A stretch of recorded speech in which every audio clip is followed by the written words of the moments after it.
cause. Oh, be his help against his foes. About Levi, he said, your Thummim and Urim belong to your faithful servant. You tested him at Massah. You contended with him at the waters of Meribah. He said of his father and mother, I have no regard for them. He did not recognize his brothers or acknowledge his own children, but he watched over your word and guarded your covenant.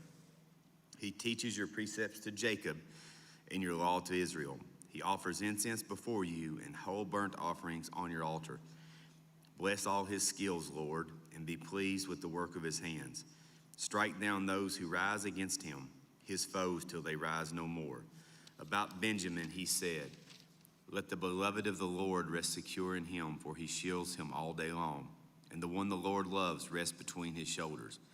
About Joseph he said, may the Lord bless his land with the precious dew from heaven above, and with the deep waters that lie below. With the best the sun brings forth, and the finest the moon can yield, with the choicest gifts of the ancient mountains, and the fruitfulness of the everlasting hills, with the best gifts of the earth, and its fullness, and the favor of him who dwelt in the burning bush. Let all these rest on the head of Joseph, on the brow of the prince among his brothers. In majesty he is like a firstborn bull. His horns are the horns of a wild ox. With them he will gore the nations, even those at the ends of the earth. Such are the 10,000s of Ephraim, such are the thousands of Manasseh. About Zebulun he said, rejoice, Zebulun, in your going out, and you, Issachar, in your tents. They will summon peoples to the mountain, and there offer sacrifices of the righteous. They will feast on the abundance of the seas, on the treasures hidden in the sand. About Gad he said, blessed is he who enlarges God's domain. Gad lives there like a lion, tearing at armor ahead. He chose the best land for himself. The leader's portion was kept for him. When the heads of the people assembled, he carried out the Lord's righteous will and his judgments concerning Israel. About Dan he said, Dan is a lion's cub springing out Bashan. About Naphtali he said, Naphtali is abounding with the favor of the Lord and is full of his blessing. He will inherit southward to the lake. About Asher he said, most blessed of sons is Asher. Let him be favored by his brothers, and let him bathe his feet in oil. The bolts of your gates will be iron and bronze, and your strength will equal your days. There is no one like the God of Jeshurun, who rides across the heavens to help you, and on the clouds in his majesty. The eternal God is your refuge, and underneath are the everlasting arms. He will drive out your enemies before you, saying, don't destroy them. So Israel will live in safety. Jacob will dwell secure in a land of grain and new wine, where the heavens drop dew. Blessed are you, Israel, who is like you, a people saved by the Lord. He is your shield and helper and your glorious sword. Your enemies will cower down before you, and you will tread on their heights. The death of Moses. Then Moses climbed Mount Nebo from the plains of Moab to the top of Pisgah across from Jericho. There the Lord showed him the whole land, from Gilead to Dan, all of Naphtali, the territory of Ephraim and Manasseh, all the land of Judah as far as the Mediterranean Sea, the Negev and the whole region from the valley of Jericho, the city of palms as far as Zoar. Then the Lord said to him, this is the land I promised on oath to Abraham, Isaac, and Jacob when I said, I will give it to your descendants. I've let you see it with your eyes, but you will not cross over into it. And Moses, the servant of the Lord, died there in Moab, as the Lord had said. He buried him in Moab in the valley opposite Beth Peor, but to this day no one knows where his grave is. Moses was 120 years old when he died, yet his eyes were not weak nor his strength gone. The Israelites grieved for Moses in the plains of Moab for 30 days until the time of weeping and mourning was over. Now Joshua, son of Nun, was filled with the spirit of wisdom because Moses has laid his hands on him. So the Israelites listened to him and did what the Lord had commanded Moses.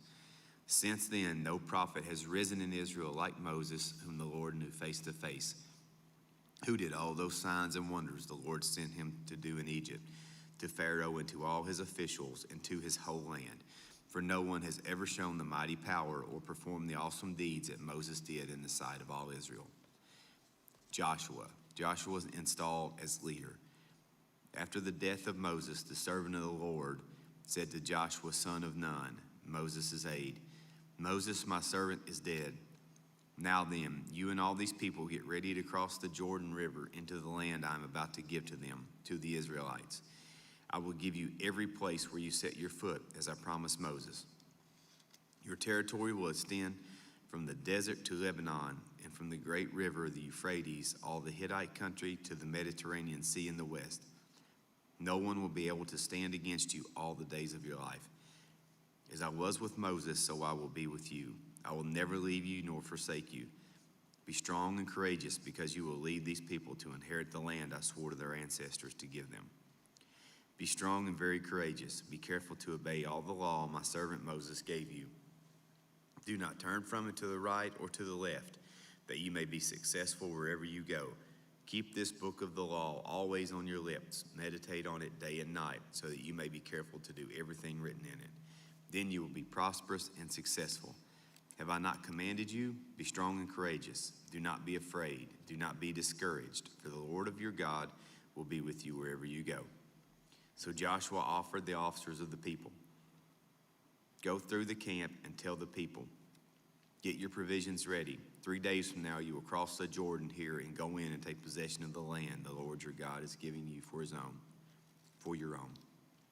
But to the Reubenites, the Gadites, and the half-tribe of Manasseh, Joshua said, remember the command that Moses, the servant of the Lord, gave you after he said, the Lord your God will give you rest by giving you this land. Your wives, your children, and your livestock may stay in the land that Moses gave you east of the Jordan, but all your fighting men ready for battle must cross over ahead of your fellow Israelites. You are to help them until the Lord gives them rest, as he has done for you, and until they too have taken possession of the land the Lord your God is giving them. After that, you may go back and occupy your own land, which Moses, the servant of the Lord, gave you east of the Jordan toward the sunrise. Then they answered Joshua, whatever you have commanded us, we will do, and wherever you send us, we will go. Just as we fully obeyed Moses, so we will obey you.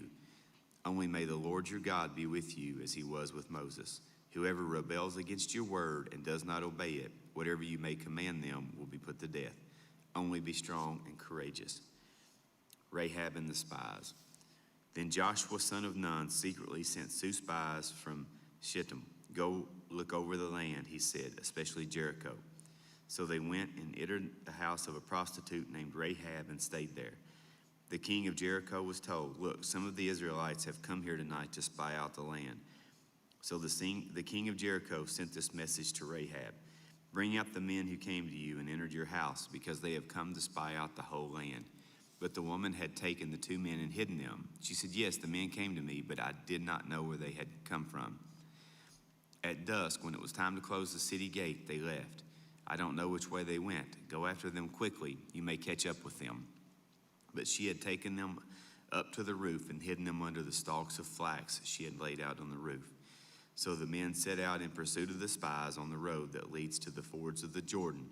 And as soon as the pursuers had gone out, the gate was shut. Before the spies lay down for the night, she went up on the roof and said to them, I know that the Lord has given you this land, and a great fear of you has fallen on us, so that all who live in this country are melting in fear because of you. So we have heard how the Lord dried up the water of the Red Sea for you when you came out of Egypt, and what you did in Sihon and Og, the 2 kings of the Amorites east of the Jordan, whom you completely destroyed. When we heard of it, our hearts melted in fear, and everyone's courage failed because of you.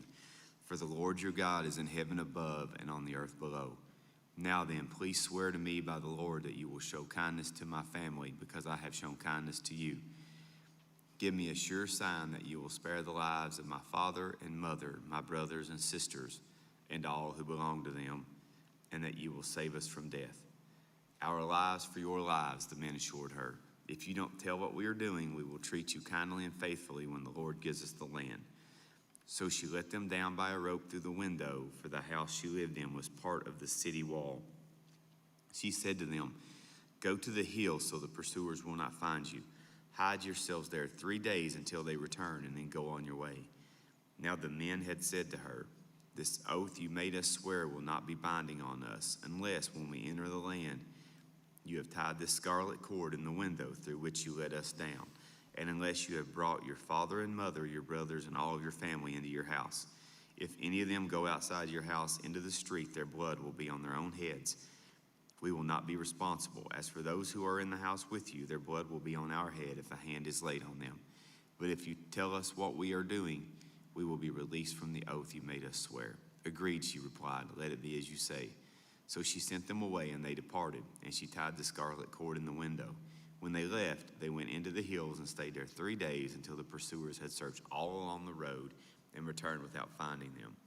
Then the 2 men started back. They went down out of the hills, forded the river, and came to Joshua, son of Nun, and told him everything that had happened to them.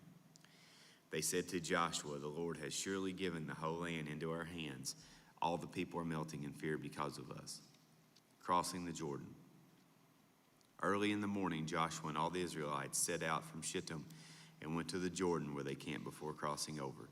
After 3 days, the officers went throughout the camp, giving orders to the people, "When you see the ark of the covenant of the Lord your God and the Levitical priests carrying it, you are to move out from your positions and follow it. Then you will know which way to go, since you have never been this way before. Keep a distance of about 2,000 cubits between you and the ark. Do not go near it."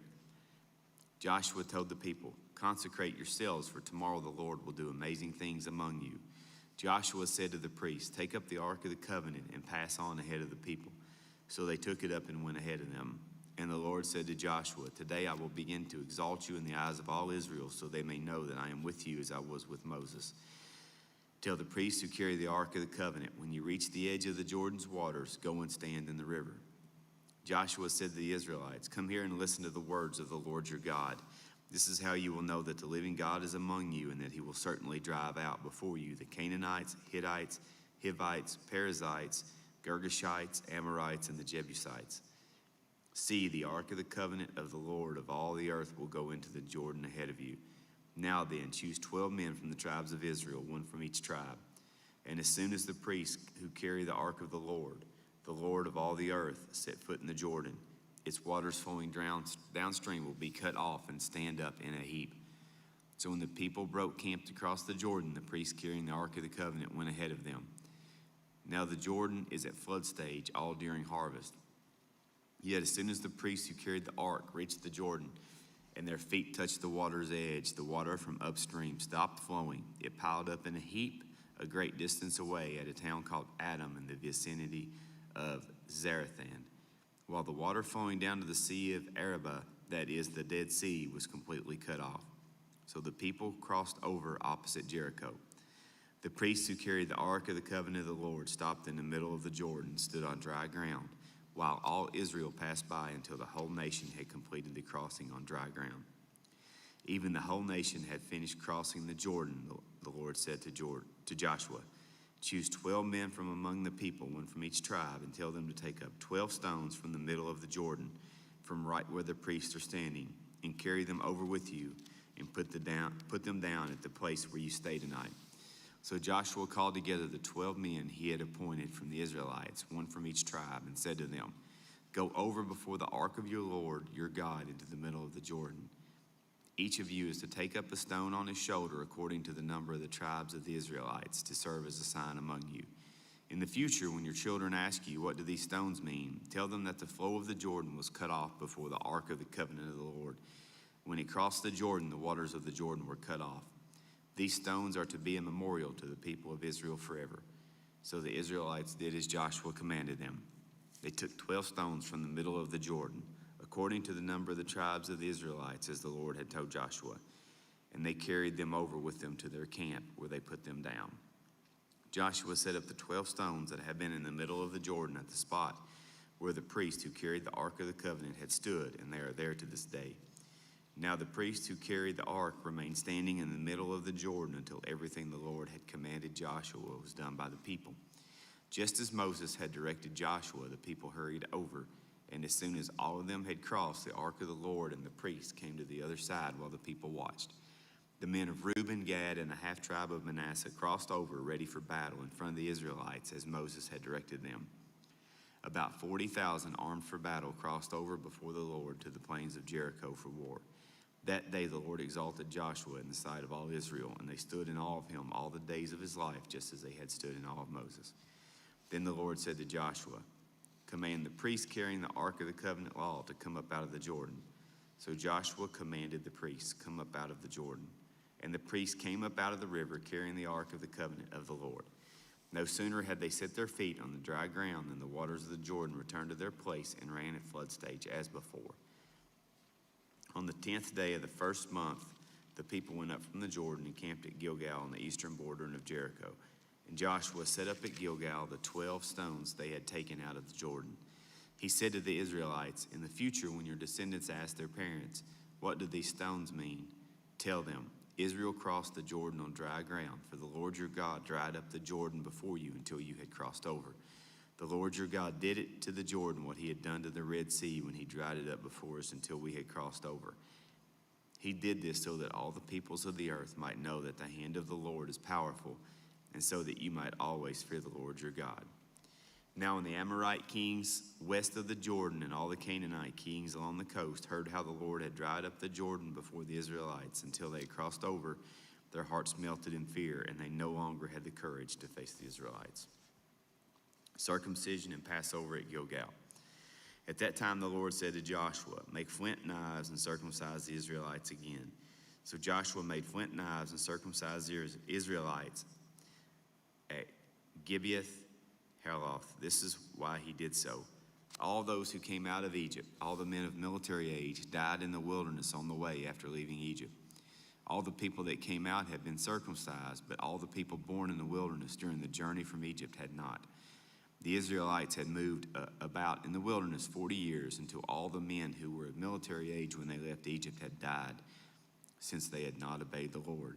For the Lord had sworn to them that they would not see the land he had solemnly promised their ancestors to give us, a land flowing with milk and honey. So he raised up their sons in their place, and these were the ones Joshua circumcised. They were still uncircumcised because they had not been circumcised on the way. And after the whole nation had been circumcised, they remained where they were in camp until they were healed. Then the Lord said to Joshua, today I've rolled away the reproach of Egypt from you. So the place has been called Gilgal to this day. On the evening of the 14th day of the month, while camped at Gilgal on the plains of Jericho, the Israelites celebrated the Passover. The day after the Passover, that very day, they ate some of the produce of the land, unleavened bread and roasted grain. The manna stopped the day after. They ate this food from the land. There was no longer any manna for the Israelites, but that year they ate the produce of Canaan. The fall of Jericho. Now when Joshua was near Jericho, he looked up and saw a man standing in front of him with a sword drawn in his hand. Joshua went up to him and asked, are you for us or our enemies? Neither, he replied, but as commander of the army of the Lord I have now come. Then Joshua fell face down to the ground in reverence and asked him, what message does my Lord have for his servant? The commander of the Lord's army replied, take off your sandals, for the place where you are standing is holy. And Joshua did so. Now the gates of Jericho were securely barred because of the Israelites. No one went out and no one came in. Then the Lord said to Joshua, see, I have delivered Jericho into your hands, along with its king and its fighting men. March around the city once with all the armed men. Do this for 6 days. Have 7 priests carry the trumpets of ram's horns in front of the ark. On the 7th day, march around the city 7 times with the priests blowing the trumpets. When you hear them sound a long blast on the trumpets, have the whole army give a loud shout. Then the wall of the city will collapse and the army will go up, everyone straight in. So Joshua son of Nun called the priests and said to them, take up the ark of the covenant of the Lord and have 7 priests carry trumpets in front of it. And he ordered the army, advance, march around the city with an armed guard going ahead of the ark of the Lord. When Joshua had spoken to the people, the 7 priests carrying the 7 trumpets before the Lord went forward, blowing their trumpets, and the ark of the Lord's covenant followed them. The armed guard marched ahead of the priests who blew the trumpets, and the rear guard followed the ark. All this time the trumpets were sounding, but Joshua had commanded the army, do not give a war cry, do not raise your voices, do not say a word until the day I tell you to shout. Then shout.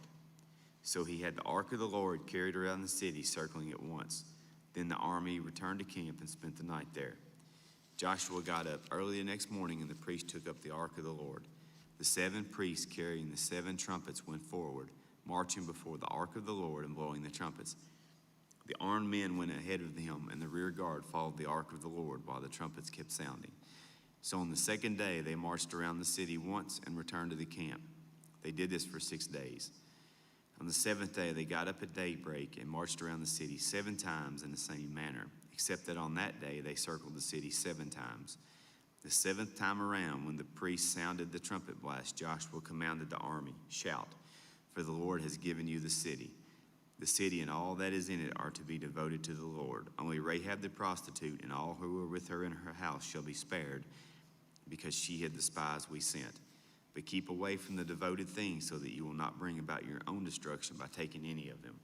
Otherwise, you will make the camp of Israel liable to destruction and bring trouble on it. All the silver and gold and the articles of bronze and iron are sacred to the Lord and must go on into his treasury." When the trumpet sounded, the army shouted, and at the sound of the trumpet, when the men gave a loud shout, the wall collapsed. So everyone charged straight in, and they took the city. They devoted the city to the Lord and destroyed with the sword every living thing in it, men and women, young and old, cattle, sheep, and donkeys. Joshua said to the 2 men who had spied out the land, "Go into the prostitute's house and bring her out, and all who belong to her, in accordance with your oath to her." So the young men who had done the spying went in and brought out Rahab, her father and mother, her brothers and sisters, and all who belonged to her. They brought out her entire family and put them in a place outside the camp of Israel. Then they burned the whole city and everything in it, but they put the silver and gold and the articles of bronze and iron into the treasury of the Lord's house. But Joshua spared Rahab the prostitute with her family and all who belonged to her, because she hid the men Joshua has sent as spies to Jericho, and she lives among the Israelites to this day. At that time Joshua pronounced his solemn oath, "Cursed before the Lord is the one who undertakes to rebuild this city Jericho. At the cost of his firstborn son he will lay its foundations. At the cost of his youngest he will set up its gates." So the Lord was with Joshua, and his fame spread throughout the land. Achan's sin. But the Israelites were unfaithful in regard to the devoted things. Achan, son of Carmi, the son of Zimri, the son of Zerah, the tribe of Judah, took some of them. So the Lord's anger burned against Israel. Now Joshua sent men from Jericho to Ai, which is near Beth-aven, to the east of Bethel, and told them, "Go up and spy out the region." So the men went up and spied out Ai. When they returned to Joshua, they said, "Not all the army will have to go up against Ai. Send 2,000 or 3,000 men to take it, and do not weary the whole army, for only a few people live there." So about 3,000 went up, but they were routed by the men of Ai, who killed about 36 of them. They chased the Israelites from the city gates as far as the stone quarries and stuck them down on the slopes. At this time the hearts of the people melted in fear and became like water. Then Joshua tore his clothes and fell face down to the ground before the ark of the Lord, remaining there till evening. The elders of Israel did the same and sprinkled dust on their heads. And Joshua said, "Alas, sovereign Lord, why did you ever bring this people across the Jordan to deliver us into the hands of the Amorites to destroy us? If only we had been content to stay on the other side of the Jordan.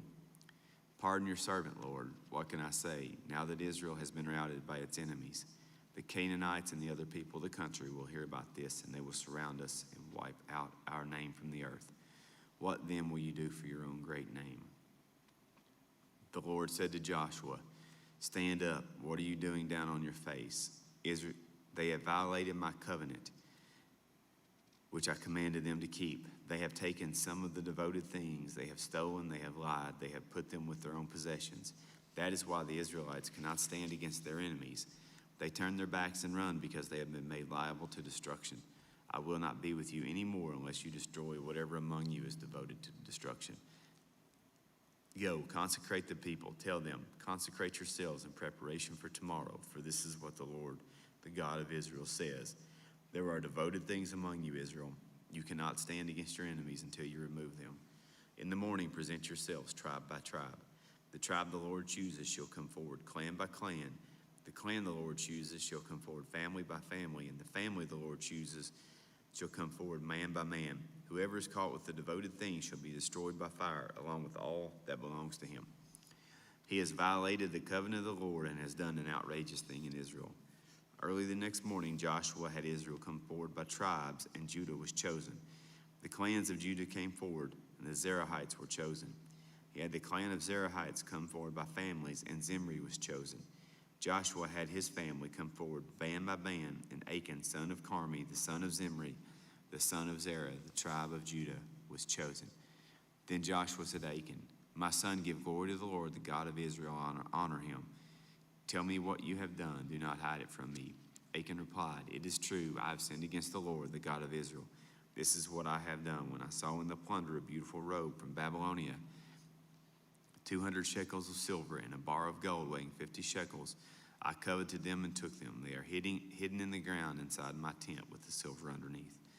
So Joshua sent messengers, and they ran to the tent, and there it was, hidden in his tent with the silver underneath. They took the things from the tent, brought them to Joshua and all the Israelites, and spread them out before the Lord. Then Joshua, together with all Israel, took Achan, son of Zerah, the silver, the robe, the gold bar, his sons and daughters, his cattle, donkeys, and sheep, his tent, and all that he had to the valley of Achor. Joshua said, "Why have you brought this trouble on us? The Lord will bring trouble on you today." Then all Israel stoned him, and after they had stoned the rest, they burned them. Over Achan they heaped up a large pile of rocks, which remains to this day. Then the Lord turned from his fierce anger. Therefore that place has been called the Valley of Achor ever since. Ai destroyed. Then the Lord said to Joshua, "Do not be afraid, do not be discouraged.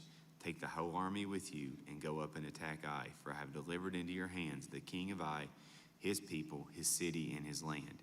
You shall do to Ai and its king as you did to Jericho and its king, except that you may carry off their plunder and livestock for yourselves.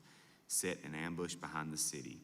So Joshua and the whole army moved out to attack Ai. He chose 30,000 of his best fighting men and sent them out at night with these orders: "Listen carefully. You are to set an ambush behind the city. Don't go very far from it. All of you will be on the alert. I will send all those with me will advance on the city, and when the men come out against us, as they did before, we will flee from them. They will pursue us until we have lured them away from the city, for they will say, 'They are running away from us as they did before.' So when we flee from them, you are to rise up from ambush and take the city. The Lord your God will give it into your hand. When you have taken the city, set it on fire. Do what the Lord has commanded.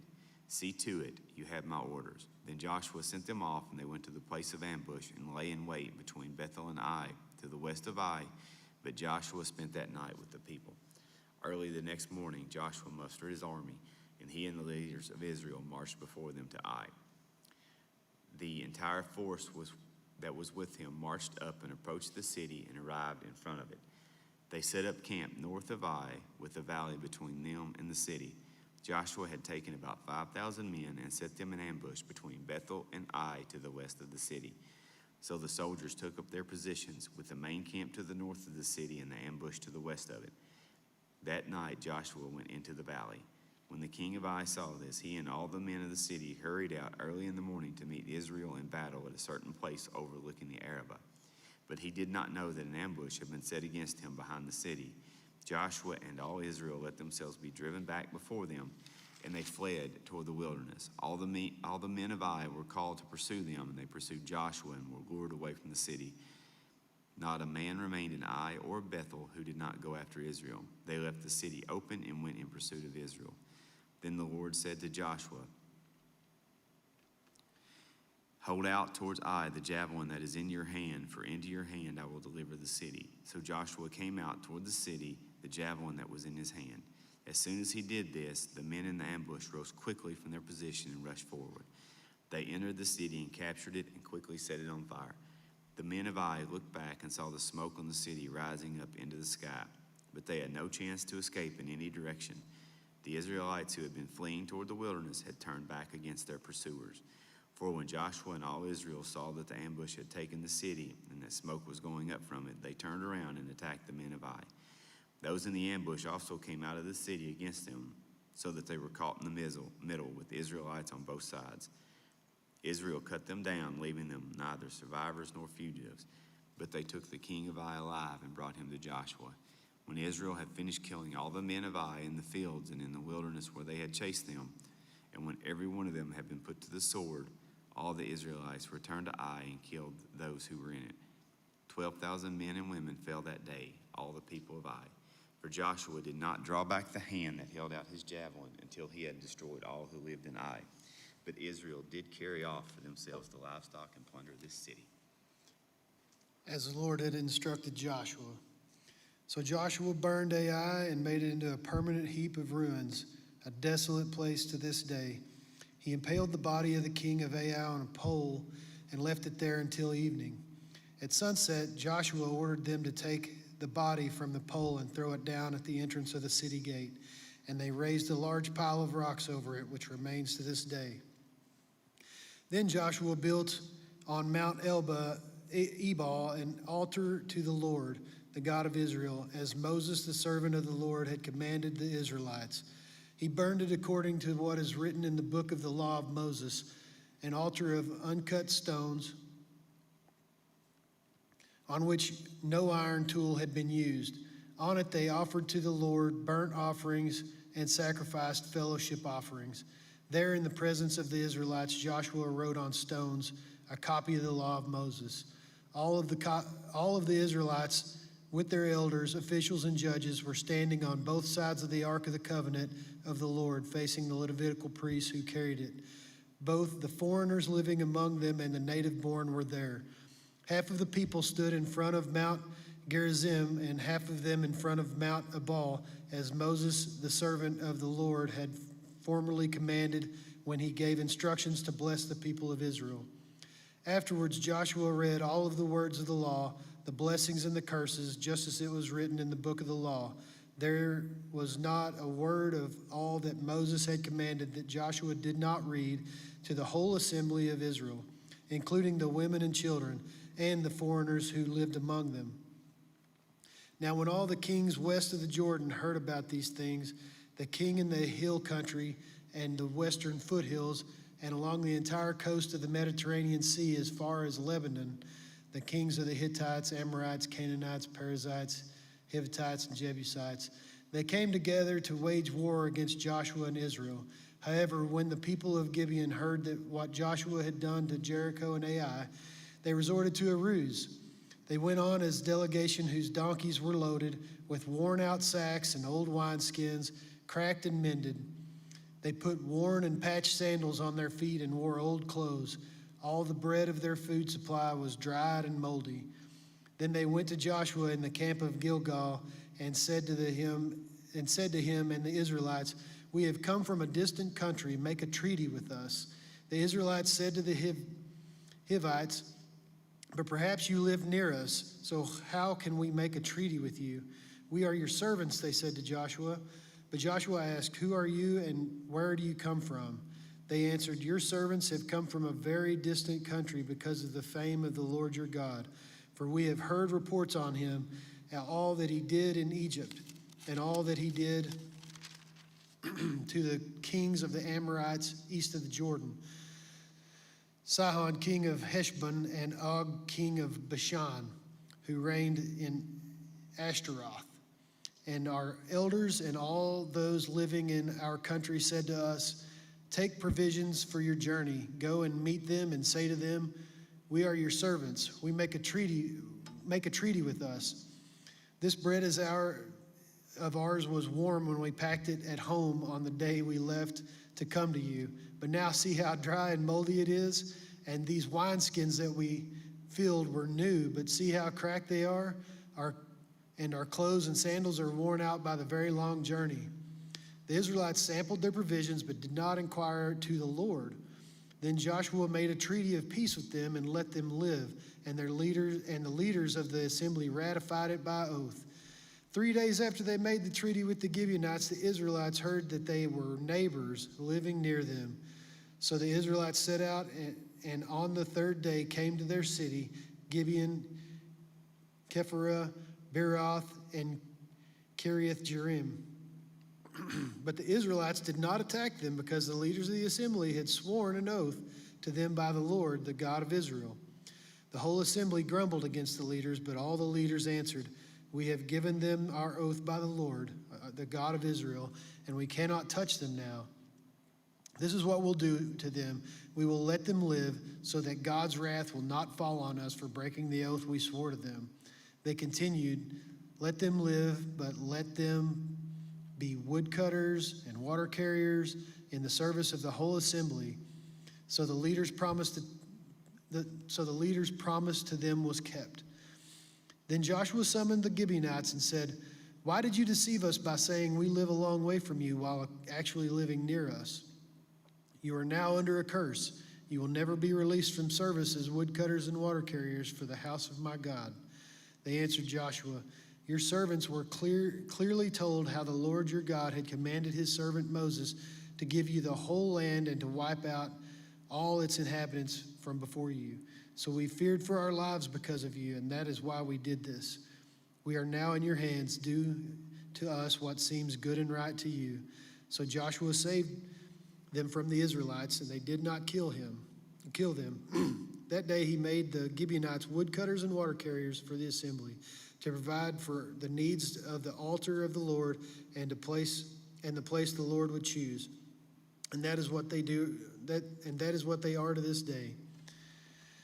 Now Adonizedek, king of Jerusalem, heard that Joshua had taken Ai and totally destroyed it, doing to Ai and its king as he had done to Jericho and its king, and that the people of Gibeon had made a treaty of peace with Israel and had become their allies.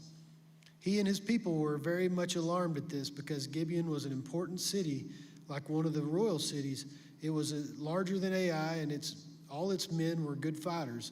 So Adonizedek, king of Jerusalem, appealed to Hoham, king of Hebron, Piriam, king of Jarmuth, Japhia, king of Lachish, and Debir, king of Eglon. "Come up and help me attack Gibeon," he said, "because it has made peace with Joshua and the Israelites." Then the 5 kings of the Amorites, the kings of Jerusalem, Hebron, Jarmuth, Lachish, and Eglon, joined forces. They moved up with all their troops and took up position against Gibeon and attacked it. The Gibeonites then sent word to Joshua in the camp of Gilgal, "Do not abandon your servants. Come up to us quickly and save us. Help us, because all the Amorite kings from the hill country have joined forces against us." So Joshua marched up from Gilgal with his entire army, including all of the best fighting men. The Lord said to Joshua, "Do not be afraid of them. I have given them into your hand. Not one of them will be able to withstand you." After an all-night march from Gilgal, Joshua took them by surprise. The Lord threw them into confusion before Israel, so Joshua and the Israelites defeated them completely at Gibeon. Israel pursued them along the road going up to Beth Horon and cut them down all the way to Azekah and Makkedah. As they fled before Israel on the road down from Beth Horon to Azekah, the Lord hurled large hailstones down on them, and more of them died from the hail than were killed by the swords of the Israelites. On the day the Lord gave the Amorites over to Israel, Joshua said to the Lord in the presence of Israel, "Sun, stand still over Gibeon, and you, moon, over the valley of Ajalon." So the sun stood still and the moon stopped till the nation avenged itself on its enemies.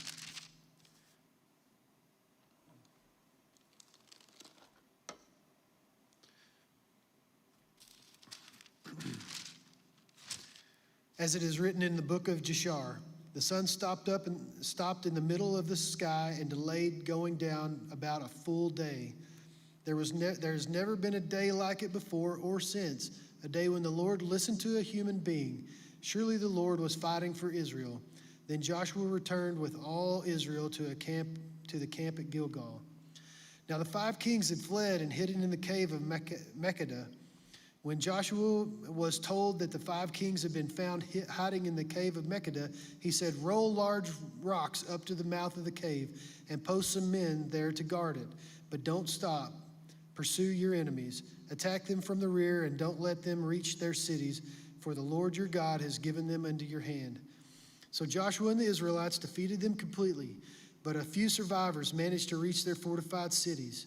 The whole army then returned safely to Joshua in the camp of Makkedah, and no one uttered a word against the Israelites.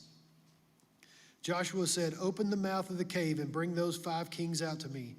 So they brought out the 5 kings out of the cave, and the kings of Jerusalem, Hebron, Jarmuth, Lachish, and Eglon. When they had brought these kings to Joshua, he summoned all the men of Israel and said to the army commanders who had with them, "Come here and put your feet on the necks of these kings." So they came forward and placed their feet on their necks. Joshua said to them, "Do not be afraid. Do not be discouraged. Be strong and courageous. This is what the Lord will do to all the enemies you are going to fight." Then Joshua put the kings to death and exposed their bodies on 5 poles, and they were left hanging on the poles until evening. At sunset, Joshua gave the order, and they took them down from the poles and threw them into the cave where they had been hiding. At the mouth of the cave, they placed large rocks, which are there to this day. That day Joshua took Makkedah. He put the city and its king to the sword and totally destroyed everyone in it. He left no survivors, and he did to the king of Makkedah as he had done to the king of Jericho. Then Joshua and all Israel with him moved from Makkedah to Libnah and attacked it. The Lord also gave that city and its king into Israel's hand. The city and everyone in it Joshua put to the sword. He left no survivors there, and he did to its king as he had done to the king of Jericho. Then Joshua and all Israel with him moved on from Libnah to Lachish. He took up positions against it and attacked it. The Lord gave Lachish into Israel's hands, and Joshua took it on the second day. The city and everyone in it he put to the sword, just as he had done to Libnah. Meanwhile, Horam, king of Gezer, had come up to help Lachish, but Joshua defeated him and his army until no survivors were left.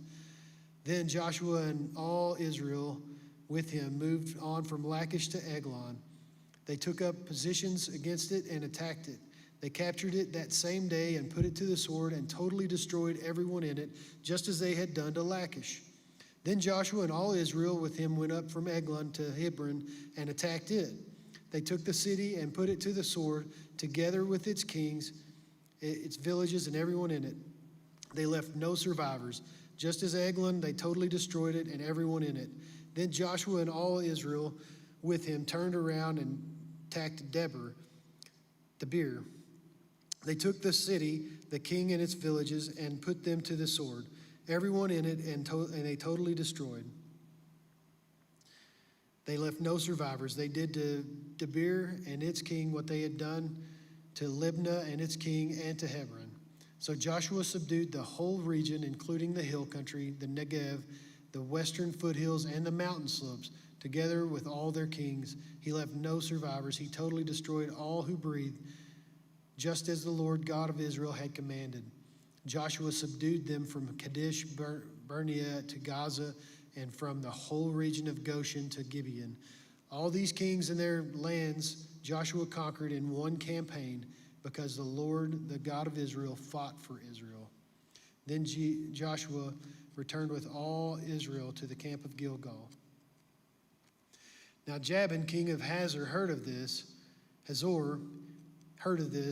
sent word to Jobab, king of Madon, to the king of Shimron and Akshif, and to the northern kings who were in the mountains, and to the Arabah south of Kinnereth, in the western foothills in Naphath Dor on the west, to the Canaanites in the east and west, to the Amorites, Hittites, Perizzites, and Jebusites in the hill country, and to the Hivites below Hermon in the region of Mizpah. They came out with all their troops and a large number of horses and chariots, a huge army, as numerous as the sand on the seashore. All these kings joined forces and made camp together in the western Merom to fight against Israel. The Lord said to Joshua, "Do not be afraid of them, because by this time tomorrow I will hand all of them slain over to Israel. You are to hamstring their horses and burn their chariots."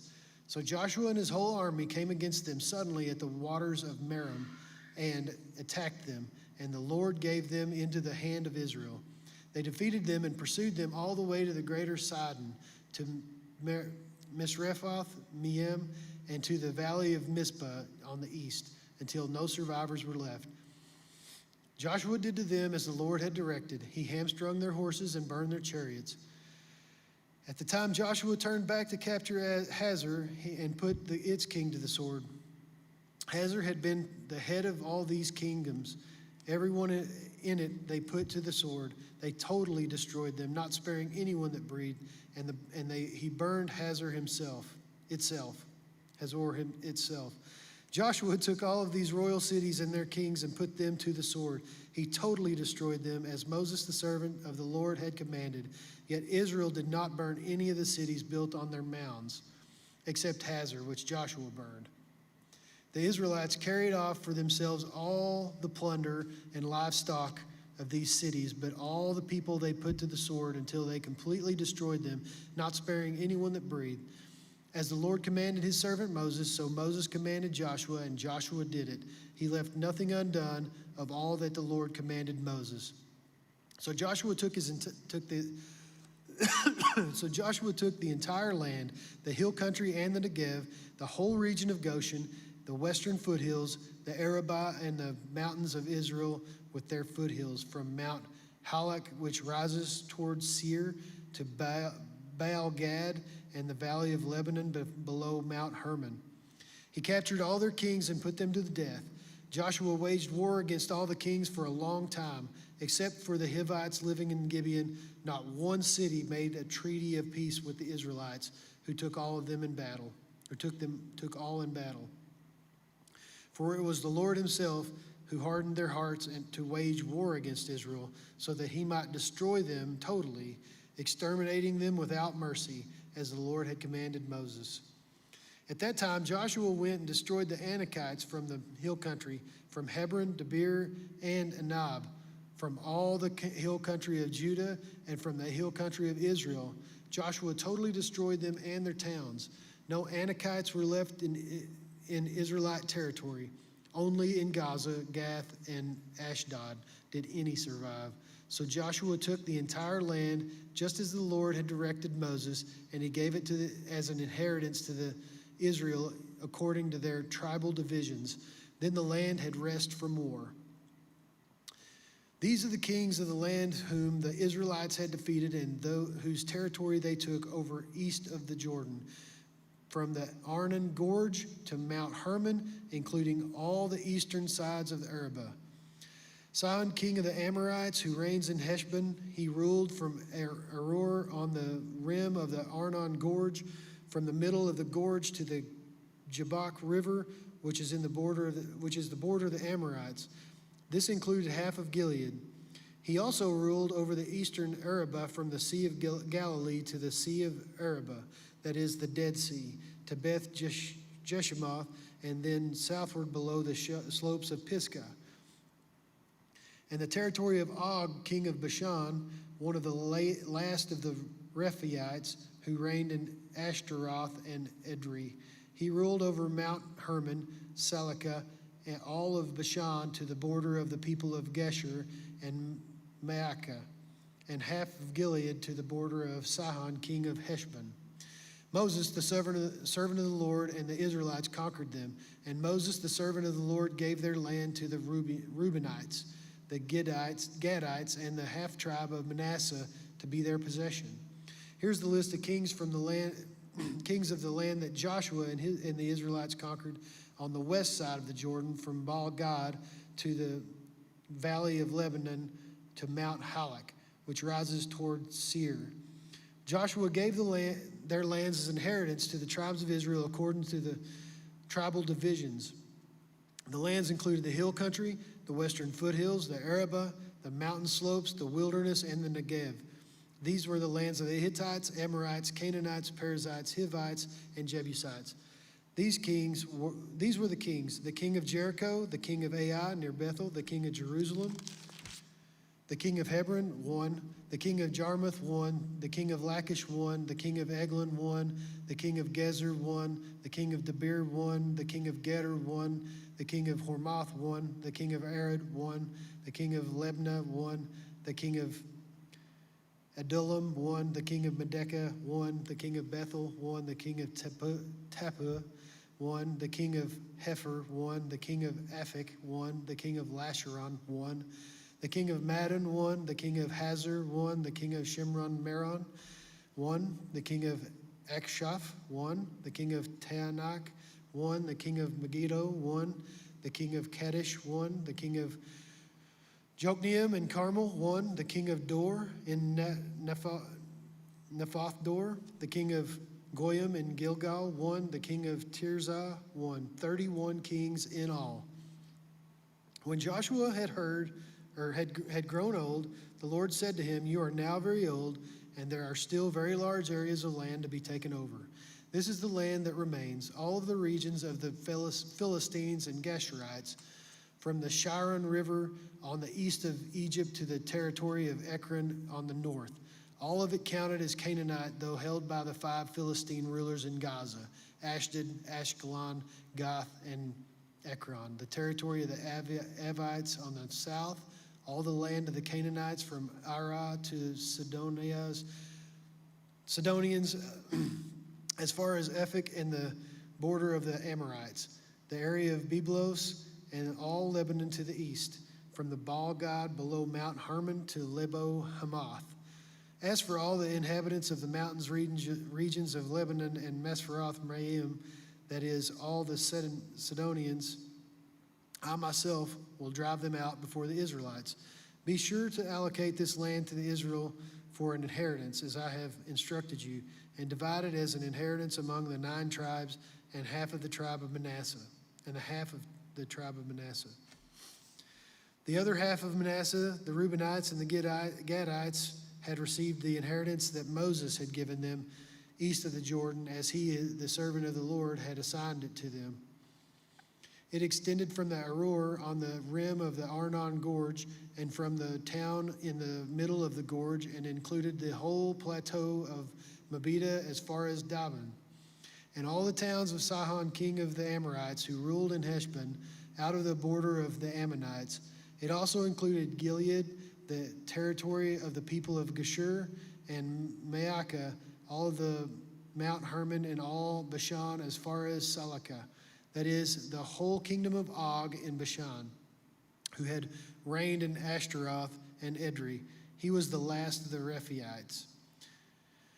Moses had defeated them and taken over their land, but the Israelites did not drive out the people of Geshur and Maacah, so they continued to live among the Israelites to this day.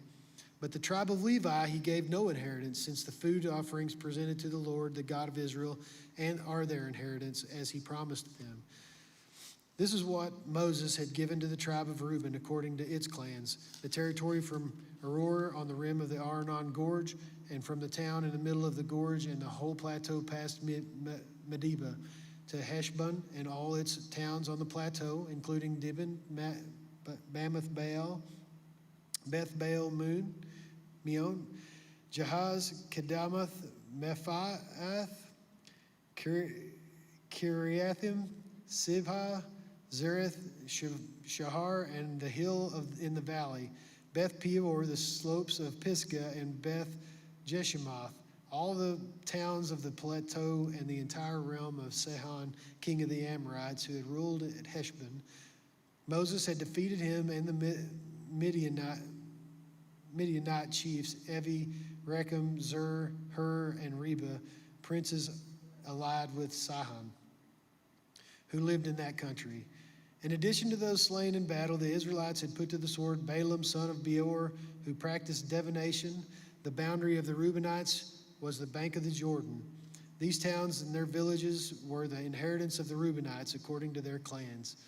This is what Moses had given to the tribe of Gad, and according to its clans: the territory of Jazer, all the towns of Gilead, and half the Ammonite country as far as Aror, near Arabah, and from Heshbon to Ramoth Mizpah and Betanim, from Mahanaim to territory of Debir, and in the valley Beth Haram, Beth Nimrah, Sukkoth, and Zephon, with the rest of the realms of Sihon, king of Heshbon, the east side of the Jordan, the territory up to the end of the Sea of Galilee.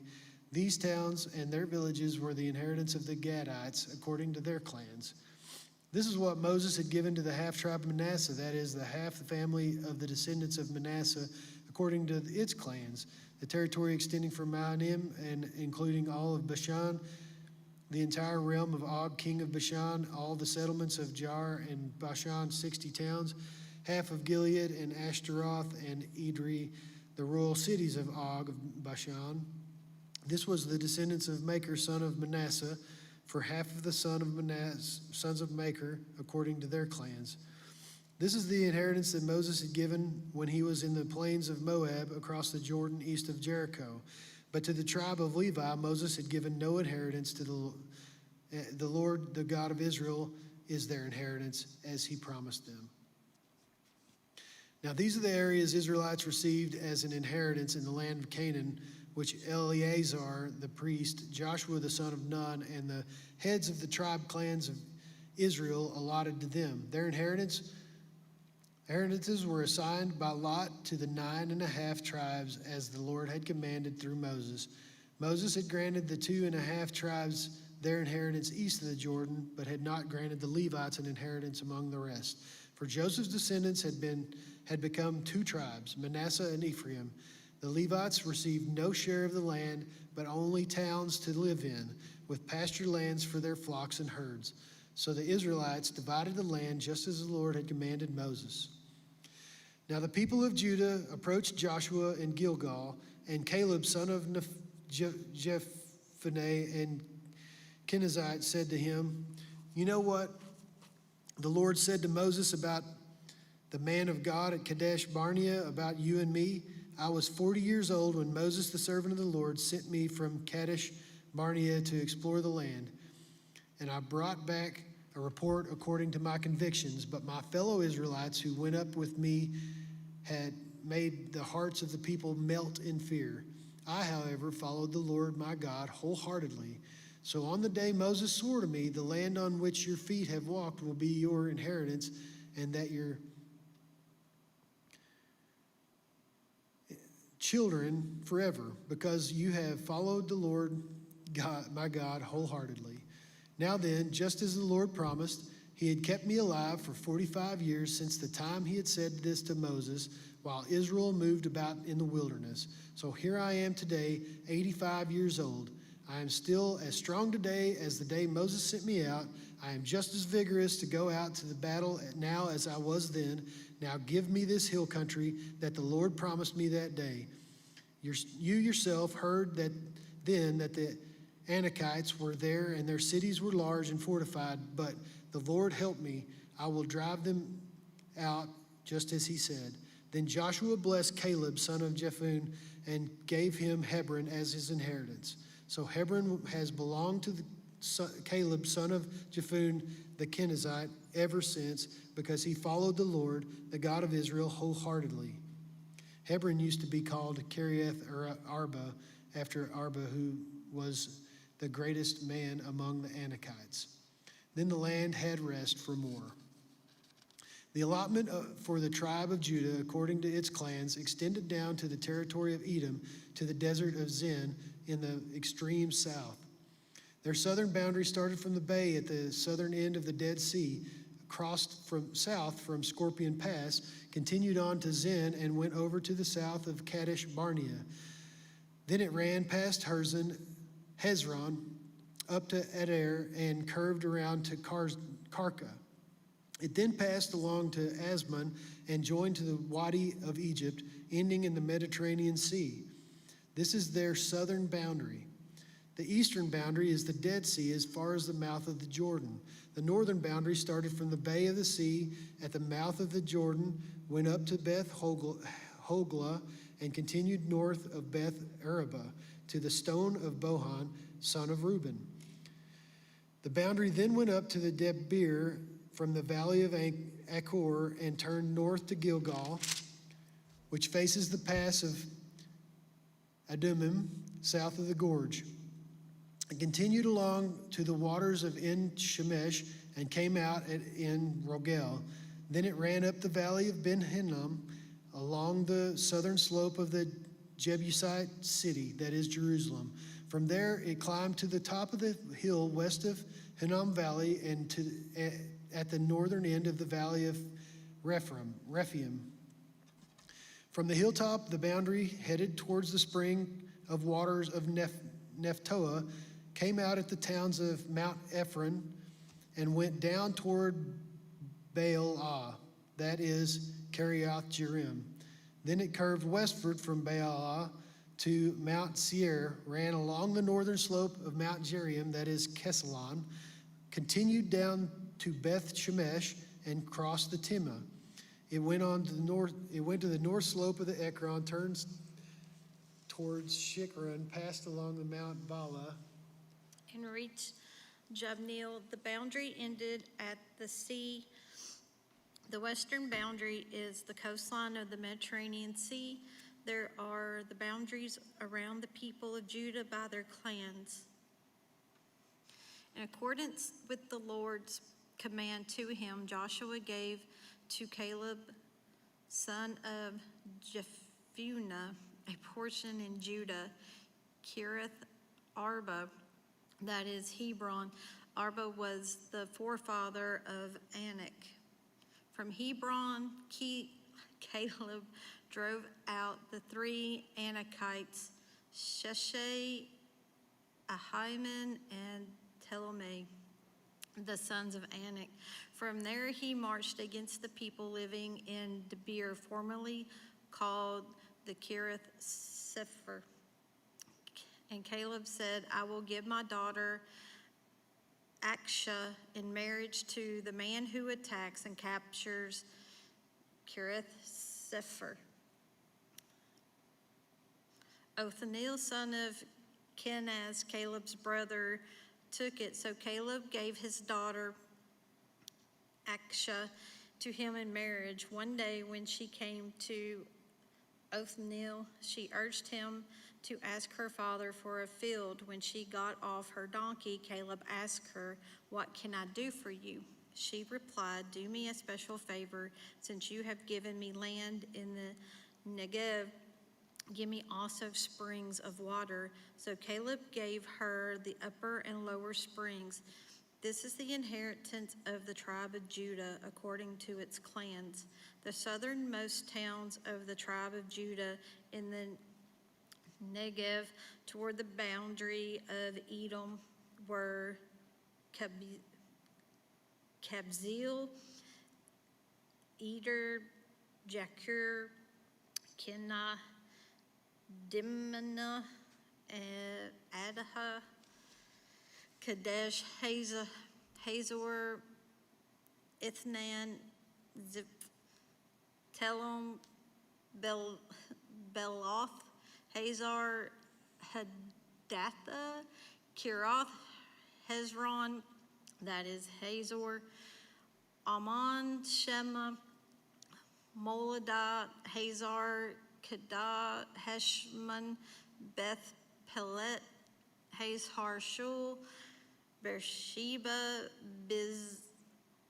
Bizoeth, Bala, Imin, Esmin, Etheled, Keshil, Horma, Ziklag, Madamana, Sashana, Leboth, Shilom, Ain, and Rimmon, a total of 29 towns and their villages. In the western foothills, Eshthal, Zorah, Ashna, Zana, Enganim, Tapua, Enam, Jarmuth, Adullam, Soko, Eka, Sharaim, Adithim, and Kedura, or, oh my word, Kedurothim, 14 towns and their villages.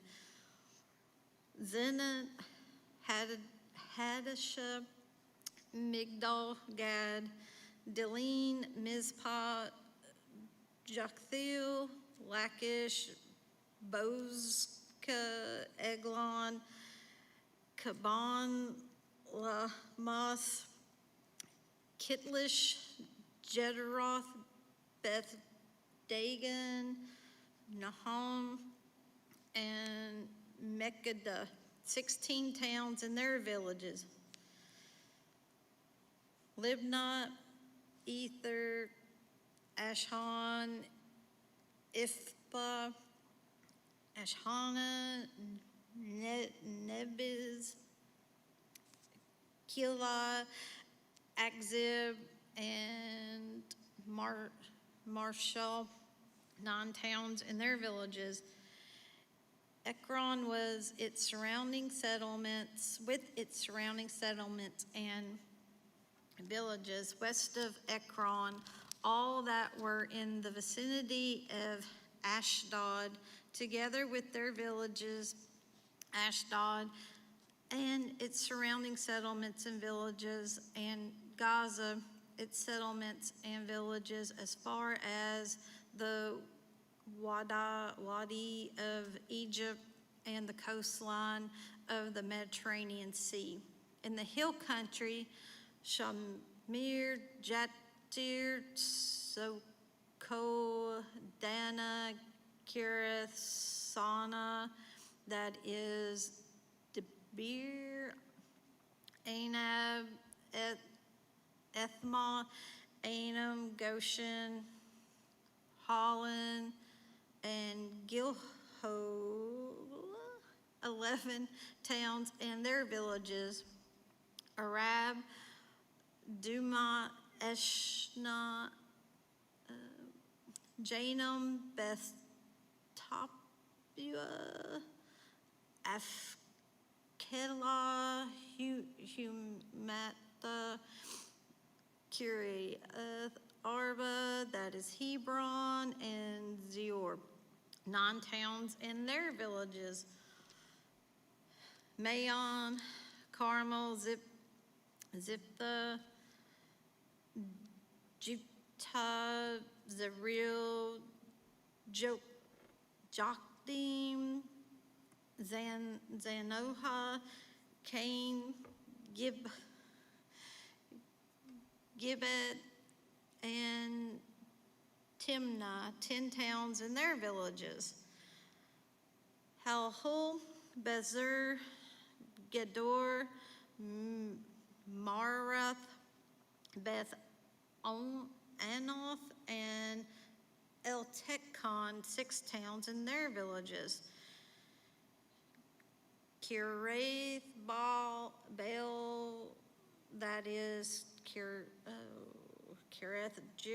Jearim, and Rabha, 2 towns and their villages. In the wilderness, Beth Arbab, Medin, Sekah,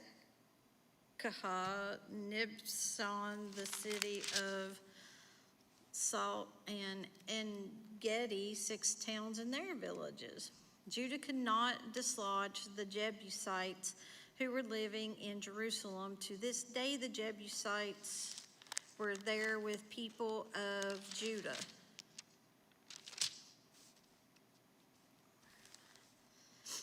The allotment for Joseph began at the Jordan, east of the springs of Jericho, and went up from there through the desert into the hill country of Bethel. It went from Bethel, that is Luz, crossed over to the territory of the Archites in Atroth, descended westward to the territory of the Japhilites as far as the region of Lower Beth Horon, and on to Gezer, ending at the Mediterranean Sea. So Manasseh and Ephraim, the descendants of Joseph, received their inheritance. This was the territory of Ephraim according to its clans. The boundary of their inheritance went from Ataroth, Adar in the east to Upper Beth Horon, and continued to the Mediterranean Sea. From Mikatha on the north, it curved eastward to Tananoth, Shiloh, passing by it to Janoah to the east. Then it went down from Janoah to Atorath, and Nara touched Jericho and came out at the Jordan from Tapua. The border went west to the Canaan Ravine and ended at the Mediterranean Sea. This was the inheritance of the tribe of the Ephraimites, according to its clan. It also included all the towns and their villages that were set aside for the Ephraimites within the inheritance of the Manassites. They did not dislodge the Canaanites living in Gezer. To this day, the Canaanites live among the people of Ephraim, but are required to do forced labor. This was the allotment for the tribe of Manasseh as Joseph's firstborn, that is for Machir, Manasseh's firstborn. Machir was the ancestor of the Gileadites who had received Gilead and Bashan because the Machirites were great soldiers. So this allotment was for the rest of the people of Manasseh. The clans of Abiezer, Helek, Asriel, Shechem, Hefer, and Shemidah. These are the other male descendants of Manasseh, son of Joseph, by their clans. Now Zelophehad, son of Hefer, the son of Gilead, the son of Machir, the son of Manasseh, had no sons, but only daughters, whose names were Mahlah, Noah, Hoglah, Milcah, and Tisra. They went to Eleazar the priest, Joshua son of Nun, and the leaders, and said, "The Lord commanded Moses to give us an inheritance among our relatives." So Joshua gave them an inheritance along with the brothers of their father according to the Lord's command.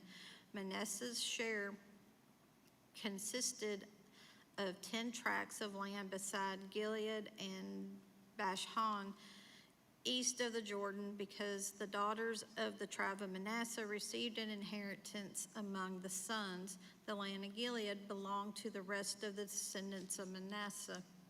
The territory of Manasseh extended from Asher to Michmath, east of Shechem. The boundary ran southward from there to include the people living in Topha. Manasseh had the land of Taphiah, but Taphiah itself was on the border of Manasseh. Belonged to the Ephraimites. Then the boundary continued south to the Kana Ravine. There were towns belonging to Ephraim lying among the towns of Manasseh, but the boundary of Manasseh was the northern side of the ravine and ended at the Mediterranean Sea. On the south, the land belonged to Ephraim. On the north to Manasseh. The territory of Manasseh reached the Mediterranean Sea and bordered Asher on the north and Ishkar on the east. Within Ishkar and Asher, Manasseh also had Bethshan, Iblim, and the people of Dor, Endor, Tanakh, and Megiddo, together with their surrounding settlements. The third in the list is Naphtha, Yet the Manassites were not able to occupy these towns, for the Canaanites were determined to live in that region. However, when the Israelites grew stronger, they subjected the Canaanites to forced labor, but did not drive them out completely. The people of Joseph said to Joshua, "Why have you given us only one allotment and one portion for an inheritance? We are a numerous people, and the Lord has blessed us abundantly." "If you are so numerous," Joshua answered, "and if the hill country of Ephraim is too small for you, go up into the forest and clear the land for yourselves. There in the land of the Perizzites and the Rephaites." The people of Joseph replied, "The hill country is not enough for us, and all the Canaanites who live in the plain have chariots fitted with iron, both those in Bethshan and its settlements, and those in the valley of Jezreel." But Joshua said to the tribes of Joseph, to Ephraim and to Manasseh, "You are numerous and very powerful. You will have not only one allotment, but the forested hill country as well. Clear it, and its farthest limits will be yours. Though the Canaanites have chariots fitted with iron, and though they are strong, you can drive them out." The whole assembly of the Israelites gathered at Shiloh and set up the tent of meeting there. The country was brought under their control, but there were still 7 Israelite tribes who had not yet received their inheritance. So Joshua said to the Israelites, "How long will you wait before you begin to take possession of the land that the Lord, the God of your ancestors, has given you? Appoint 3 men from each tribe. I will send them out to make a survey of the land and to write a description of it, according to the inheritance of each. Then they will return to me. You are to divide the land into 7 parts. Judah is to remain in its territory on the south, and the tribes of Joseph in their territory on the north. After you have written descriptions of the 7 parts of the land, bring them here to me, and I will cast lots for you in the presence of the Lord our God. The Levites, however, do not get a portion among you, because the priestly service of the Lord is their inheritance. And Gad, Reuben, and the half-tribe of Manasseh have already received their inheritance on the east side of the Jordan. Moses, the servant of the Lord, gave it to them. As the men started on their way to map out the land, Joshua instructed them, "Go and make a survey of the land and write a description of it. Then return to me, and I will cast lots for you here at Shiloh in the presence of the Lord." So the men left and went through the land. They wrote its description on a scroll, town by town, in 7 parts, and returned to Joshua in the camp at Shiloh. Joshua then cast lots for them in Shiloh in the presence of the Lord, and there he distributed the land to the Israelites according to their tribal divisions. The first lot came up for the tribe of Benjamin according to its clans. Their allotted territory lay between the tribes of Judah and Joseph. On the north side of their boundary began at the Jordan, past the northern slope of Jericho, and headed west into the hill country, coming out at the wilderness of Beth-aven. From there it crossed to the south slope of Luz, that is Bethel, and went down to Toroth Adar on the hillside of the lower Beth Horon. From the hill facing Beth Horon on the south of the boundary, turned south along the western side and came out at Kiriath Baal, that is Kiriath Jearim, a town of the people of Judah. This was the western side. The southern side began at the outskirts of Kiriath Jearim on the west, and the boundary came out to the spring of the waters of Nephtoah. The boundary went down to the foot of the hill facing the valley of Beth Hinnom, north of the valley of Rephaim. It continued to Hinnom Valley along the southern slope of the Jebusite city, and so to En-Rogel. It then curved north, went to En-Shemesh, continued to Geliath, which faces the pass of Ottoman, and ran down to the stone of Bohan, son of Reuben. It continued to the northern slope of Beth Arba and on down into Arba.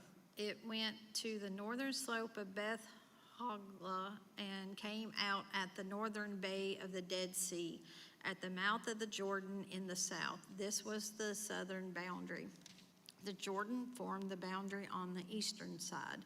These were the boundaries that marked out the inheritance of the clans of Benjamin on all sides.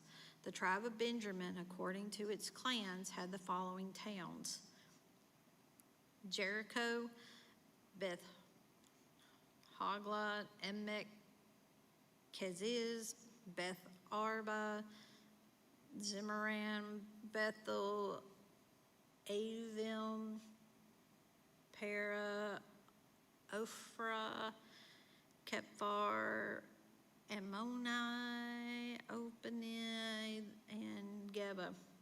12 towns and their villages: Gibeon, Ramah, Beeroth, Mizpah, Kephra, Moza, Rekem, Irpeel, Tarla, Zelah, Helphah, the Jebusite city that is Jerusalem, Gibath and Kirath, 14 towns and their villages.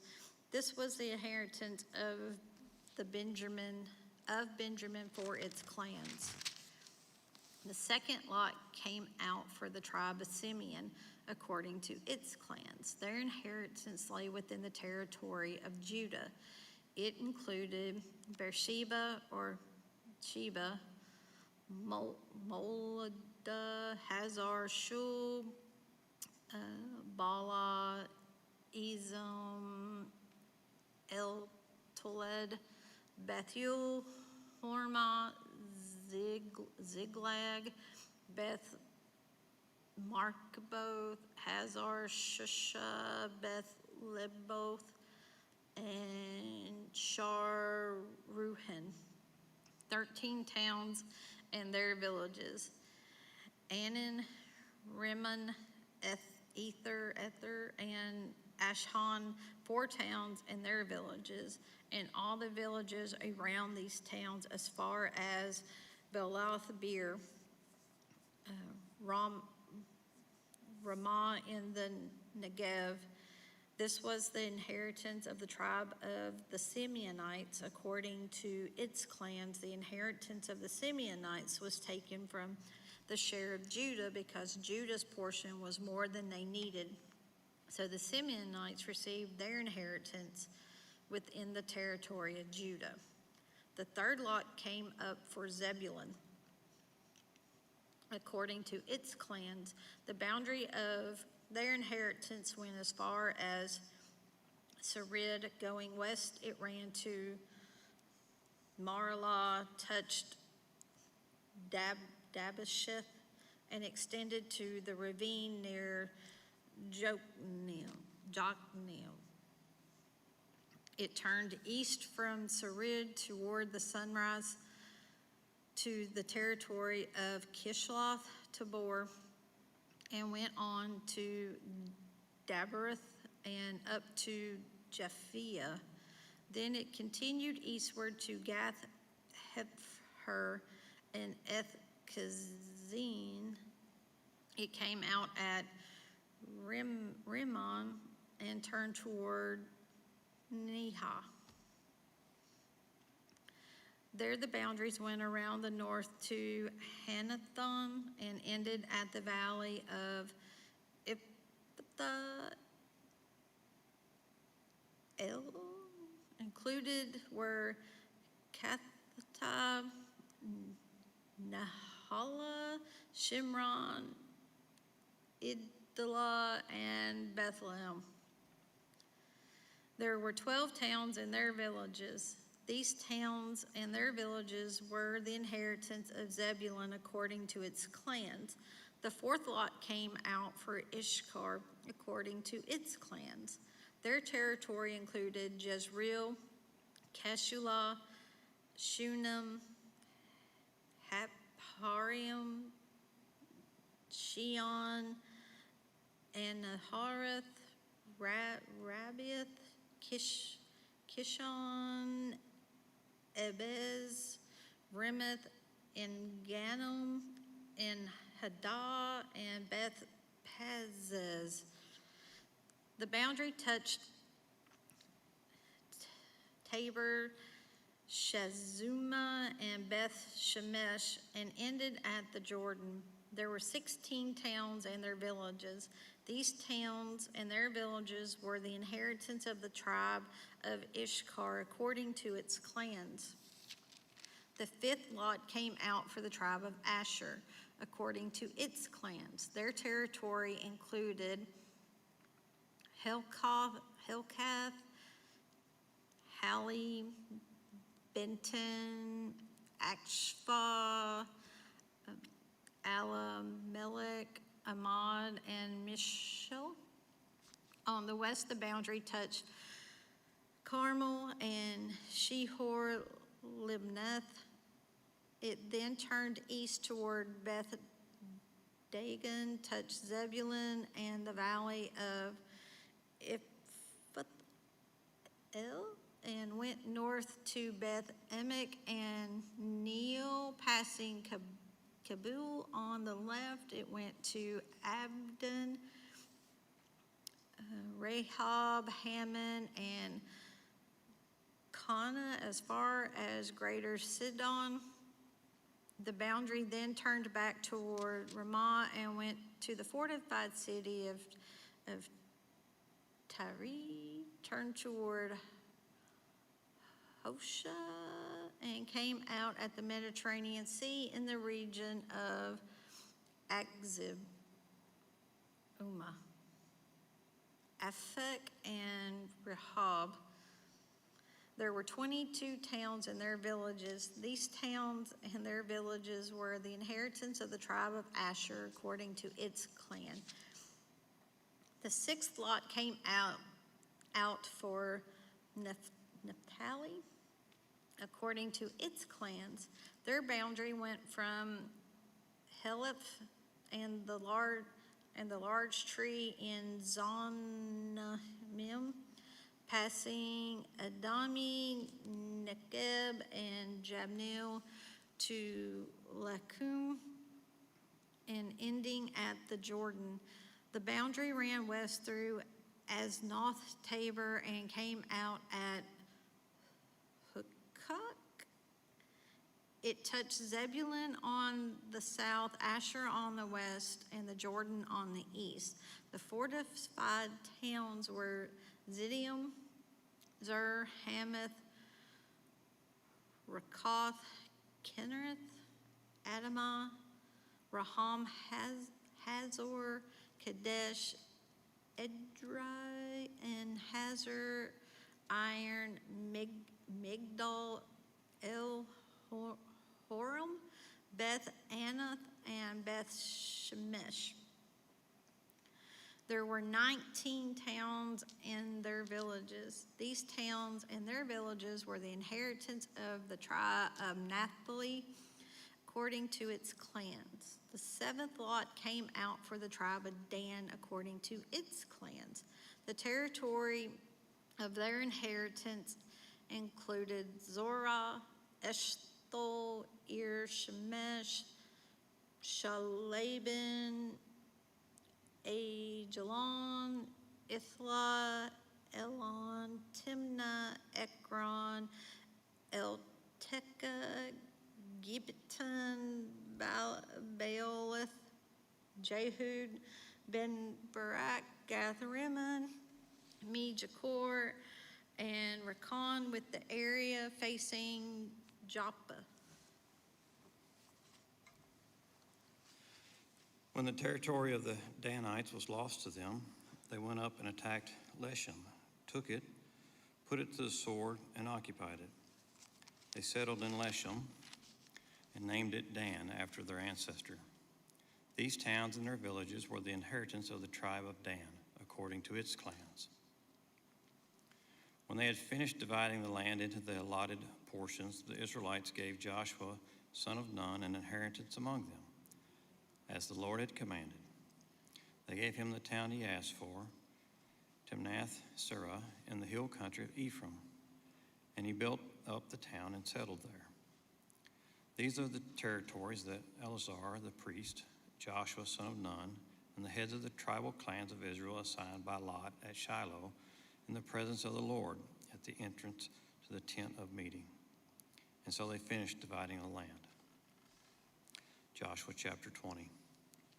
When the Lord said to Joshua, "Tell the Israelites to designate the cities of refuge, as I instructed you through Moses, so that anyone who kills a person accidentally and unintentionally may flee there and find protection from the avenger of blood.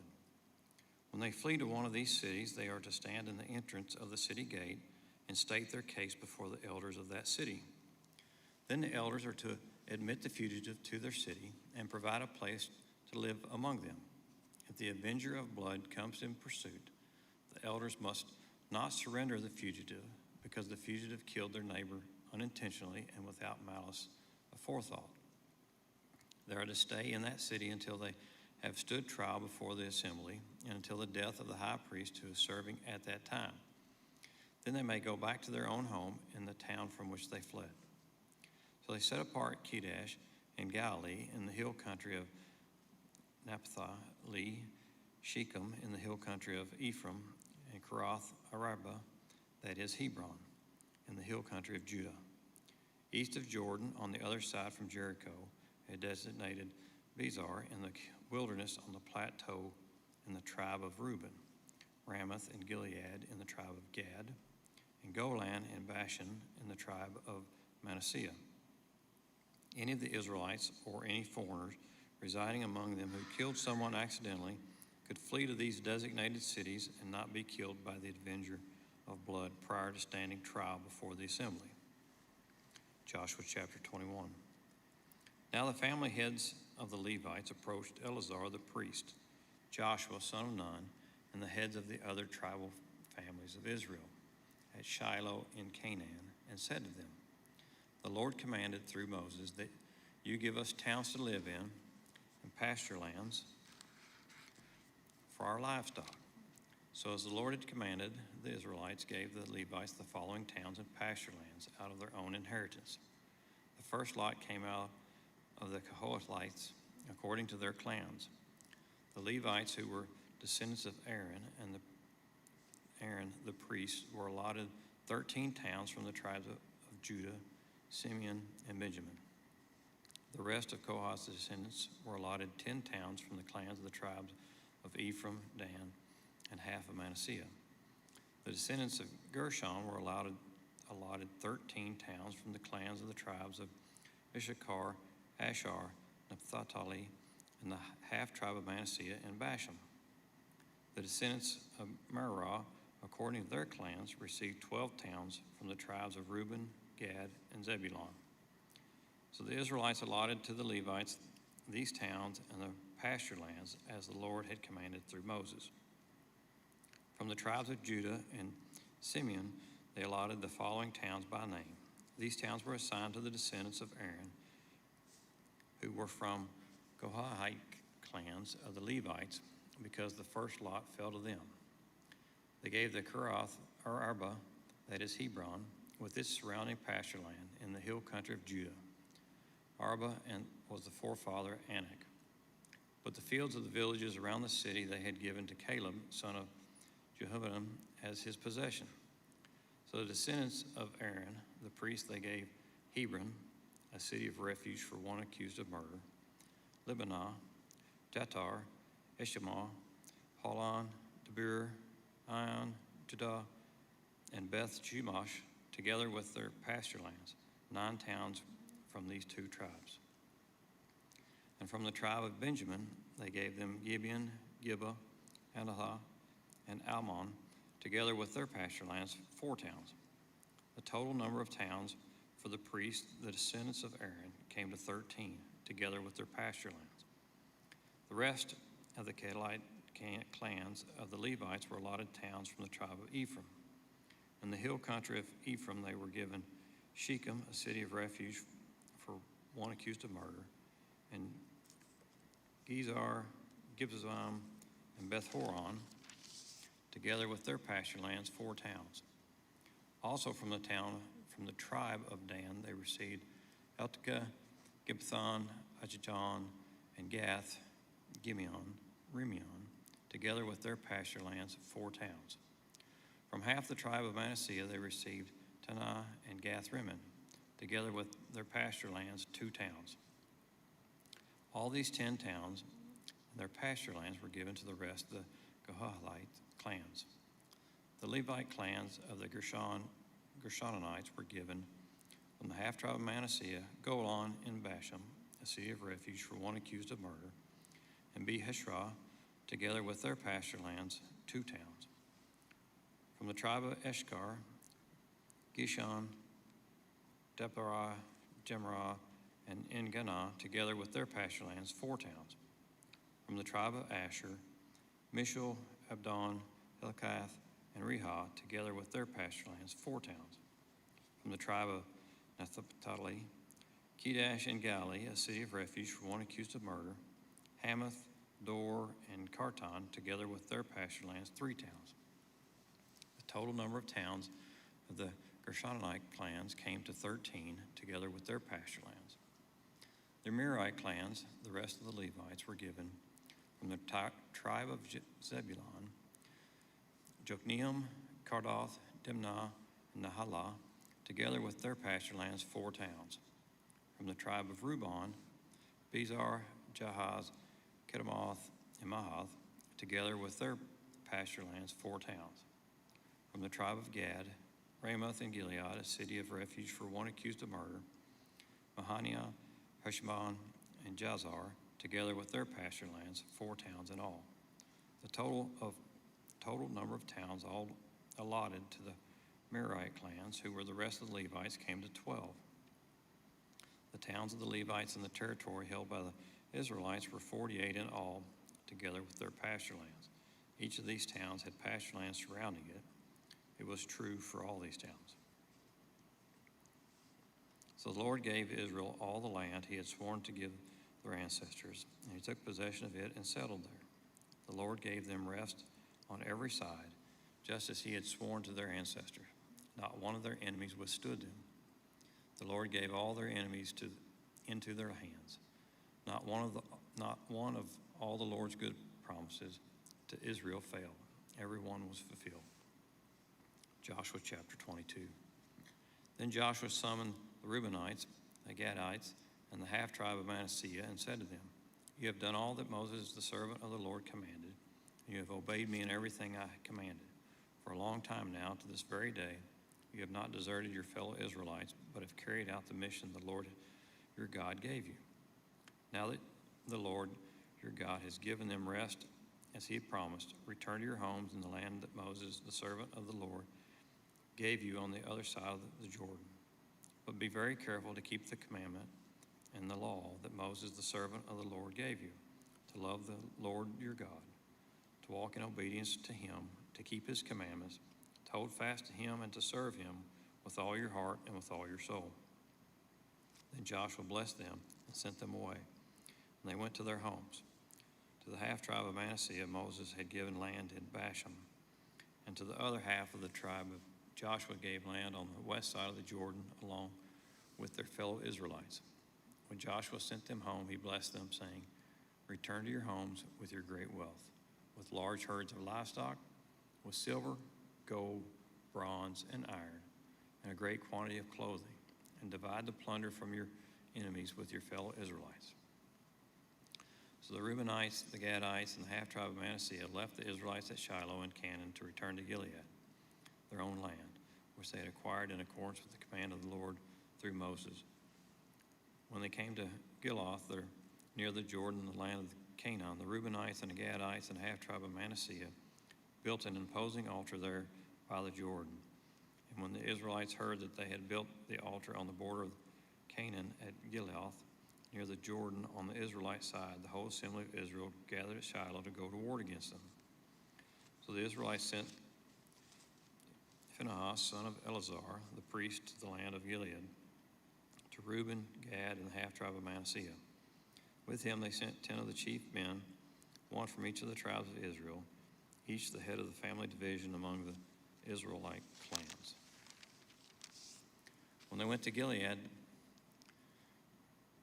to Reuben, Gad, and half-tribe of Manasseh, they said to them, "The whole assembly of the Lord says, how could you break faith with the God of Israel like this? How could you turn away from the Lord and build yourselves an altar in rebellion against him now? Was not the sin of Peor enough for us?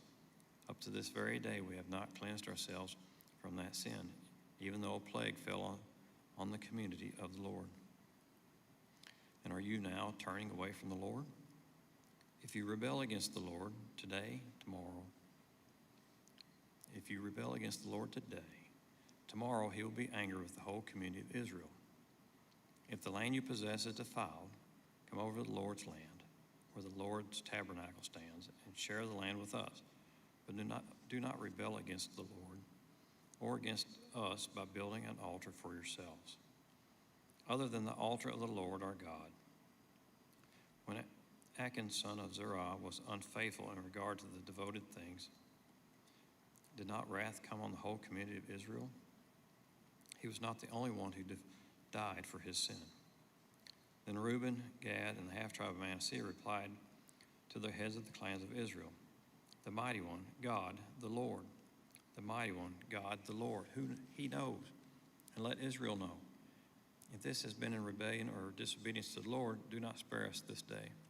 If we have built our own altar to turn away from the Lord, and to bring burnt offerings and grain offerings, or to sacrifice fellowship offerings on it, may the Lord himself call us to account.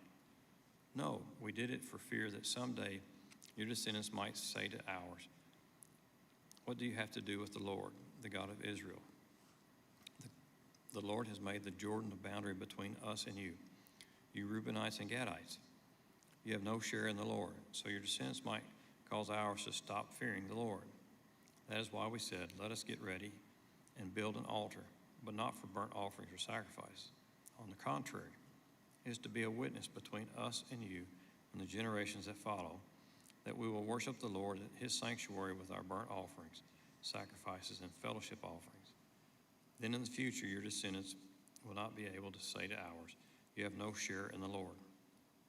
And we said, "If they ever say this to us or to our descendants, we will answer, 'Look at the replica of the Lord's altar, which our ancestors built, not for burnt offerings and sacrifices, but as a witness between us and you.' Far be it from us to rebel against the Lord and turn away from him today by building an altar for burnt offerings, grain offerings, and sacrifices, other than the altar of the Lord, our grace that stands before his tabernacle, our God that stands before his tabernacle." When Phinehas, the priest, and the leaders of the community, the heads of the clans of the Israelites, heard that Reuben, Gad, and Manasseh had to say, they were pleased.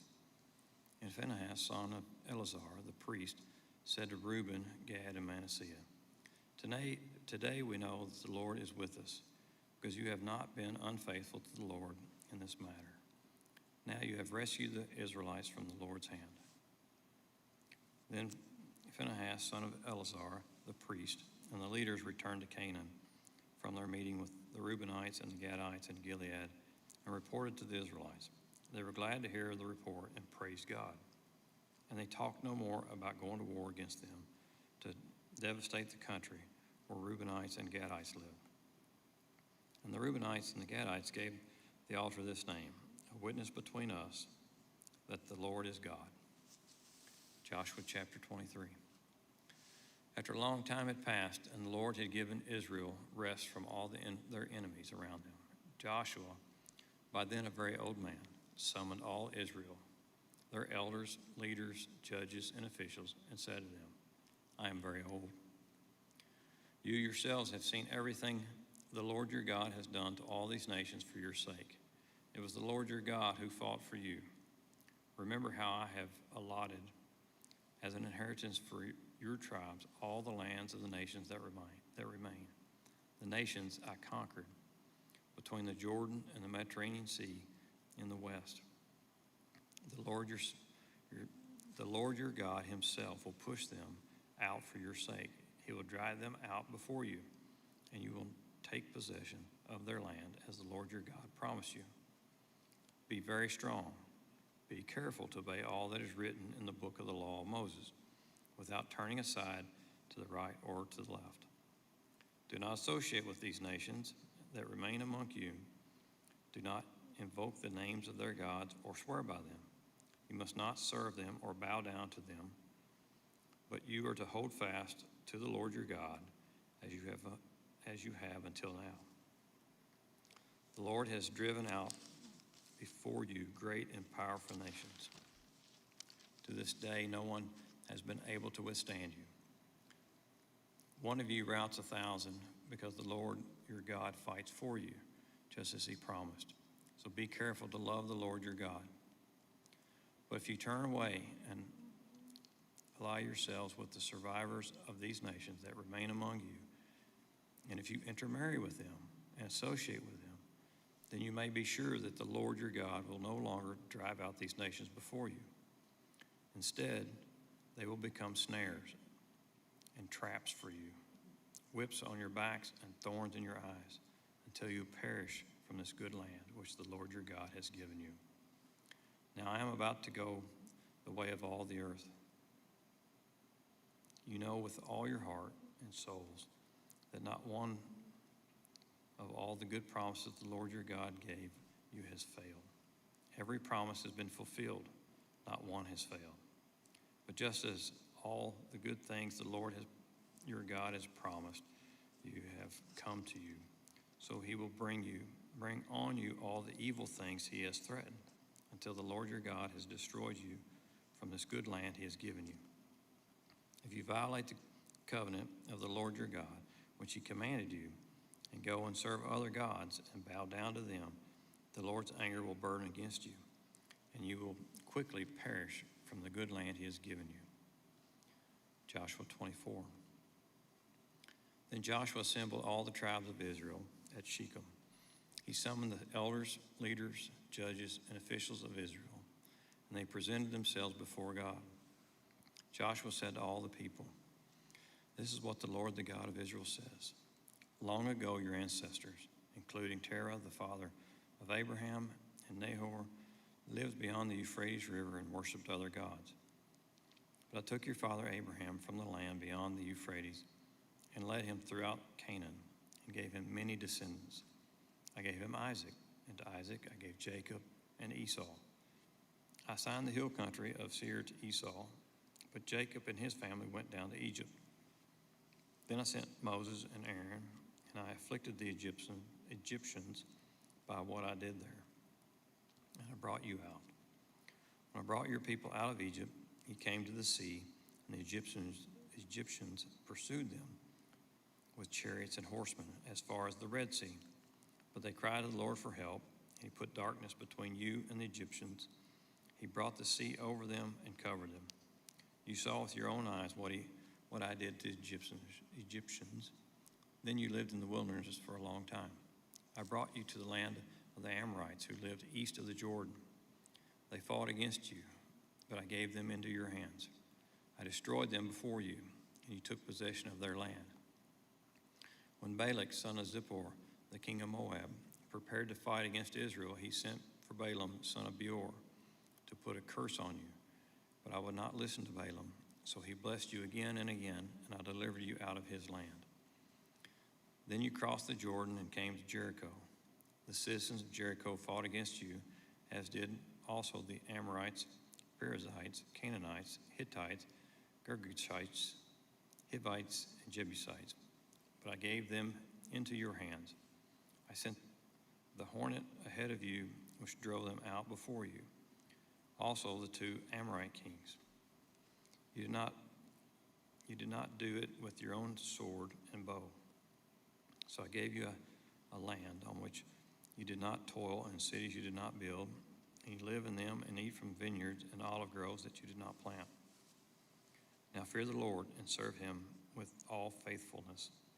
Throw away the gods your ancestors worshiped beyond the Euphrates River and in Egypt, and serve the Lord. But if serving the Lord seems undesirable to you, then choose for yourselves this day whom you will serve, whether the gods your ancestors served beyond the Euphrates or the gods of the Amorites in whose land you are living.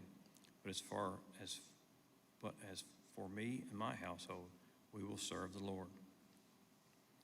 Then the people answered, Far be it from us to forsake the Lord to serve other gods. It was the Lord our God himself who brought us and our parents up out of Egypt from that land of slavery and performed those great signs before our eyes. He protected us on our entire journey and among all the nations through which we traveled. And the Lord drove out before us all the nations, including the Amorites, who lived in the land. We too will serve the Lord because he is our God. Joshua said to the people, You are not able to serve the Lord. He is a holy God. He is a jealous God. He will not forgive your rebellion and your sins. If you forsake the Lord and serve foreign gods, he will turn and bring disaster on you and make an end of you after he has been good to you. But the people said to Joshua, No, we will serve the Lord. Then Joshua said, You are witnesses against yourselves that you have chosen to serve the Lord. Yes, you are witnesses, they replied. We are witnesses. Now then, said Joshua, throw away the foreign gods that are among you and yield your hearts to the Lord, the God of Israel. And the people said to Joshua, We will serve the Lord our God and obey him. On that day, Joshua made a covenant for the people, and there at Shechem he reaffirmed for them decrees and laws. And Joshua recorded these things in the book of the law of God. Then he took a large stone and set it up there under the oak near the holy place of the Lord. See, he said to all the people, this stone will be a witness against us. It has heard all the words that the Lord has said to us. It will be a witness against you if you are untrue to your God. Then Joshua dismissed the people, each to their own inheritance. After these things, Joshua, son of Nun, the servant of the Lord, died at the age of 110, and they buried him in the land of his inheritance, at Timnath-Serah in the hill country of Ephraim, north of Mount Gash. Israel served the Lord throughout the lifetime of Joshua, and the elders who outlived him and who had experienced everything the Lord had done for Israel. And Joseph's bones, which the Israelites had brought up from Egypt, were buried at Shechem in the tract of land that Jacob bought for 100 pieces of silver from the sons of Hamor, the father of Shechem. This became the inheritance of Joseph's descendants. And Eleazar, son of Aaron, died and was buried at Geba, which he had been allotted to his son Phinehas in the hill country of Ephraim.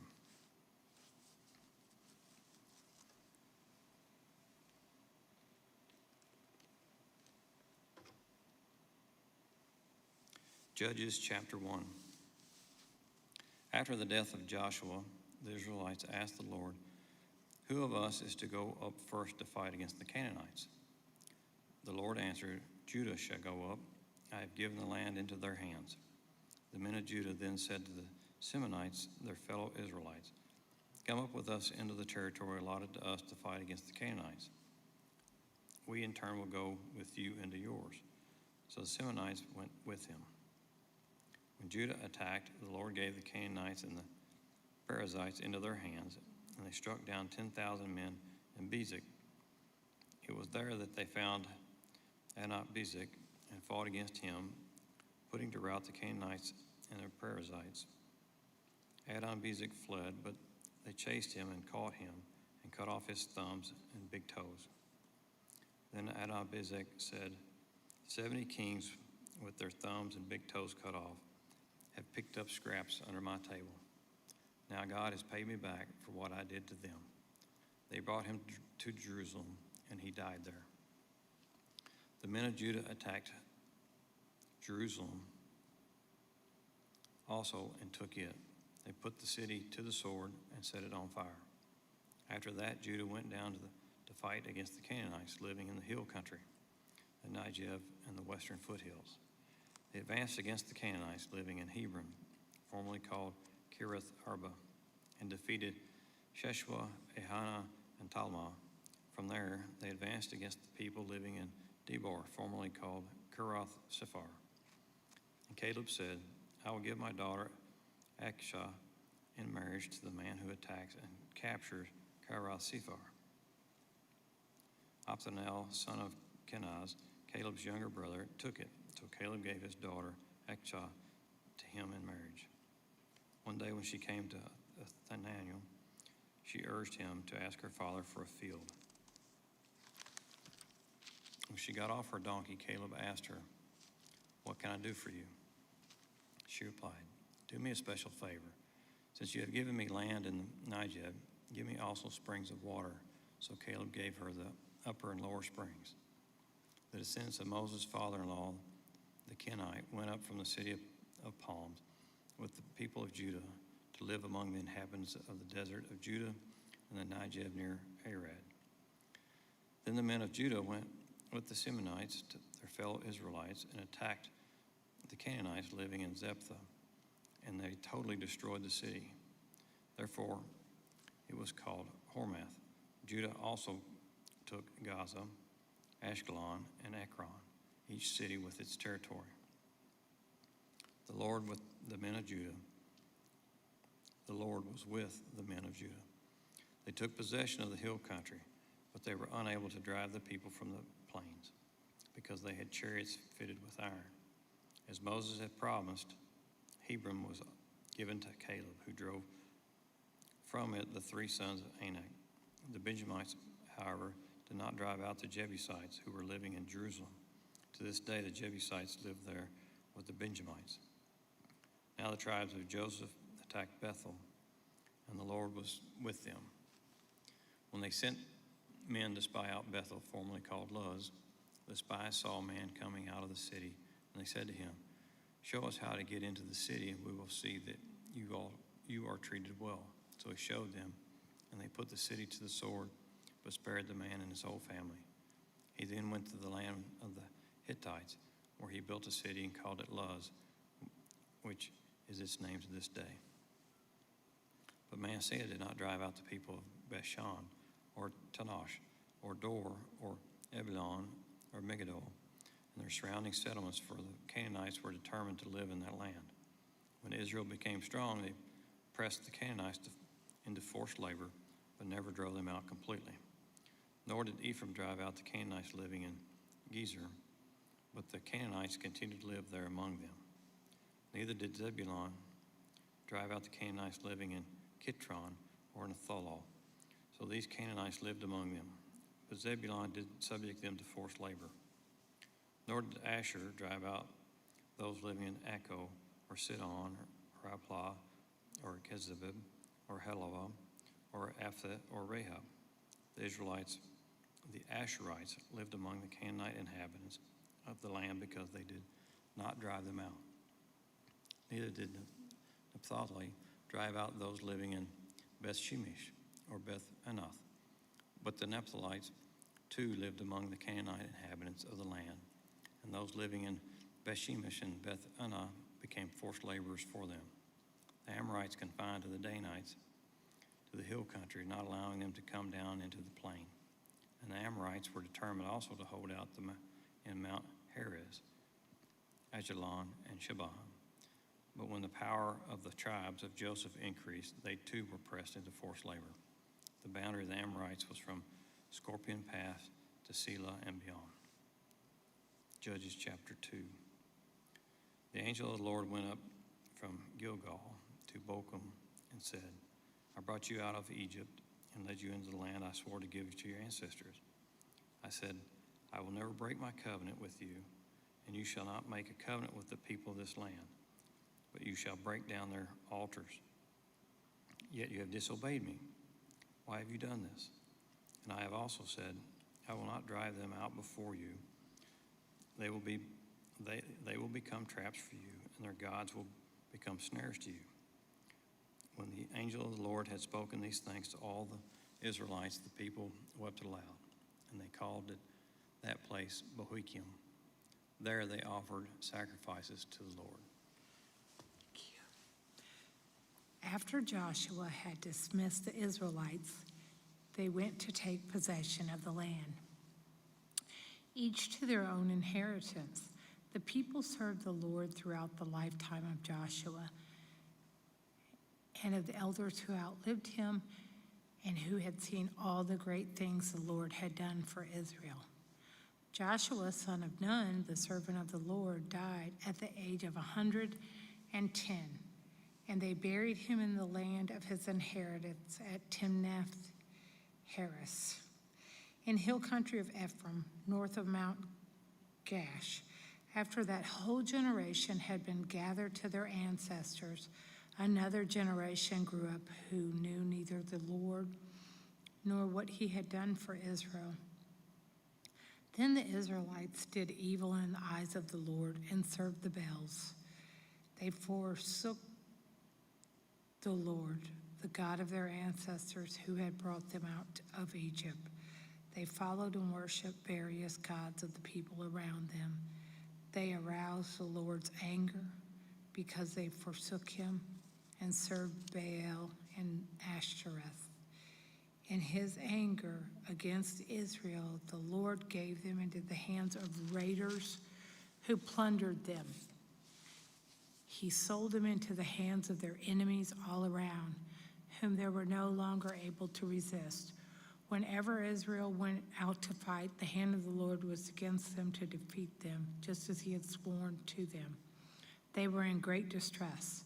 Then the Lord raised up judges who saved them out of the hands of these raiders. Yet they would not listen to their judges, but prostituted themselves to other gods and worshiped them. They quickly turned from the ways of their ancestors who had been obedient to the Lord's commands. Whenever the Lord raised up a judge for them, he was with the judge and saved them out of the hands of their enemies, as long as the judge lived. For the Lord relented because of their groaning under those who oppressed and afflicted them. But when the judge died, the people returned to the ways even more corrupt than those of their ancestors, following other gods and serving and worshiping them. They refused to give up their evil practices and stubborn ways. Therefore, the Lord was very angry with Israel and said, because this nation has violated the covenant I ordained for their ancestors and has not listened to me, I will no longer drive out before them any of the nations Joshua left when he died. I will use them to test Israel and see whether they will keep the way of the Lord and walk in it as their ancestors did. The Lord had allowed those nations to remain. He did not drive them out at once by giving them into the hands of Joshua. These are the nations the Lord left to test all those Israelites who had not experienced any of the wars in Canaan. He did this only to teach warfare to the descendants of the Israelites who had not had previous battle experience. The 5 rulers of the Philistines, all the Canaanites, the Sidonians, and the Hivites living in Lebanon mountains from Mount Baal Hermon to Lebo Hamath. They were left to test the Israelites to see whether they would obey the Lord's commands, which he had given their ancestors through Moses.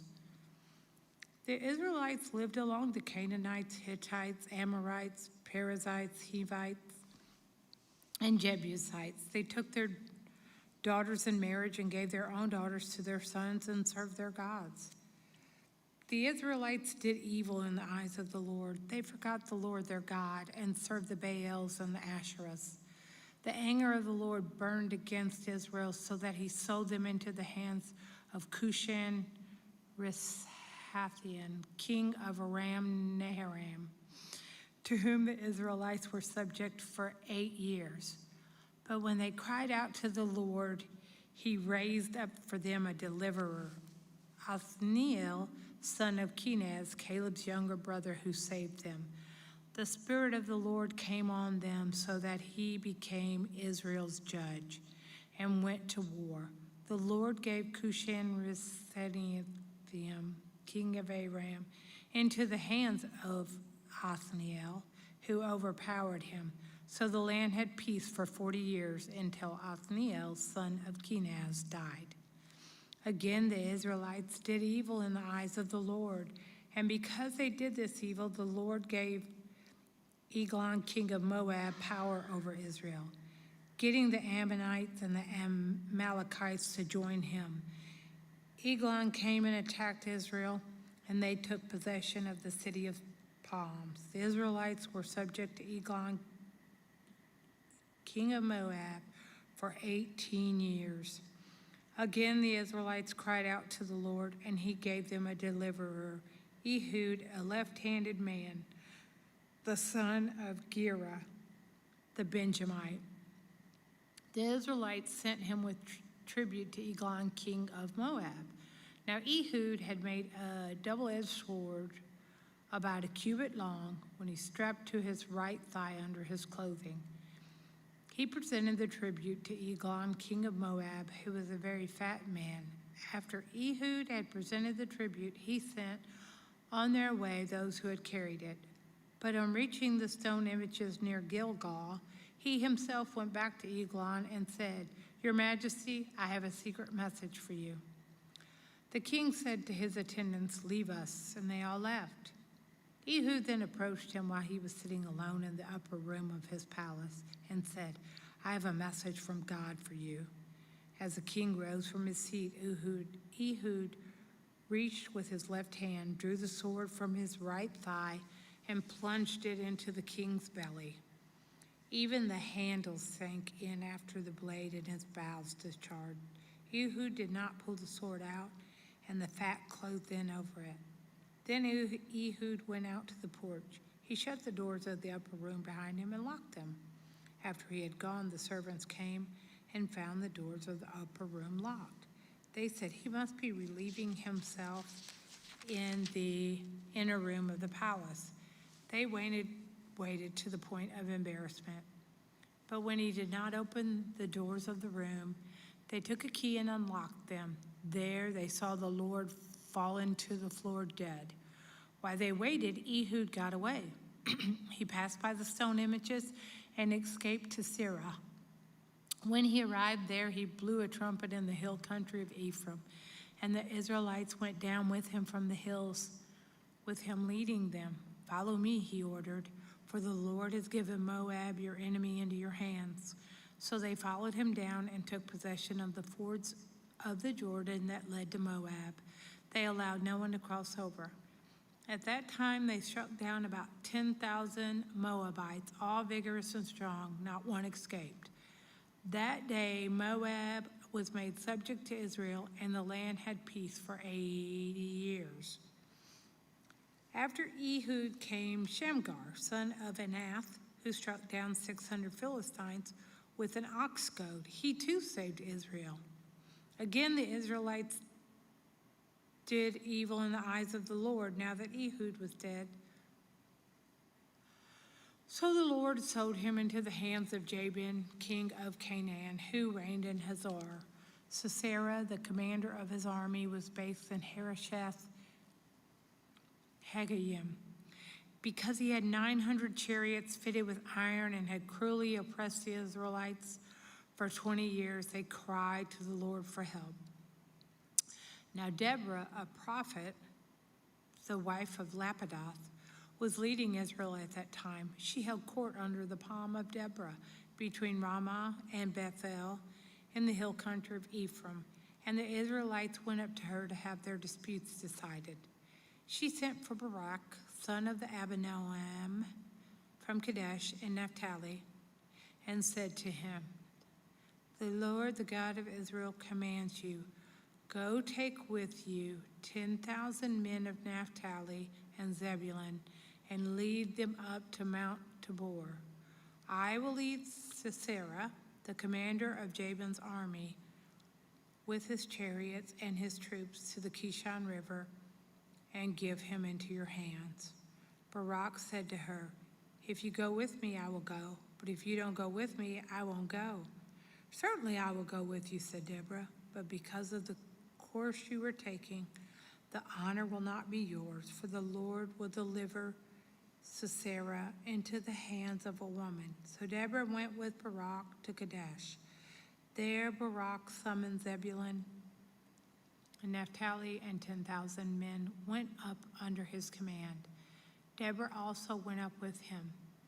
Now Heber and Kenite had left the other Kenites, the descendants of Hobab, Moses' brother-in-law, and pitched its tent by the great tree in Zanim near Kadesh. When they told Sisera that Barak, son of Abinoam, had gone up to Mount Tabor, Sisera summoned from Harosheth Hagoyim to the Kishon River all his men and his 900 chariots fitted with iron. Then Deborah said to Barak, "Go, this is the day the Lord has given Sisera into your hands. Has not the Lord gone ahead of you?" So Barak went down Mount Tabor with 10,000 men following him. At Barak's advance, the Lord routed Sisera, all his chariots and army by the sword, and Sisera got down from his chariot and fled on foot. Barak pursued the chariots and army as far as Harosheth Hagoyim, and all of Sisera's troops fell by the sword. Not a man was left. Sisera, meanwhile, fled on foot to the tent of Jael, the wife of Heber the Kenite, because there was an allowance between Jabin, king of Hazar, and the family of Heber the Kenite. Jael went on to meet Sisera and said to him, "Come, my lord, come right in. Don't be afraid." So he entered her tent, and she covered him with a blanket. "I'm thirsty," he said. "Please give me some water."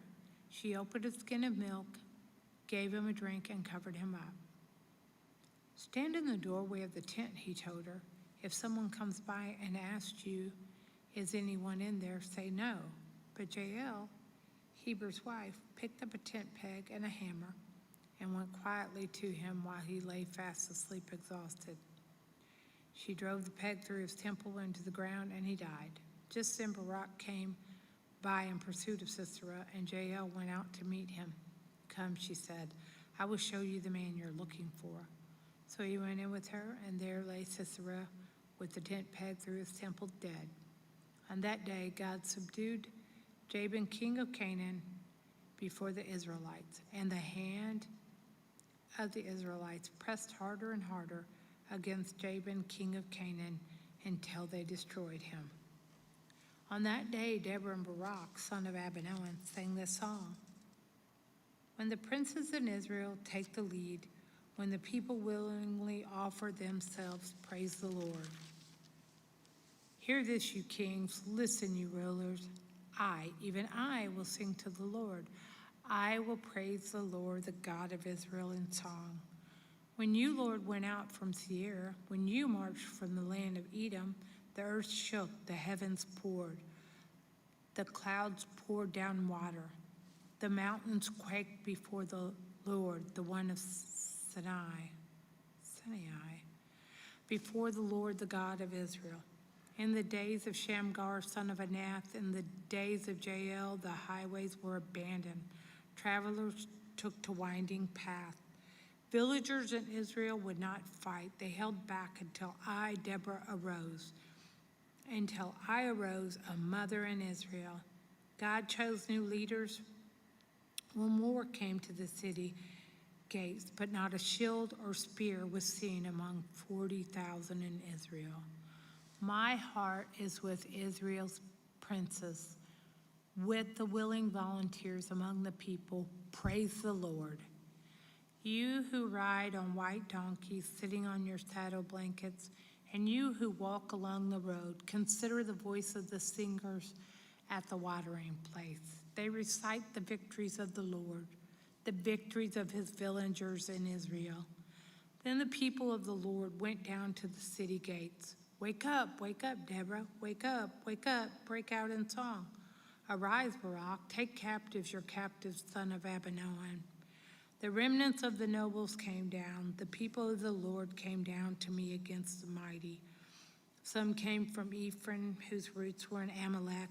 Benjamin was with the people who followed you from Machir. Captains came down from Zebulun, those who bear a commander's staff.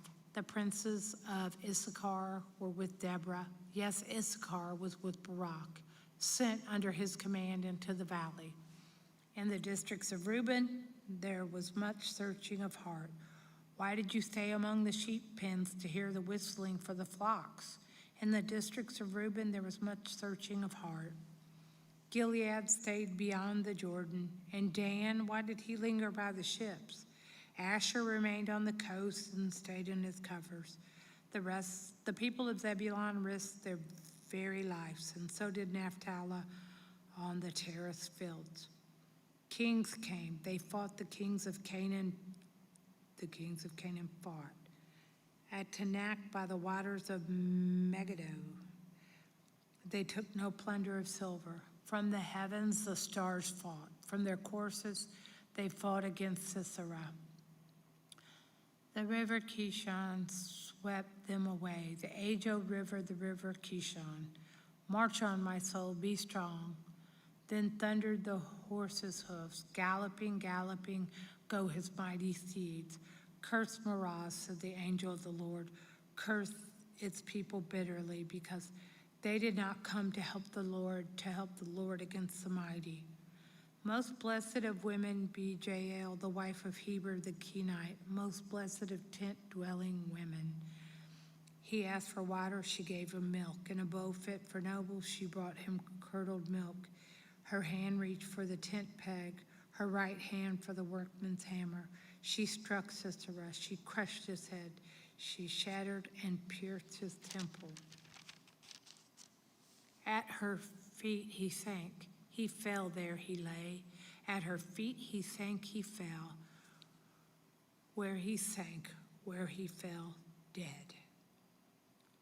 Through the window peered Sisera's mother. Behind the lattice she cried out, "Why is his chariot so long in coming? Why is the clatter of his chariots delayed?" The wisest of her ladies answer her, "Indeed."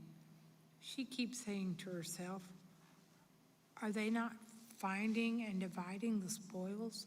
A woman or two for each man, colorful garments as plunder for Sisera, colorful garments embroidered, highly embroidered garments for my neck. All this is plunder? So may all your enemies perish, Lord.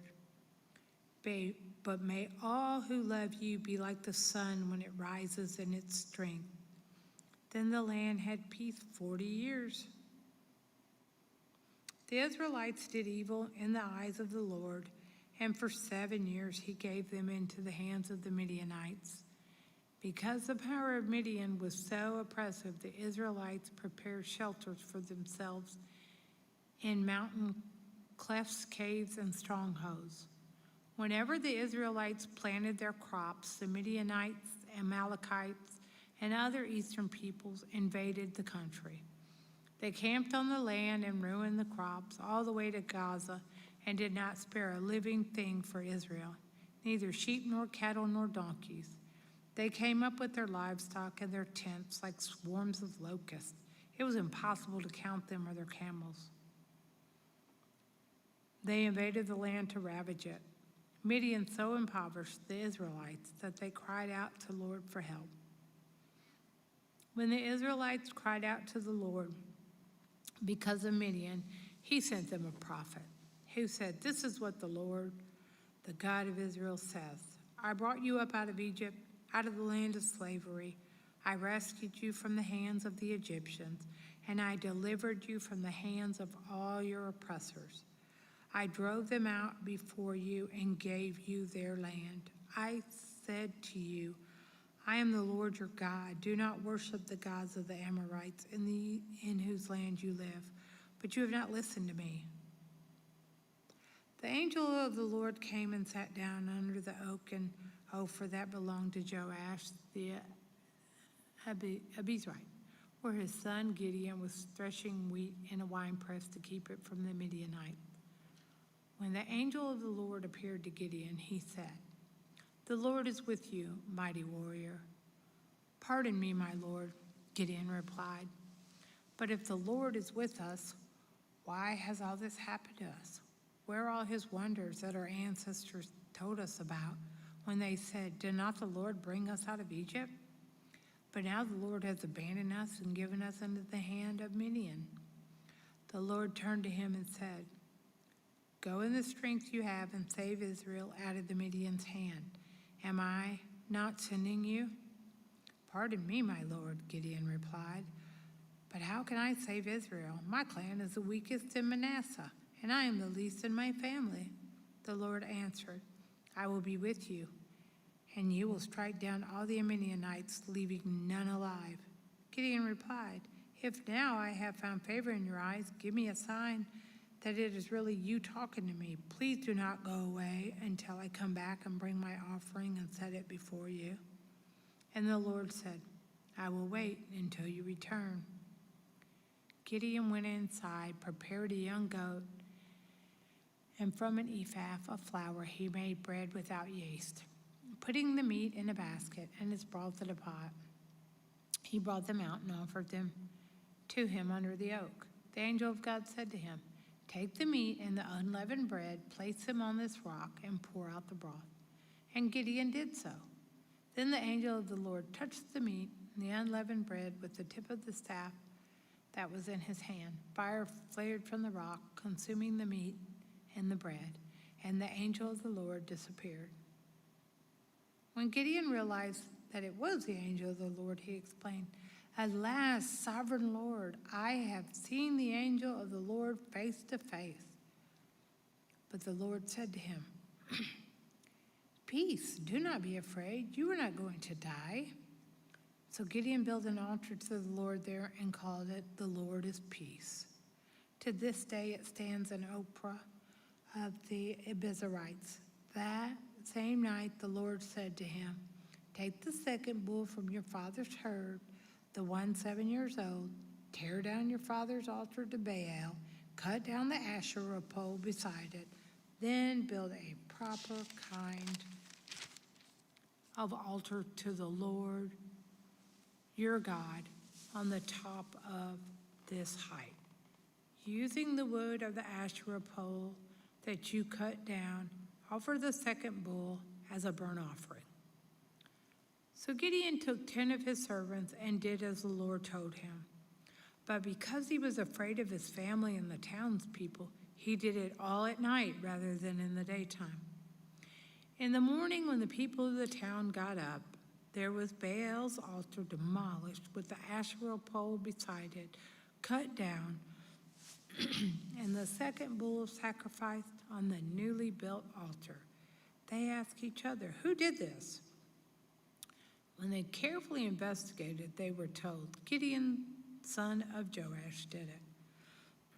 The people of the town demanded of Joash, "Bring out your son, he must die, because he has broken down Baal's altar and cut down the Asherah pole beside it." But Joash replied to the hostile crowd around him, "Are you going to plead Baal's cause? Are you trying to save him? Whoever fights for him shall be put to death by morning. If Baal really is a god, he can defend himself when someone breaks down his altar." So because Gideon broke down Baal's altar, they gave him the name Jerubbaal that day, saying, "Let Baal contend with him."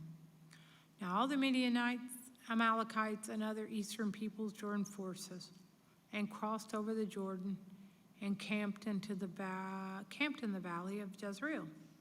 Then the Spirit of the Lord came on Gideon, and he blew a trumpet, summoning the Abiezrites to follow him. He sent messengers throughout Manasseh, calling them to arms, and also into Asher, Zebulun, and Naphtali, so that they too went up to meet them. Gideon said to God, "If you will save Israel by my hands as you have promised, look, I will place a wool fleece on the threshing floor.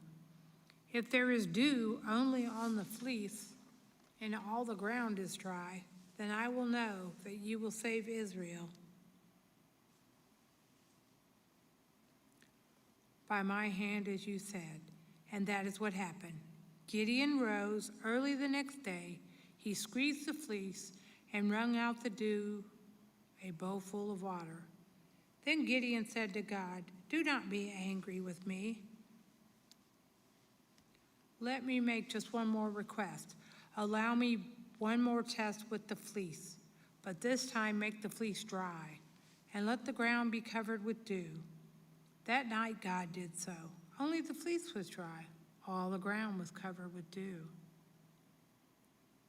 Early in the morning, Jerubbaal, that is Gideon, and all his men camped at the spring of Harod. The camp of Midian was north of them in the valley, near the hill of Moreh. The Lord said to Gideon, "You have too many men. I cannot deliver Midian into their hands, or Israel would boast against me. My own strength has saved me. Now announce to the army, anyone who trembles with fear may turn back and leave Mount Gilead." So 22,000 men left, while 10,000 remained. But the Lord said to Gideon, "There are still too many men. Take them down to the water, and I will send them out for you. If I say this one shall go with you, he shall go. But if I say this one shall not go with you, he shall not go." So Gideon took the men down to the water. There the Lord told him, "Separate those who lap the water with their tongues as a dog laps from those who kneel down to drink. 300 of them drank with cupped hands, lapping like dogs. All the rest got down on their knees to drink." The Lord said to Gideon, "With the 300 men that lapped, I will save you and give the Midianites into your hands. Let the others go home." So Gideon went to the rest of the Israelites home, but kept the 300 who took over the provisions and trumpets of the others. Now the camp of Midian lay below him in the valley. During that night, the Lord said to Gideon, "Get up, go down against the camp, because I am going to give it into your hands. If you are afraid to attack, go down to the camp with your servant Purah and listen to what they are saying. Afterward, you will be encouraged to attack the camp." So he and Purah, his servant, went down to the outposts of the camp. The Midianites, the Amalekites, and all the other eastern people had settled in the valley. Thick as locusts, their camels could no more be counted than the sand on the seashore. Gideon arrived just as the man was telling a friend his dream. "I had a dream," he was saying. "A round loaf of barley bread came tumbling into the Midianite camp. It struck the tent with such a force that the tent overturned and collapsed." His friend responded, "This can be nothing other than the sword of Gideon, son of Joash, the Israelite. God has given the Midianite and the whole camp into his hands." When Gideon heard the dream and its interpretation, he bowed down and worshiped. He returned to the camp of Israel and called out, "Get up. The Lord has given the Midianite camp into your hands."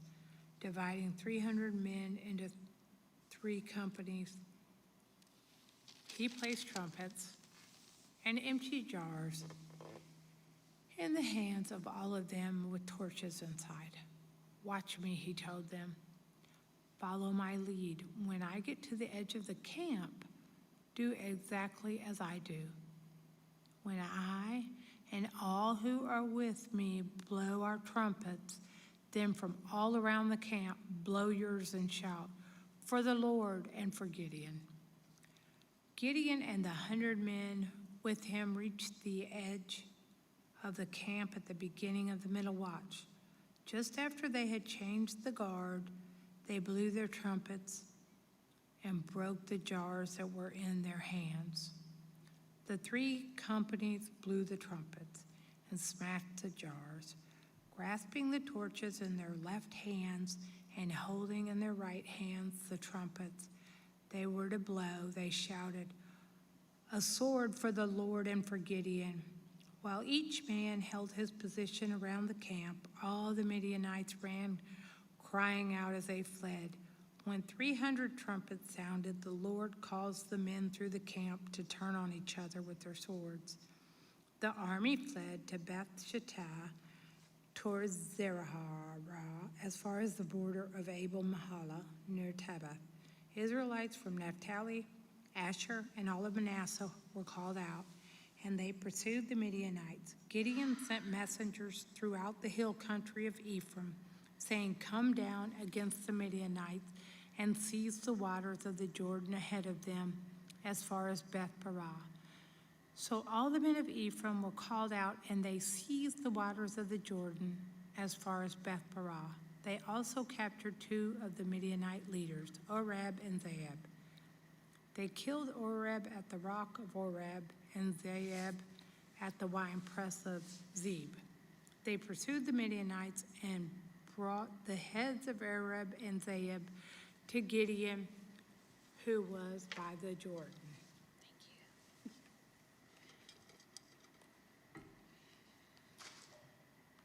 Now the Ephraimites asked Gideon, "Why have you treated us like this? Why didn't you call us when you went to fight Midian?"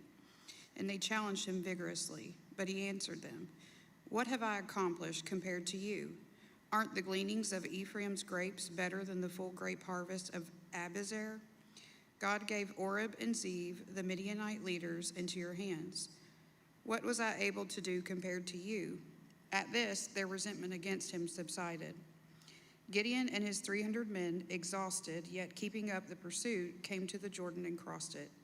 He said to the men of Succoth, "Give my troops some bread. They are worn out, and I am still pursuing Zebah and Zalmunna, the kings of Midian." But the officials of Succoth said, "Do you already have the hands of Zebah and Zalmunna in your possession? Why should we give bread to your troops?"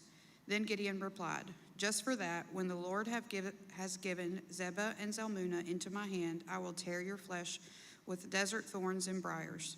From there he went up to Peniel and made the same request of them. But they answered as men of Succoth had. So he said to the men of Peniel, "When I return in triumph, I will tear down this tower."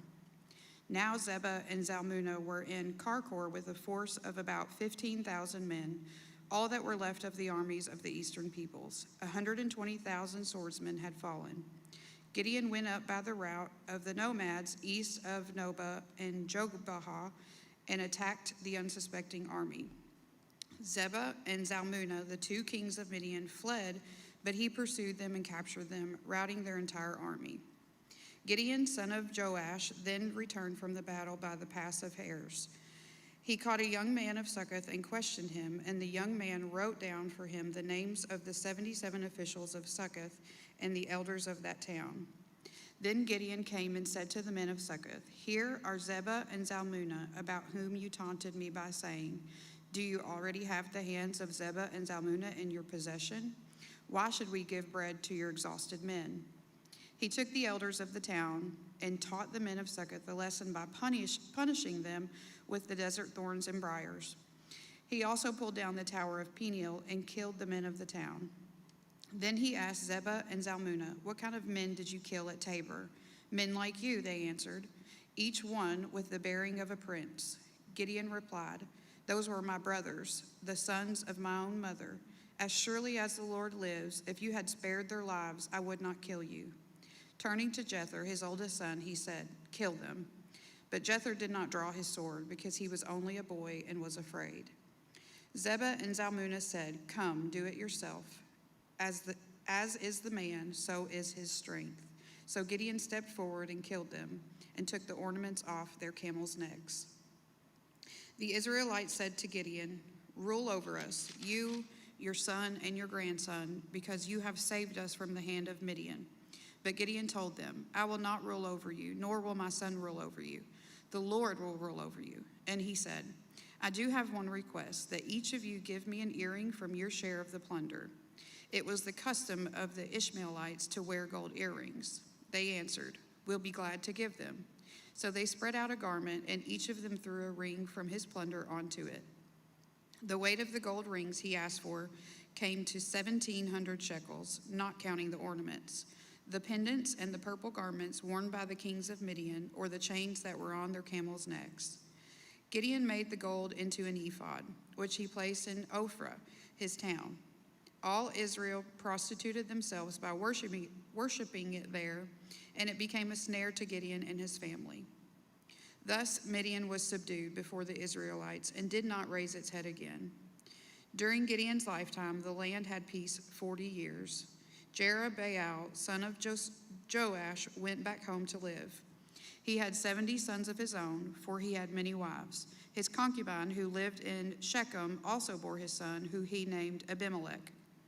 Gideon, son of Joash, died at a good old age and was buried in the tomb of his father Joash in Ophrah of the Abiezrites. No sooner had Gideon died than the Israelites again prostituted themselves to the Baals.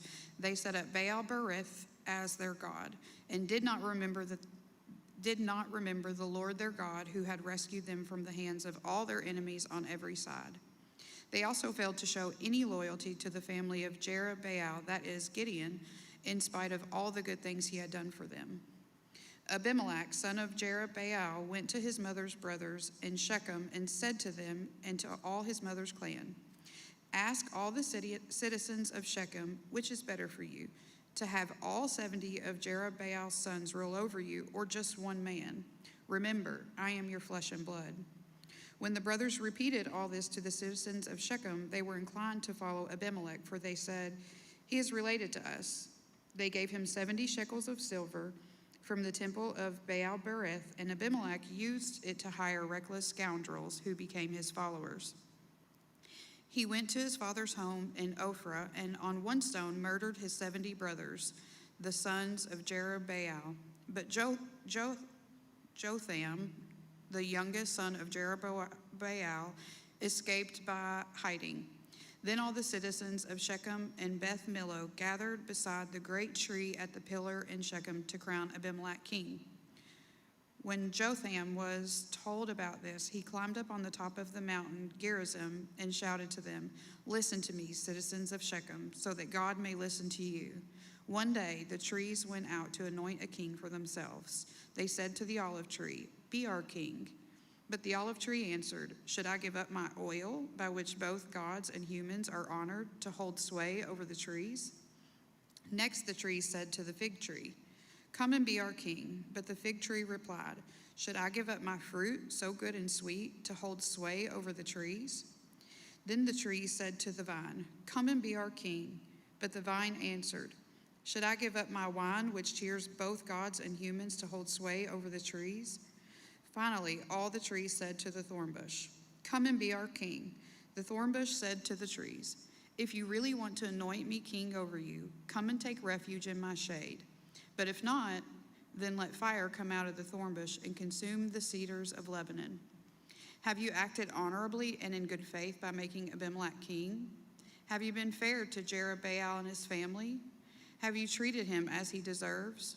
Remember that my father fought for you and risked his life to rescue you from the hand of Midian. But today you have revolted against my father's family. You have murdered his 70 sons on a single stone and have made Abimelech, the son of his female slave, king over the citizens of Shechem, because he is related to you. So have you acted honorably and in good faith toward Jerubbaal and his family today? If you have, may Abimelech be your joy, and may you be his toy too. But if you have not, let fire come out from Abimelech and consume you, the citizens of Shechem and Beth Millo, and let fire come out from you, the citizens of Shechem and Beth Millo, and consume Abimelech. Then Jotham fled, escaping to Beer, and he lived there because he was afraid of his brother Abimelech. After Abimelech had governed Israel 3 years, God stirred up animosity between Abimelech and the citizens of Shechem, so that they acted treacherously against Abimelech. God did this in order that the crime against Jerubbaal's 70 sons, the shedding of their blood, might be avenged on their brother Abimelech and the citizens of Shechem, who had helped him murder his brothers. In opposition to him, these citizens of Shechem set men on the hilltops to ambush and rob everyone who passed by, and this was reported to Abimelech. Now Gaal, son of Ebed, moved with the clan into Shechem, and its citizens put their confidence in him. After they had gone out into the fields and gathered the grapes and trodden them, they held a festival in the temple of their God. While they were eating and drinking, they cursed Abimelech. Then Gaal, son of Ebed, said, "Who is Abimelech, and why should we Shechlemites be subject to him? Isn't he Jerubbaal's son, and isn't Zebul his deputy? Serve the family of Hamor, Shechem's father. Why should we serve Abimelech? If only this people were under my command, then I would get rid of him. I would say to Abimelech, 'Call out your whole army.'" When Zebul, the governor of the city, heard what Gaal, son of Ebed, said, he was angry. Under cover, he sent messages to Abimelech saying, "Gaal, son of Ebed, and his clan have come to Shechem and are stirring up the city against you.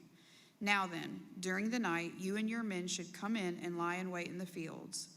In the morning at sunrise, advance against the city. When Gaal and his men come out against you, seize the opportunity to attack them." So Abimelech and his troops set out by night and took up concealed positions near Shechem in 4 companies. Now Gaal, son of Ebed, had gone out and was standing at the entrance of the city gate, just as Abimelech and his troops came out from their hiding place. When Gaal saw them, he said to Zebul, "Look, people are coming down from the tops of the mountain." Zebul replied, "You mistake the shadows of the mountains for men." But Gaal spoke up against him. "Look, people are coming down from the central hill, and company is coming from the direction of the diviner's tree." Then Zebul said to him, "Where's your big talk now, you who said, 'Who is Abimelech that we should be subject to him?' Aren't these the men you ridiculed? Go and fight them." So Gaal led out the citizens of Shechem and fought Abimelech. Abimelech chased him and the way to the entrance of the gate, and many were killed as they fled. Then Abimelech stayed in Aramah, and Zebul drove Gaal and his clan out of Shechem. The next day, the people of Shechem went out to the fields, and this was reported to Abimelech. So he took his men, divided them into 3 companies, and set an ambush in the fields. When he saw the people coming out of the city, he rose to attack them. Abimelech and the companies with him rushed forward to a position at the entrance of the city gate. Then the 2 companies attacked those in the fields and struck them down. All day, Abimelech pressed his attack against the city until he had captured it and killed its people. Then he destroyed the city and scattered salt all over it. On hearing this, the citizens in the tower of Shechem went into the stronghold of the temple of El-Berith. When Abimelech heard that they had assembled there, he and all his men went up Mount Zalmon. He took an axe and cut off some branches, which he lifted to his shoulders. He ordered the men with him, "Quick, do what you have seen me do." All of the men cut branches and followed Abimelech. They piled them against the stronghold and set it on fire with the people still inside. So all the people in the tower of Shechem, about 1,000 men and women, also died. Next, Abimelech went to Thebez and besieged it and captured it. Inside the city, however, was a strong tower to which all the men and women, all of the people of the city, had fled. They had locked themselves in and climbed up on the tower roof. Abimelech went to the tower and attacked it. But as he approached the entrance to the tower to set it on fire, a woman dropped an upper millstone on his head and cracked his skull. Hurriedly, he called to his armor bearer, "Draw your sword and kill me, so that they can't say a woman killed me." So his servant ran him through, and he died. When the Israelites saw that Abimelech was dead, they went home. Thus God repaid the wickedness that Abimelech had done to his father by murdering his 70 brothers. God also made the people of Shechem pay for all of their wickedness. The curse of Jotham, son of Jerubbaal, came on them. Chapter 10. After the time of Abimelech, a man of Issachar named Tola, son of Puah, the son of Dodo, rose to save Israel. He lived in Shamir in the hill country of Ephraim. He led Israel 23 years, then he died and was buried in Shamir. He was followed by Jair of Gilead, who led Israel 22 years. He had 30 sons who rode 30 donkeys. They controlled 30 towns in Gilead, which to this day are called Havoth Jair. When Jair died, he was buried in Kaman. Again, the Israelites did evil in the eyes of the Lord. They served the Baals and the Ashereths and the gods of Aram, the gods of Sidon, the gods of Moab, the gods of the Ammonites, and the gods of the Philistines. And because the Israelites forsook the Lord and no longer served him, he became angry with them. He sold them into the hands of the Philistines and the Ammonites, who that year shattered and crushed them. For 18 years they oppressed all the Israelites on the east side of the Jordan in Gilead, the land of the Amorites. The Ammonites also crossed the Jordan to fight against Judah, Benjamin, and Ephraim. Israel was in great distress. Then the Israelites cried out to the Lord, "We have sinned against you, forsaking our God and serving the Baals." The Lord replied, "When the Egyptians, the Amorites, the Ammonites, the Philistines, the Sidonians, the Amalekites, and the Maonites oppressed you, and you cried for me to help, did I not save you from their hands? But you have forsaken me and served other gods, so I will no longer save you. Go and cry out to the gods you have chosen. Let them save you when you are in trouble." But the Israelites said to the Lord, "We have sinned. Do with us whatever you think is best, but please rescue us now." Then they got rid of the foreign gods among them and served the Lord. And he could bear Israel's misery no longer. When the Ammonites were called to arms and camped in Gilead, the Israelites assembled and camped at Mizpah. The leaders of the people of Gilead said to each other, "Whoever will take the lead in attacking the Ammonites will be head over all who live in Gilead." Jephthah, a Gileadite, was a mighty warrior. His father was Gilead, his mother was a prostitute. Gilead's wife also bore him sons, and when they were grown up, they drove Jephthah away. "You are not going to get any inheritance in our family," they said, "because you are the son of another woman." So Jephthah fled from his brothers and settled in the land of Tob, where a gang of scoundrels gathered around him and followed him. Sometime later, when the Ammonites were fighting against Israel, the elders of Gilead went to get Jephthah from the land of Tob. "Come," they said, "be our commander so we can fight the Ammonites." Jephthah said to them, "Didn't you hate me and drive me from my father's house? Why do you come to me now, when you're in trouble?" The elders of Gilead said to him, "Nevertheless, we are turning to you now. Come with us to fight the Ammonites, and you will be head over all of us who live in Gilead." Jephthah answered, "Suppose you take me back to fight the Ammonites, and the Lord gives them to me. Will I really be your head?" The elders of Gilead replied, "The Lord is our witness. We will certainly do as you say." So Jephthah went with the elders of Gilead, and the people made him head and commander over them. And he repeated all of his words before the Lord in Mizpah. Then Jephthah sent messengers to the Ammonite king with the question, "What do you have against me that you have attacked my country?" The king of the Ammonites answered Jephthah's messengers, "When Israel came up out of Egypt, they took away my land from the Arnon to the Jabbok, all the way to the Jordan. Now give it back peaceably." Jephthah sent back messengers to the Ammonite king, saying, "This is what Jephthah says. Israel did not take the land of Moab or the land of the Ammonites. But when they came up out of Egypt, Israel went through the wilderness to the Red Sea and on to the Kadesh. Then Israel sent messengers to the king of Edom, saying, 'Give us permission to go through your country.' But the king of Edom would not listen. They sent also to the king of Moab, and he refused. So Israel stayed in Kadesh. Next they traveled the wilderness, skirted the lands of Edom and Moab, passed along the eastern side of the country of Moab, and camped on the other side of the Arnon. They did not enter the territory of Moab, for the Arnon was its border. Then Israel sent messengers to Sihon, king of the Amorites, who ruled in Heshbon, and said to him, 'Let us pass through your country to our own place.' Sihon, however, did not trust Israel to pass through his territory. He mustered all his troops and encamped at Jahaz and fought with Israel. Then the Lord, the God of Israel, gave Sihon and his whole army into Israel's hands, and they defeated them.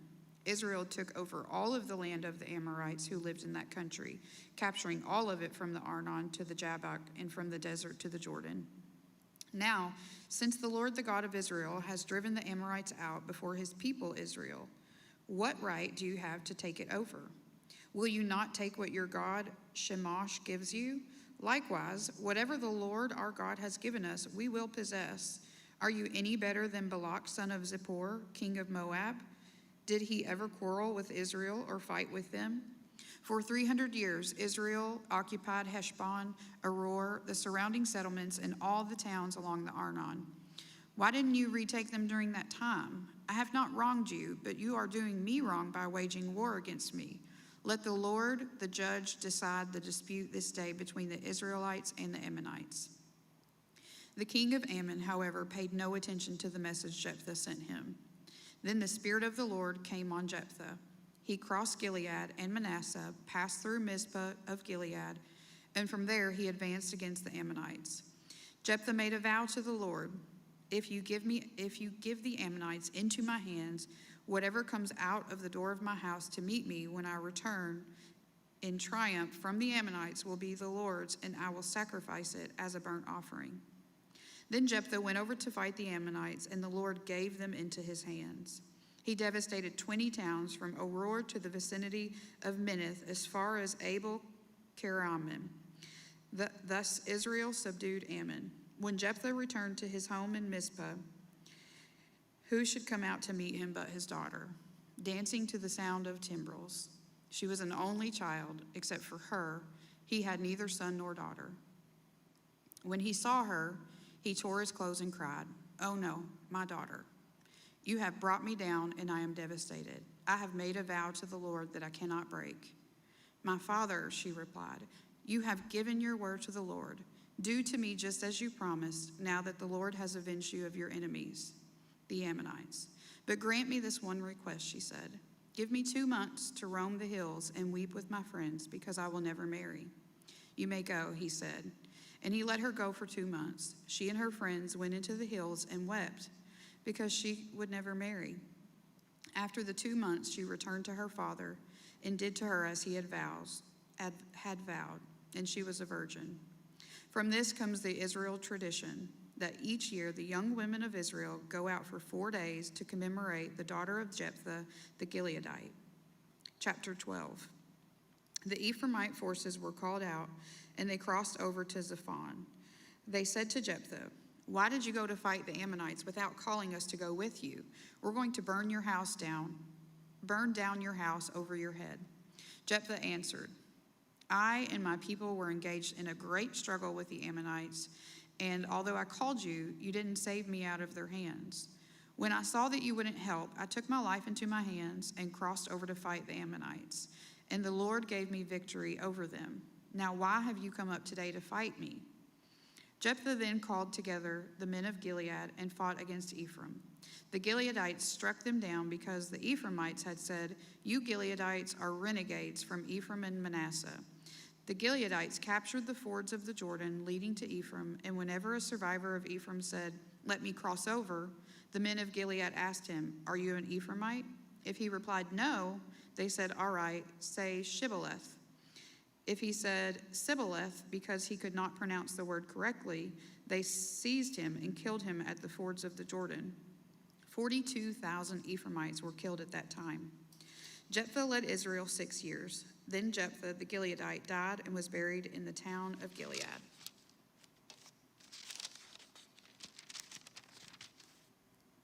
After him, Ibzan of Bethlehem led Israel. He had 30 sons and 30 daughters. He gave his daughters away in marriage to those outside his clan, and for his sons he brought in 30 young women as wives from the outside of his clan. Ibzan led Israel 7 years. Then Ibzan died and was buried in Bethlehem. After him, Elon the Zebulunite led Israel 10 years. Then Elon died and was buried in Ajalon in the land of Zebulun. After him, Abdon, son of Hillel from Pirathon, led Israel. He had 40 sons and 30 grandsons who rode on 70 donkeys. He led Israel 8 years. Then Abdon, son of Hillel, died and was buried in Pirathon in Ephraim in the hill country of the Amalekites. Chapter 13. Again, the Israelites did evil in the eyes of the Lord. So the Lord delivered them into the hands of the Philistines for 40 years. A certain man of Zorah named Manoah from the clan of Danites had a wife who was childless, unable to give birth. The angel of the Lord appeared to her and said, "You are barren and childless, but you are going to become pregnant and give birth to a son. Now see to it that you drink no wine or other fermented drink, and that you do not eat anything unclean. You will be pregnant and have a son whose head is never to be touched by a razor, because the boy is to be a Nazirite, dedicated to God from the womb. He will take the lead in delivering Israel from the hands of the Philistines." Then the woman went to her husband and told him, "A man of God came to me. He looked like an angel of God, very awesome. I didn't ask where he came from, but he didn't tell me his name. He said to me, 'You will become pregnant and have a son. Now then, drink no wine or other fermented drink, and do not eat anything unclean, because the boy will be a Nazirite of God from the womb until the day of his death.' Then Manoah prayed to the Lord, 'Pardon your servant, Lord. I beg you to let the man of God you sent to us come again to teach us how to bring up the boy who is to be born.' God heard Manoah, and the angel of God came again to the woman while she was out in the field. But her husband, Manoah, was not with her. The woman hurried to tell her husband, 'He's here, the man who appeared to me the other day.' Manoah got up and followed his wife. When he came to the man, he said, 'Are you the man who talked to my wife?' 'I am,' he said. So Manoah asked him, 'When your words are fulfilled, what is to be the rule that governs the boy's life and work?' The angel of the Lord answered, 'Your wife must do all that I have told her. She must not eat anything that comes from the grapevine, nor drink any wine or other fermented drink, nor eat anything unclean. She must do everything I have commanded her.' Manoah said to the angel of the Lord, 'We would like you to stay until we prepare a young goat for you.' The angel of the Lord replied, 'Even though you detain me, I will not eat any of your food. But if you prepare a burnt offering, offer it to the Lord.' Manoah did not realize that it was the angel of the Lord. Then Manoah inquired of the angel of the Lord, 'What is your name, so that we may honor you when your word comes true?' He replied, 'Why do you ask my name? It is beyond understanding.' Then Manoah took a young goat together with the grain offering and sacrificed it on a rock to the Lord. And the Lord did an amazing thing while Manoah and his wife watched. As the flame blazed up from the altar toward heaven, the angel of the Lord ascended in the flame. Seeing this, Manoah and his wife fell with their faces to the ground. When the angel of the Lord did not show himself again to Manoah and his wife, Manoah realized that it was the angel of the Lord. 'We are doomed to die,' he said to his wife. 'We have seen God.' But his wife answered, 'If the Lord had meant to kill us, he would not have accepted a burnt offering and grain offering from our hands, nor shown us all these things, or now told us this.' The woman gave birth to a boy and named him Samson. He grew, and the Lord blessed him, and the Spirit of the Lord began to stir in him while he was Manadan between Zorah and Eshtaol. Chapter 14. Samson went to Timnah and saw there a young Philistine woman. When he turned, he said to his father and mother, 'I have seen a Philistine woman in Timnah. Now get her for me as my wife.' His father and mother replied, 'Isn't there an acceptable woman among your relatives or among all our people? Must you go to the uncircumcised Philistines to get a wife?' But Samson said to his father, 'Get her for me. She's the right one for me.' His parents did not know that this was from the Lord, who was seeking an occasion to confront the Philistines, for at that time they were ruling over Israel. Samson went down to Timnah together with his father and mother. As they approached the vineyards of Timnah, suddenly a young lion came roaring toward him. The Spirit of the Lord came powerfully upon him, so that he tore the lion apart with his bare hands, as he might have torn a young goat. But he told neither his father nor his mother what he had done. Then he went down and talked with the woman, and he liked her. Some time later, when he went back to marry her, he turned aside to look at the lion's carcass, and in it he saw a swarm of bees and some honey. He scooped out the honey with his hands and ate as he went along. When he rejoined his parents, he gave them some, and they ate it too. But he did not tell him that he had taken the honey from the lion's carcass. Now his father went down to see the woman, and there Samson held a feast, as was customary for young men. When the people saw him, they chose 30 men to be his companions. "Let me tell you a riddle," Samson said to them. "If you can give me the answer, within the 7 days of the feast, I will give you 30 linen garments and 30 sets of clothes. If you can't tell me the answer, you must give me 30 linen garments and 30 sets of clothes." "Tell us your riddle," they said. "Let's hear it." He replied, "Out of the eater, something to eat. Out of the strong, something sweet." For 3 days they could not give the answer. On the 4th day, they said to Samson's wife, "Coax your husband into explaining the riddle for us, or we will burn you and your father's household to death. Did you invite us here to steal our property?" Then Samson's wife threw herself on him, sobbing, "You hate me. You don't really love me. You've given my people a riddle, but you haven't told me the answer." "I haven't even explained it to my father and mother," he replied, "so why should I explain it to you?" She cried the whole 7 days of the feast, so on the 7th day he finally told her, because she continued to press him. She in turn explained the riddle to her people. Before sunset on the 7th day, the men of the town said to him, "What is sweeter than honey? What is stronger than a lion?" Samson said to them, "If you had not plowed with my heifer, you would not have solved my riddle." Then the Spirit of the Lord came powerfully upon him. He went down to Ashkelon, struck down 30 of their men, stripped them of everything, and gave their clothes to those who had explained the riddle. Burning with anger, he returned to his father's home, and Samson's wife was given to one of his companions who had attended him at the feast.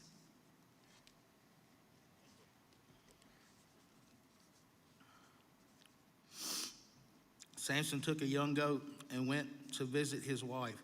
He said, "I'm going to my wife's room," but her father would not let him go in. "I was so sure you hated her," he said, "that I gave her to your companion. Isn't her younger sister more attractive? Take her instead." Samson said to them, "This time I have a right to get even with the Philistines. I will really harm them." So he went out and caught 300 foxes and tied them tail to tail in pairs. Then he fastened a torch to every pair of tails, lit the torches, and let the foxes loose in the standing grain of the Philistines. He burned up the shocks and standing grain, together with the vineyards and olive groves.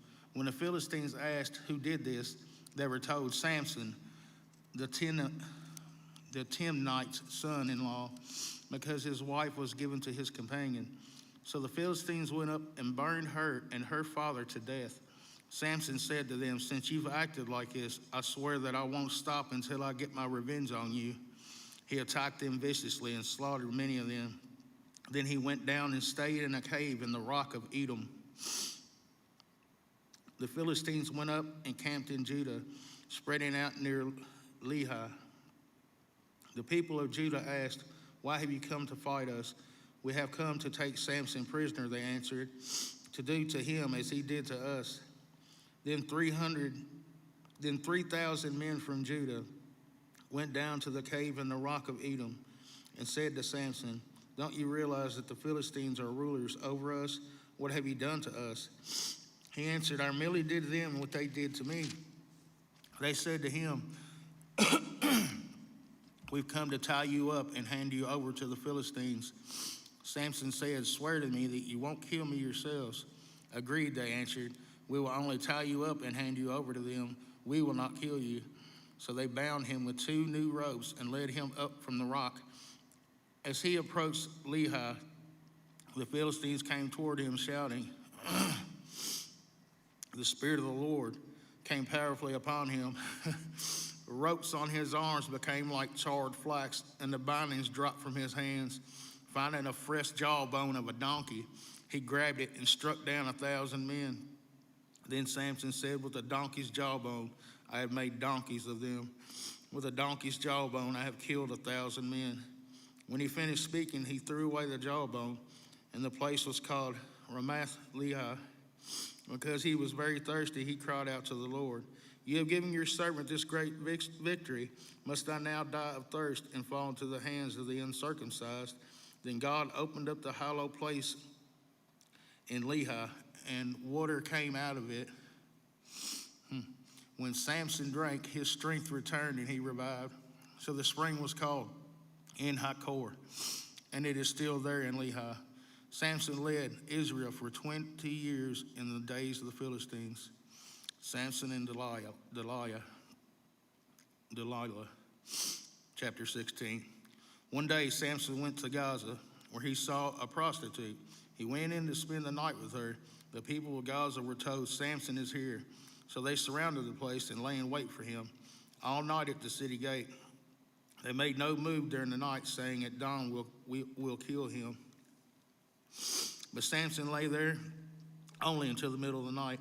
Then he got up and took hold of the doors of the city gate, together with 2 doorposts, and tore them loose, bar and all.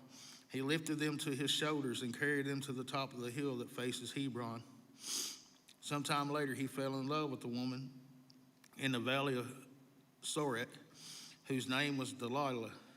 The rulers of the Philistines went to her and said, "See if you can lure him into showing you the secret of his great strength and how we can overpower him, so we may tie him up and subdue him. Each one of us will give you 1,100 shekels of silver." So Delilah said to Samson, "Tell me your secret of your great strength and how you can be tied up and subdued."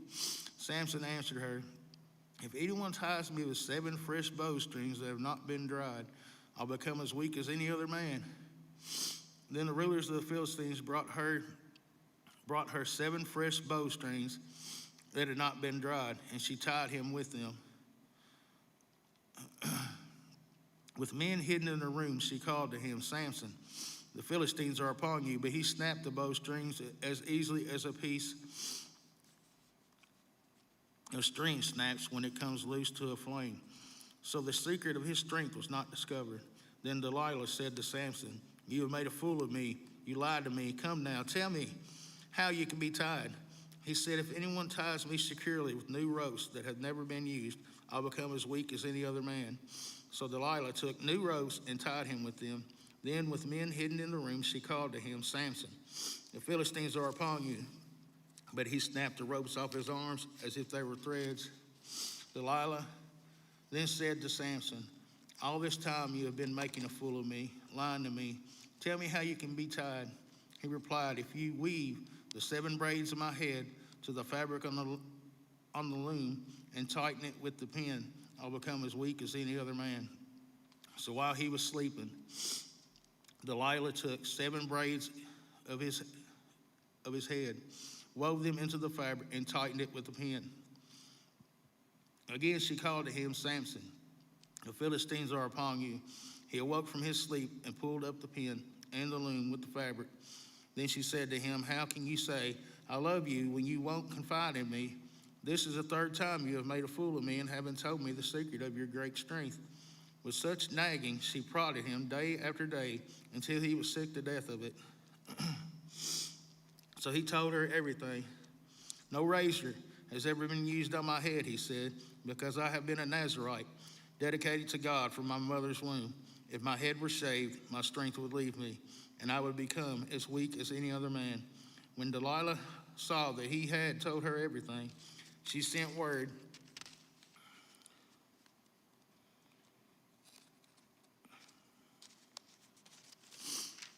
to the rulers of the Philistines, "Come back once more. He has told me everything." So the rulers of the Philistines returned with the silver in their hands.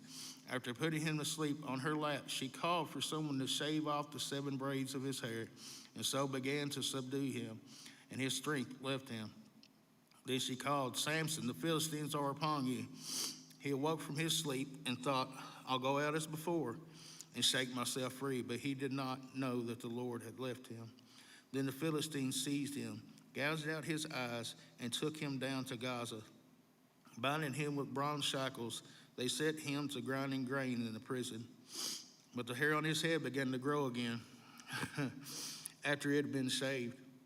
Now the rulers of the Philistines assembled to offer great sacrifice to Dagon, their god, and to celebrate, saying, "Our God has delivered Samson, our enemy, into our hands." When the people saw him, they praised their God, saying, "Our God has delivered our enemy into our hands, and the one who laid waste our land." and multiplied our slain. While they were in high spirits, they shouted, "Bring out Samson to entertain us." So they called Samson out of the prison, and he performed for them. When they stood him among the pillars, Samson said to the servant who held his hand, "Put me where I can feel the pillars that support the temple, so that I may lean against them." Now the temple was crowded with men and women. All the rulers of the Philistines were there, and on the roof were about 3,000 men and women watching Samson perform. Then Samson prayed to the Lord, "Sovereign Lord, remember me. Please, God, strengthen me just once more, and let me, with one blow, get revenge on the Philistines for my 2 eyes." Then Samson reached toward the 2 central pillars on which the temple stood, bracing himself against them, his right hand on the one and his left hand on the other. Samson said, "Let me die with the Philistines." So he pushed with all his might, and down came the temple on the rulers and all the people in it. Thus he killed many more when he died than when he lived. Then his brothers and his father's whole family went down to get him. They brought him back and buried him between Zorah and Eshtaol in the tomb of Manoah, his father. He had led Israel 20 years. Micah's idols, chapter 17. Now a man named Micah from the hill country of Ephraim said to his mother, "The 1,100 shekels of silver that were taken from you, and about which I heard you utter a curse, I have that silver with me. I took it." Then his mother said, "The Lord bless you, my son." When he returned the 1,100 shekels of silver to his mother, she said, "I solemnly consecrate my silver to the Lord for my son to make an image overlaid with silver. I will give it back to you." So after he returned the silver to his mother, she took 200 shekels of silver and gave them to the silversmith, who used them to make the idol, and it was put in Micah's house. Now this man Micah had a shrine. He made an ephod and some household gods, and installed one of his sons as his priest. In those days, Israel had no king. Everyone did as they saw fit. A young Levite from Bethlehem in Judah, who had been living within the clan of Judah, left that town in search of some other place to stay. On his way, he came to Micah's house in the hill country of Ephraim. Micah asked him, "Where are you from?" "I'm a Levite from Bethlehem in Judah," he said, "and I'm looking for a place to stay." Then Micah said to him, "Live with me and be my father and my priest, and I'll give you 10 shekels of silver a year, your clothes and your food." So the Levite agreed to live with him, and the young man became like one of his sons to him. Then Micah installed the Levite, and the young man became his priest and lived in his house. And Micah said, "Now I know that the Lord will be good to me, since this Levite has become my priest." In those days, Israel had no king. Or chapter 18. In those days, Israel had no king. And in those days, the tribe of the Danites was seeking a place of their own where they might settle, because they had not yet come into an inheritance among the tribes of Israel. So the Danites sent 5 of their leading men from Zorah and Eshtaol to spy out the land and explore it. These men represented all the Danites, and they told them, "Go explore the land." So they entered the hill country of Ephraim and came to the house of Micah, where they spent the night. When they were near Micah's house, they recognized the voice of the young Levite. So they turned in there and asked him, "Who brought you here? What are you doing in this place? Why are you here?" He told them that Micah had done what Micah had done for him, and said, "He has hired me, and I am his priest." Then they said to him, "Please inquire of God to learn whether our journey will be successful." The priest answered them, "Go in peace. Your journey has the Lord's approval." So the 5 men left and came to Laish, where they saw that the people were living in safety, like the Sidonians, at peace and secure. And since their land lacked nothing, they were prosperous. Also, they lived a long way from the Sidonians and had no relationship with anyone else. When they returned to Zorah and Eshtaol, their fellow Danites asked them, "How did you find things?" They answered, "Come on, let's attack them. We have seen the land and it's very good. Aren't you going to do something?" Don't hesitate to go there and take it over. When you get there, you will find an unsuspecting people and a spacious land that God has put into your hands, a land that lacks nothing whatever. Then 600 men of the Danites, armed for battle, set out for Zor and Eshtaol. On their way, they set up camp near Kiriath Jearim in Judah. This is why the place west of Kiriath Jearim is called Mahanaim to this day. From there, they went on to the hill country of Ephraim and came to Micah's house. Then 5 men who had spied out the land of Laish said to their fellow Danites, "Do you know that one of these houses has an ephod, some household gods, and the image overlaid with silver? Now you know what to do." So they turned in there and went to the house of the young Levite at Micah's place and greeted him. The 600 Danites, armed for battle, stood at the entrance of the gate. The 5 men who had spied out the land went inside and took the idol, the ephod, and the household gods, while the priest and the 600 armed men stood at the entrance of the gate. When the 5 men went to Micah's house and took the idol, the ephod, and the household gods, the priest said to them, "What are you doing?" They answered him, "Be quiet, don't say a word. Come with us and be our father and priest. Isn't it better that you serve a tribe and clan in Israel as priest rather than just one man's household?" The priest was very pleased. He took the ephod, the household gods, and the idol and went along with the people, putting their little children, their livestock, and their possessions in front of them. They turned away and left. When they had gone some distance from Micah's house, the men who lived near Micah were called together and overtook the Danites. As they shouted after them, the Danites turned and said to Micah, "What's the matter with you that you called out your men to fight?" He replied, "You took the gods I made and my priest and went away. What else do I have? How can you ask what's the matter with you?" The Danites answered, "Don't argue with us, or some of the men may get angry and attack you, and your family will lose your lives." So the Danites went their way. Micah, seeing that they were too strong for him, turned around and went back home.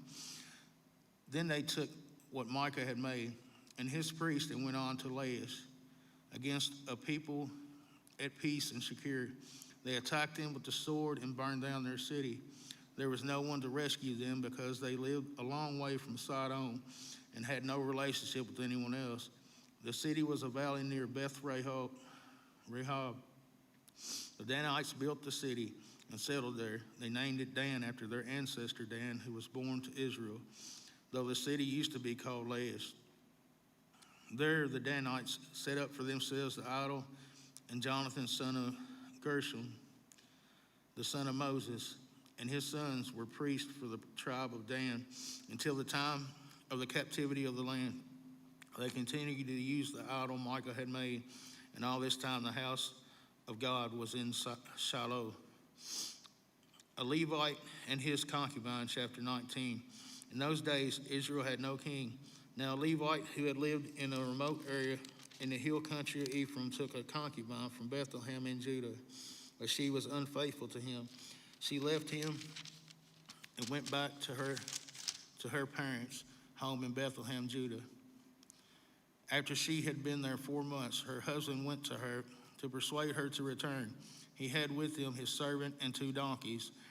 She took him into her parents' home, and when her father saw him, he gladly welcomed him. His father-in-law, the woman's father, prevailed on him to stay. So he remained with him 3 days, eating and drinking and sleeping there. On the 4th day, they got up early and prepared to leave. But the woman's father said to his son-in-law, "Refresh yourself with something to eat, then you can go."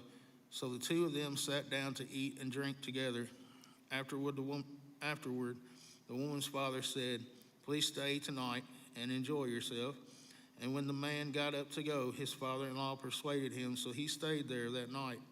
On the morning of the 5th day, when he rose to go, the woman's father said, "Refresh yourself, wait till afternoon." So the 2 of them ate together. Then when the man with his concubine and his servant got up to leave, his father-in-law, the woman's father, said, "Now look, it's almost evening. Spend the night here. The day is nearly over. Stay and enjoy yourself. Early tomorrow morning you can get up and be on your way." But unwilling to stay another night, the man left and went toward Jebus, that is Jerusalem, with his 2 saddled donkeys and his concubine. When they were near Jebus, and the day was almost gone, the servant said to his master, "Come, let's stop at this city of the Jebusites and spend the night." His master replied, "No, we won't go into any city whose people are not Israelites. We will go on to Gibeah." He added, "Come, let's try to reach Gibeah or Ramah and spend the night in one of those places." So they went on, and the sun set as they neared Gibeah in Benjamin. There they stopped to spend the night. They went and sat in the city square, but no one took them in for the night. That evening, an old man from the hill country of Ephraim, who was living in Gibeah, the inhabitants of the place were Benjamites, came in from his work in the fields. When he looked and saw the traveler in the city square, the old man asked, "Where are you going? Where did you come from?" He answered, "We are on our way from Bethlehem in Judah to a remote area in the hill country of Ephraim where I live. I have been to Bethlehem in Judah, and now I'm going to the house of the Lord. No one has taken me in for the night. We have both straw and fodder for our donkeys, and bread and wine for ourselves, your servants, me, the woman, and the young man with us. We don't need anything. You are welcome at my house," the old man said. "Let me supply whatever you need. Only don't spend the night in the square." So he took him into his house and fed his donkeys. After they had washed their feet, they had something to eat and drink. While they were enjoying themselves, some of the wicked men of the city surrounded the house, pounding on the door. They shouted to the old man who owned the house, "Bring out the man who came to your house so we can have sex with him." The owner of the house went outside and said to them, "No, my friends, don't be so vile. Since this man is my guest, don't do this outrageous thing. Look, here's my virgin daughter and his concubine. I will bring them out to you now, and you can use them and do to them whatever you wish. But as for this man, don't do such an outrageous thing." But the men would not listen to him. So the man took his concubine and sent her outside to them, and they raped her and abused her throughout the night. And at dawn they let her go. At daybreak, the woman went back to the house where her master was staying, fell down at the door, and lay there until daylight. When her master got up in the morning and opened the door of the house and stepped out to continue on his way, there lay his concubine, fallen in the doorway of the house, with her hands on the threshold. He said to her, "Get up, let's go." But there was no answer. Then the man put her on his donkey and set out for home. When he reached home, he took a knife and cut up his concubine limb by limb into 12 parts and sent them into all the areas of Israel. Everyone who saw it was saying to one another, "Such a thing has never been seen or done, not since the day of the Israelites came up out of Egypt. Just imagine, we must do something, so speak up."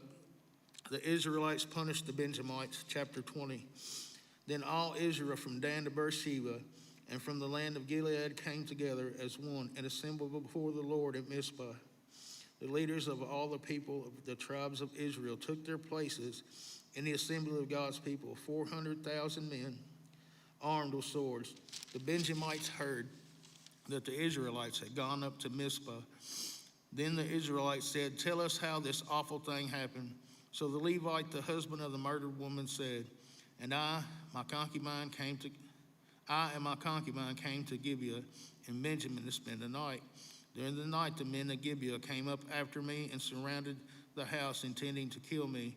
They raped my concubine, and she died. I took my concubine, cut her into pieces, and sent one piece to each region of Israel's inheritance. Because they committed this lewd and outrageous act in Israel, now all you Israelites, speak up and tell me what you have decided to do. All the men rose up together as one, saying, "None of us will go home. No, not one of us will return to his house.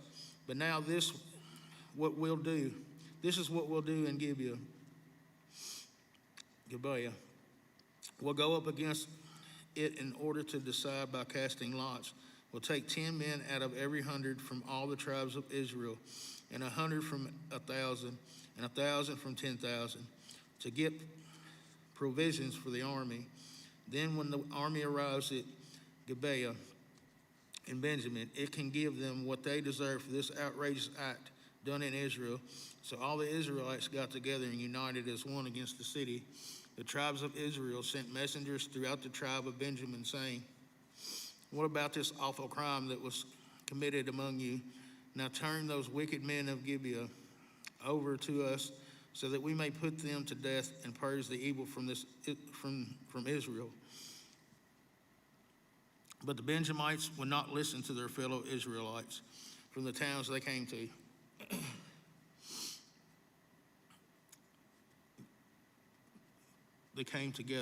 From the towns they came together at Gibeah to fight against the Israelites. And once the Benjamites mobilized 26,000 swordsmen from their towns, in addition to 700 able young men from those living in Gibeah. Among all these soldiers, there were 700 select troops who were left-handed, each of whom could sling a stone at a hair and not miss. Israel, apart from Benjamin, mustered 400,000 swordsmen, all of them fit for battle. The Israelites went up to Bethel and inquired of God.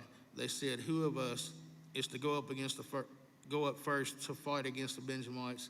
The Lord replied, "Judah shall go first." The next morning, the Israelites got up and pitched camp near Gibeah.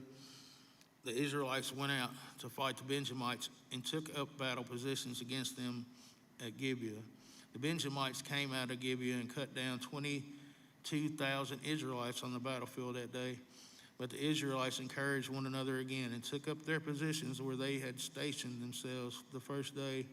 The Israelites went up and wept before the Lord until evening, and they inquired of the Lord. They said, "Shall we go up again to fight against the Benjamites, our fellow Israelites?"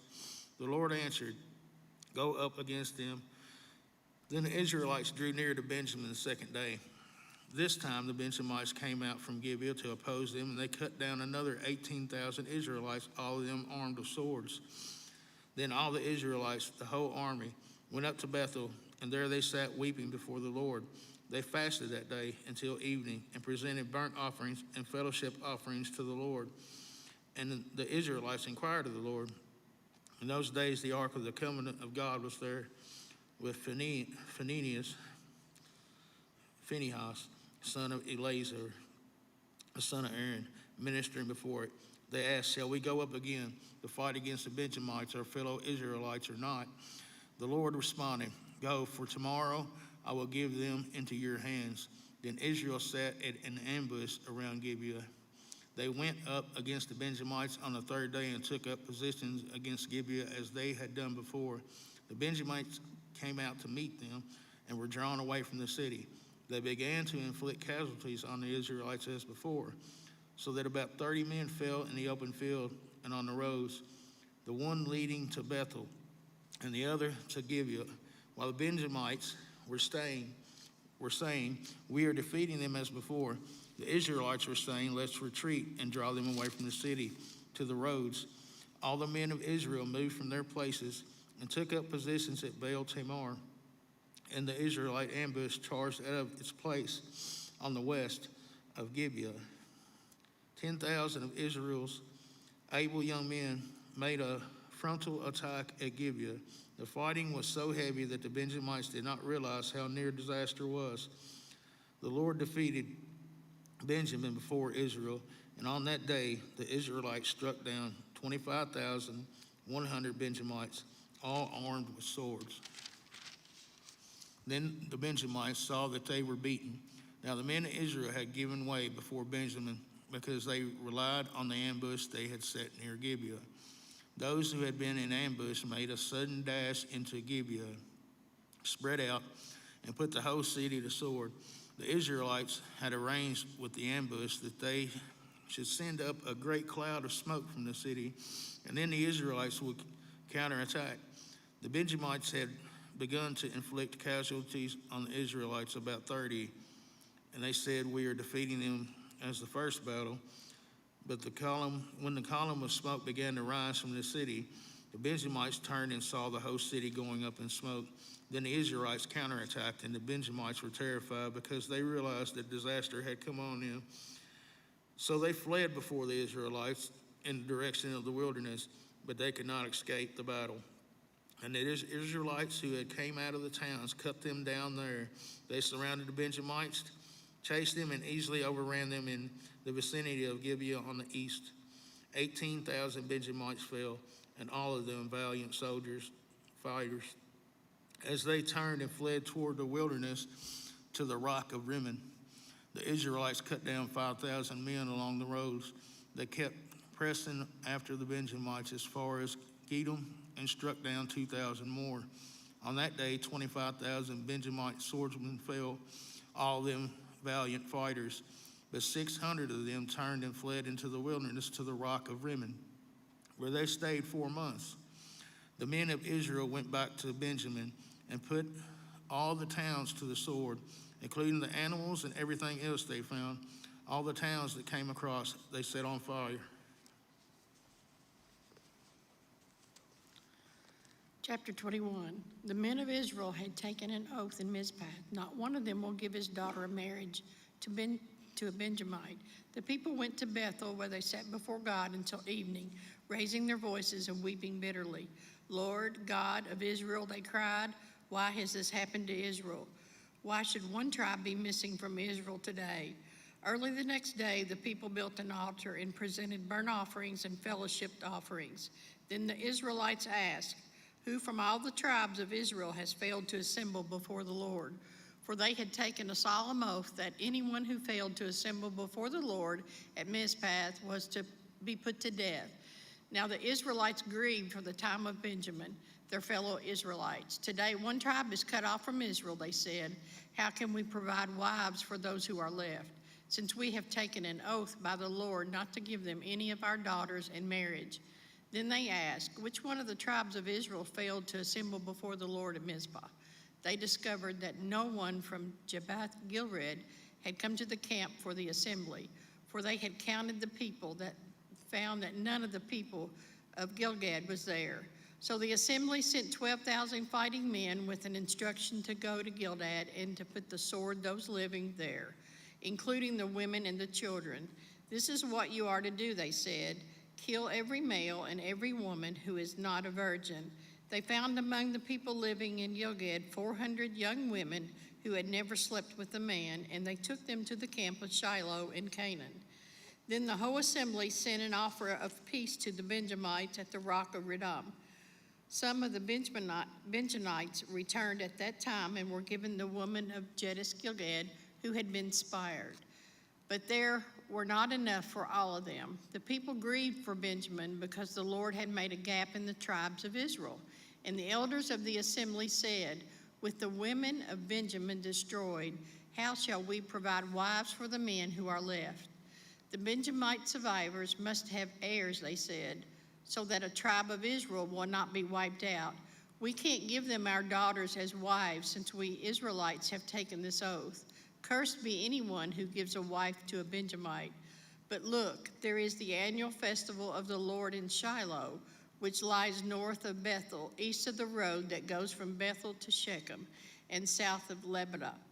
So they instructed the Benjamites, saying, go and hide in the vineyards and watch. When the young women of Shiloh come out to join in the dancing, rush from the vineyards, and each of you sees one of them to be your wife. Then return to the land of Benjamin. Where their fathers or brothers complain to us, we will say to them, do us the favor of helping them, because we did not give wives from them during the war. You will not be guilty of breaking your oath, because you did not give your daughters to them. So that is what the Benjamites did. While the young women were dancing, each man caught one and carried her off to be his wife. They then returned to their inheritance and rebuilt the towns and settled in them. At that time, the Israelites left that place and went home to their tribes and clans, each to his own inheritance. In those days, Israel had no king. Everyone did as they saw it. The book of Ruth. In the day when the judges ruled, there was a famine in the land. So a man from Bethlehem in Judah, together with his wives and 2 sons, went to live for a while in the country of Moab. The man's name was Elimelech. His wife's name was Naomi, and the names of his 2 sons were Mahlon and Chilion. They had Ephraimites from Bethlehem, Judea, and they went to Moab and lived there. Now Elimelech, Naomi's husband, died, and she was left with her 2 sons. They married Moabite women, one named Ophrah and the other Ruth. After they had lived there about 10 years, both Mahlon and Chilion also died, and Naomi was left without her 2 sons and her husband. When Naomi heard in Moab that the Lord had come to aid to his people by providing food for them, she and her daughters-in-laws prepared to return home from there. With her 2 daughters-in-law, she left the place where she had been living and set out on the road and would take them back to the land of Judah. Then Naomi said to her 2 daughter-in-laws, "Go back, each of you, to your mother's home. May the Lord show you kindness as you have shown kindness in your dead husbands to me. May the Lord grant that each of you will find rest in the home of another husband." Then she kissed them goodbye, and they wept aloud, and said to her, "We will go back with you to your people." But Naomi said, "Return home, my daughters. Why would you come live with me? Am I going to have any more sons who could become your husbands? Return home, my daughters. I am old, and I'm too old to have another husband, even if I thought there was still hope for me, even if I had a husband tonight and then give birth to sons. Would you wait until they grew up?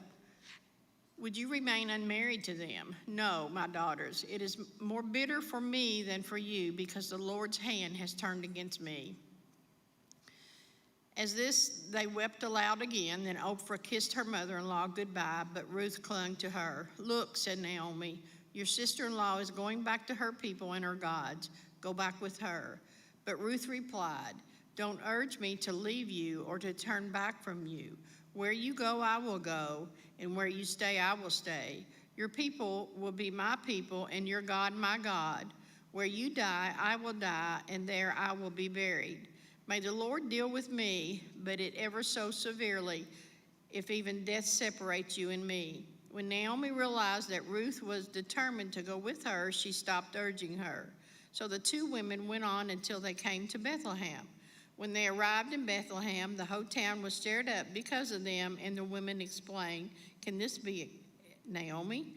"Don't call me Naomi," she told them. "Call me Mara, because the Almighty has made my life very bitter. I went away full, but the Lord has brought me back empty. Why call me Naomi? The Lord has afflicted me, and Almighty has brought misfortune upon me." So Naomi returned from Moab, accompanied by Ruth the Moabite, her daughter-in-law, arriving in Bethlehem as the barley harvest was beginning. Chapter 2.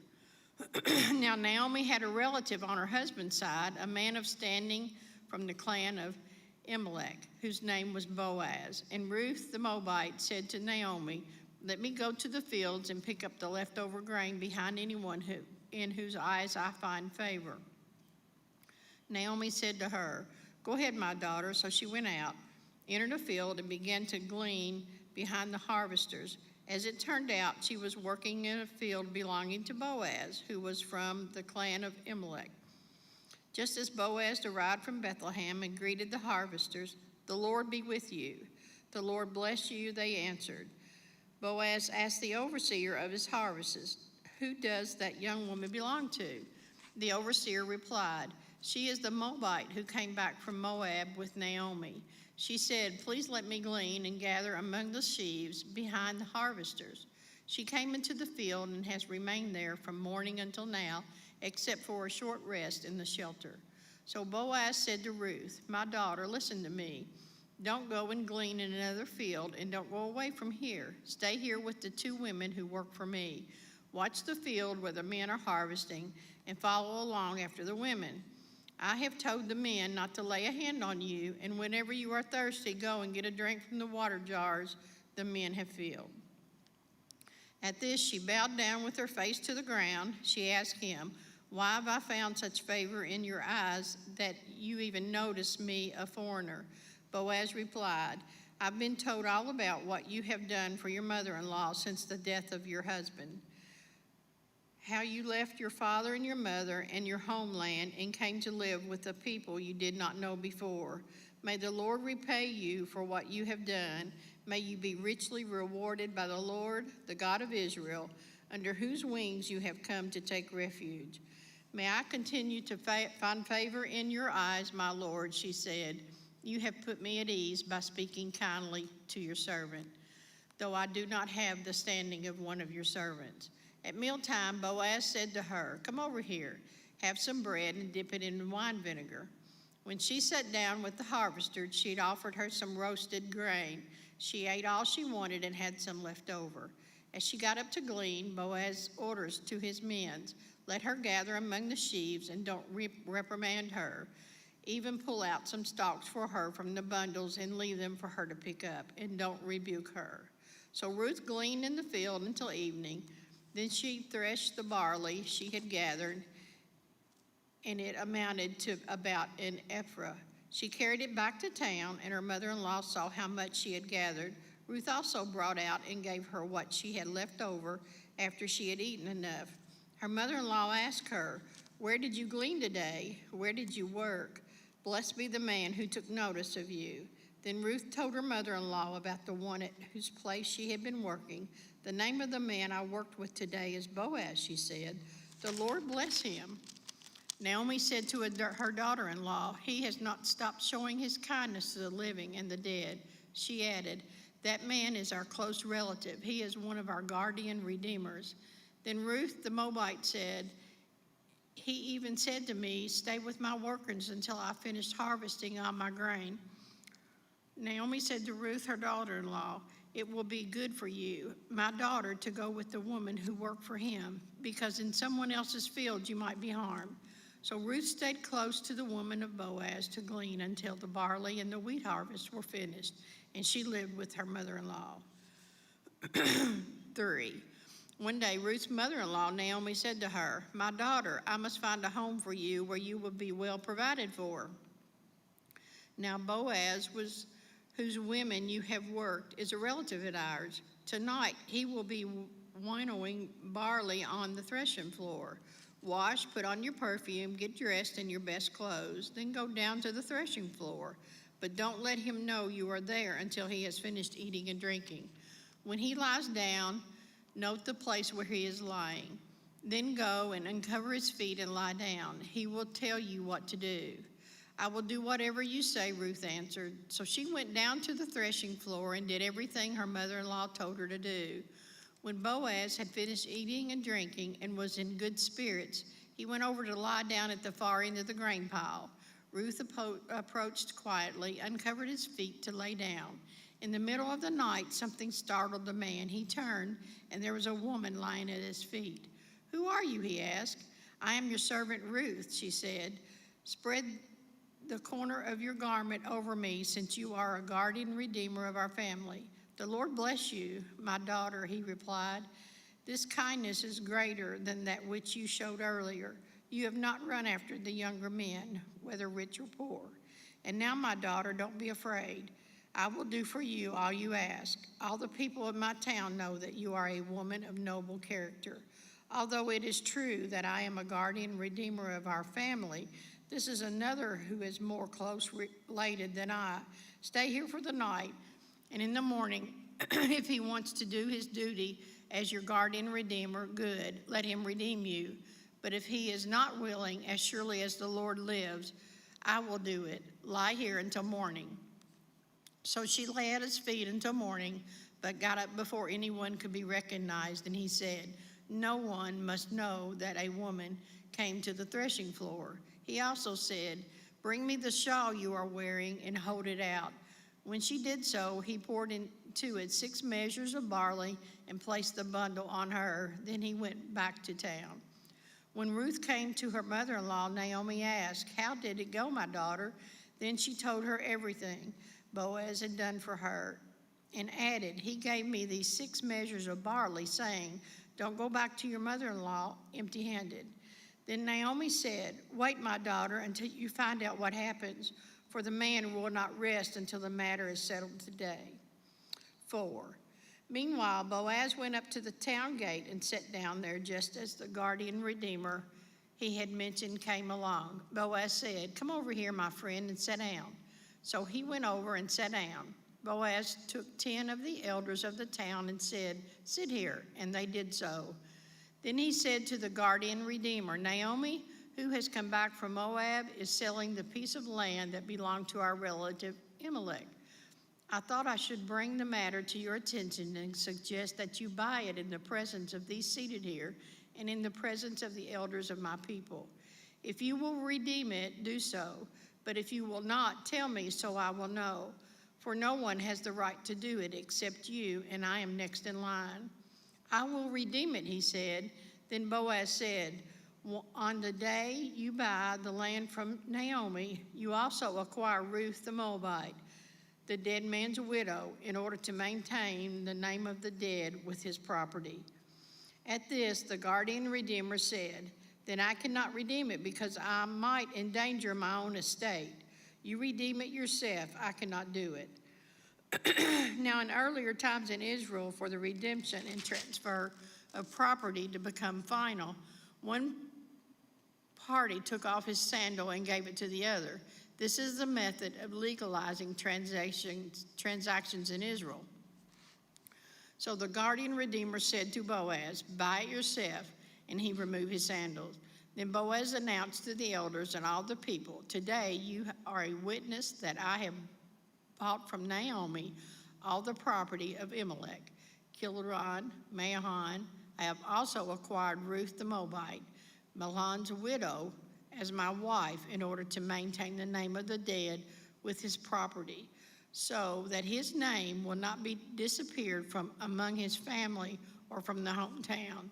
Today you are a witness." Then the elders and all the people at the gate said, "We are witnesses. May the Lord make the woman who is coming into your home like Rachel and Leah, who together built up the family of Israel. May you have standing in Ephrathah and be famous in Bethlehem. Through the offspring of the Lord gives you by this young woman, may your family be like that of Perez, whom Tamar bore in Judah." So Boaz took Ruth, and she became his wife. When he made love to her, the Lord enabled her to conceive, and she gave birth to a son. The woman said to Naomi, "Praise be to the Lord, who this day has not left you without a guardian redeemer. May he become famous throughout Israel. He will renew your life and sustain you in your old age.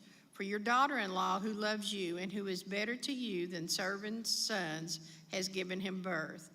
Then Naomi took the child in her arms and cared for him. The woman living there said, "Naomi has a son," and they named him Obed. He was the father of Jesse and the father of David. The genealogy of David. This then is the family name of Perez. Perez was the father of Hezron, Hezron the father of Ram, Ram the father of Amadiah, Amadiah the father of Nahshon, Nahshon the father of Salmon, Salmon the father of Boaz, Boaz the father of Obed, Obed the father of Jesse, and Jesse the father of David. 1 Samuel. There was a certain man of Ramathathon and a Ziyadite from the hill country in Ephraim, whose name was Elkanah, son of Jeroham, the son of Eluhah, the son of Tohu, the son of Zub, the Ephraimite. He had 2 wives. One was called Hannah, and the other was called Peninnah. Peninnah had children, but Hannah had none. Year after year, this man went up from his town to worship and sacrifice to the Lord Almighty at Shiloh, where Hophni and Phinehas and the 2 sons Eli were priests of the Lord. Whenever the day came for Eli to sacrifice, he would give portions of the meat to his wife Peninnah and to all her sons and daughters. But to Hannah he gave a double portion because he loved her, and the Lord had closed her womb. Because the Lord had closed Hannah's womb, she rivaled, kept provoking her in order to irritate her. This went on year after year whenever Hannah went up to the house of the Lord. Her rival provoked her until she wept and would not eat. Her husband Elkanah would say to her, "Hannah, why are you weeping? Why don't you eat? Why are you downhearted? Don't I mean more to you than 10 sons? Once when they had finished eating and drinking in Shiloh, Hannah stood up. Now Eli, the priest, was sitting on his chair by the doorpost of the Lord's house. In her deep anguish, Hannah prayed to the Lord, weeping bitterly. And she made a vow, saying, Lord Almighty, if you will only look on your servant's misery and remember me, and not forget your servants, but give her son, then I will give him to the Lord for all the days of his life, and no razor will ever be used on his head. As she kept on praying to the Lord, Eli observed her mouth. Hannah was praying in her heart, and her lips were moving, but her voice was not heard. Eli thought she was drunk and said to her, How long are you going to stay drunk? Put away your wine. Not so, my lord, Hannah replied. I am a woman who is deeply troubled. I have not been drinking wine or beer. I was pouring out my soul to the Lord. Do not take your servant for a wicked woman. I have been praying here out of my great anguish and grief. Eli answered, Go in peace, and may the God of Israel grant you what you have asked of him. She said, May your servant find favor in your eyes. Then she went her way and ate something, and her face was no longer downcast. Early the next morning they arose and worshiped before the Lord, and then went back to their home in Ramah.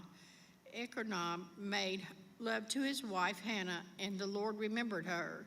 So in the course of time, Hannah became pregnant and gave birth to a son.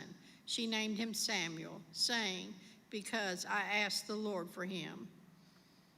When her husband Elkanah went up with his family to offer the annual sacrifice to the Lord and to fulfill his vow, Hannah did not go. She said to her husband, After the boy is weaned, I will take him and present him before the Lord, and he will live there always.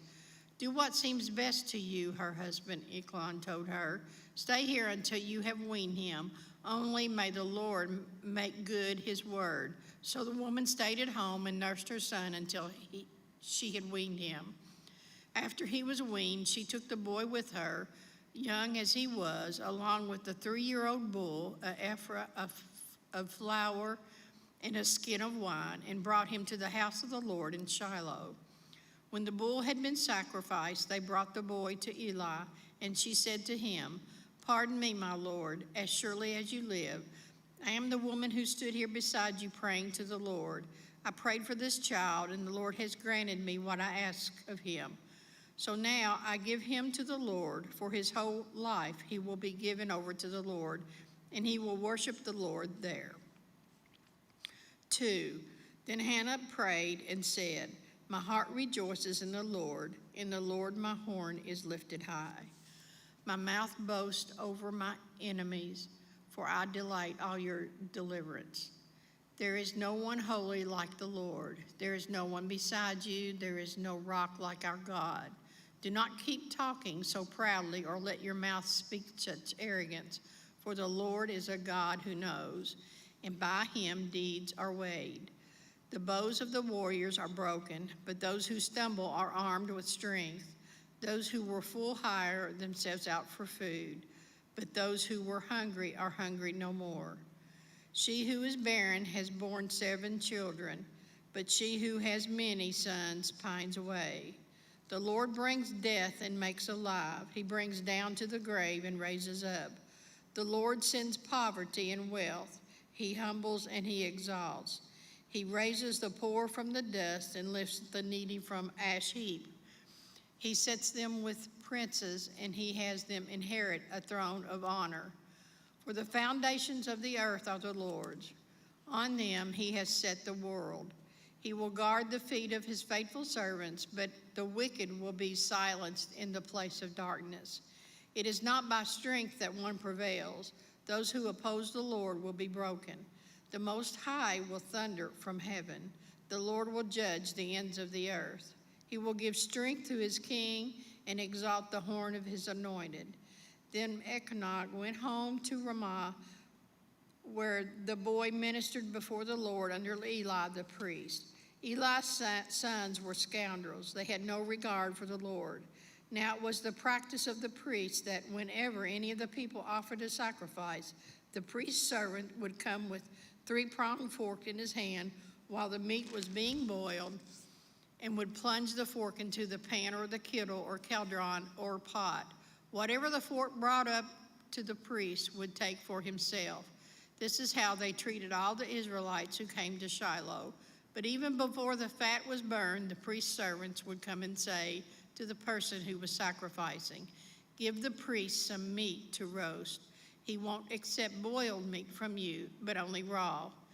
If the person said to him, "Let the fat be burned first, and then take whatever you want," the servant would answer, "No, hand it over now. If you don't, I'll take it by force." This sin of the young men was very great in the Lord's sight, for they were treating the Lord's offering with contempt. But Samuel was ministering before the Lord, a boy wearing a linen ephod. Each year his mother made him a little robe and took him up when she went up with her husband to offer annual sacrifice. Eli would bless Elkanah and his wife, saying, "May the Lord give you children by the woman to take the place of the one she prayed for and gave to the Lord." Then they would go home, and the Lord was gracious to Hannah. She gave birth to 3 sons and 2 daughters. Meanwhile, the boy Samuel grew up in the presence of the Lord. Now Eli, who was very old, heard about everything his sons was doing to all Israel and how they slept with the women who served at the entrance of the tent of the meeting. So he said to them, "Why do you do such things? I hear from all the people about these wicked deeds of yours. No, my sons, the report I hear spreading among the Lord's people is not good. If one person sins against another, God may mediate for the offender. But if someone sins against the Lord, who will intercede for them? His sons, however, did not listen to their father's rebuke, for it was the Lord's will to put them to death." And the boy Samuel continued to grow in stature and in his favor with the Lord and with people. Now a man of God came to Eli and said to him, "This is what the Lord says. Did I not clearly reveal myself to your ancestors' family when they were in Egypt under Pharaoh? I chose your ancestor out of all the tribes of Israel to be my priest, to go up to my altar, to burn incense, and to wear an ephod in my presence. I also gave your ancestors' family all the food offerings presented by the Israelites. Why do you scorn my sacrifice and offering that I have prescribed from my dwelling? Why do you honor your sons more than me by fattening yourselves on the choice parts of every offering made by my people Israel? Therefore, the Lord, the God of Israel, declares, I promised that members of your family would minister before me forever. But now that the Lord declares, far be it from me, those who honor me I will honor, but those who despise me will be disdained. The time is coming when I will cut short your strength and the strength of your priestly house, so that no one in it will reach old age. And you will see distress in my dwelling. Although good will be done in Israel, no one in your family line will ever reach old age. Every one of you that I do not cut off from my servicing at my altar, I will spare only to destroy your sight and sap your strength, and all your descendants will die in the prime of life.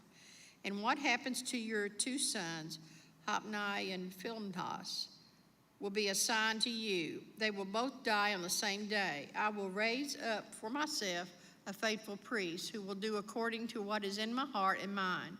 I will firmly establish his priestly house, and they will minister before my anointed one always. Then everyone left in the family line will come and bow down before him for a piece of silver and a loaf of bread and plead, anoint me to some priestly office so I can have food to eat. The boy Samuel ministered before the Lord under Eli. In those days, the word of the Lord was rare. There were not many visions.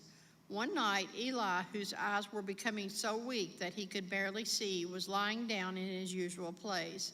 The lamp of God had not yet gone out, and Samuel was lying there in the house of the Lord where the ark of God was. Then the Lord called Samuel. Samuel answered, Here I am. And he ran to Eli and said, Here I am, you called me? But Eli said, I did not call. Go back and lie down. So he went and he lay down. Again, the Lord called Samuel, and Samuel got up and went to Eli and said, Here I am. You call me? My son, Eli said, I did not call. Go back and lie down. Now Samuel did not yet know the Lord. The word of the Lord had not been revealed to him. A third time the Lord called Samuel, and Samuel got up and went to Eli and said, Here I am. You called me? Then Eli realized that the Lord was calling the boy. So Eli told Samuel, Go and lie down, and if he calls you, say, Speak, Lord, for your servant is listening. So Samuel went and he lay down in his place. The Lord came and stood there, calling as at the other times, Samuel, Samuel.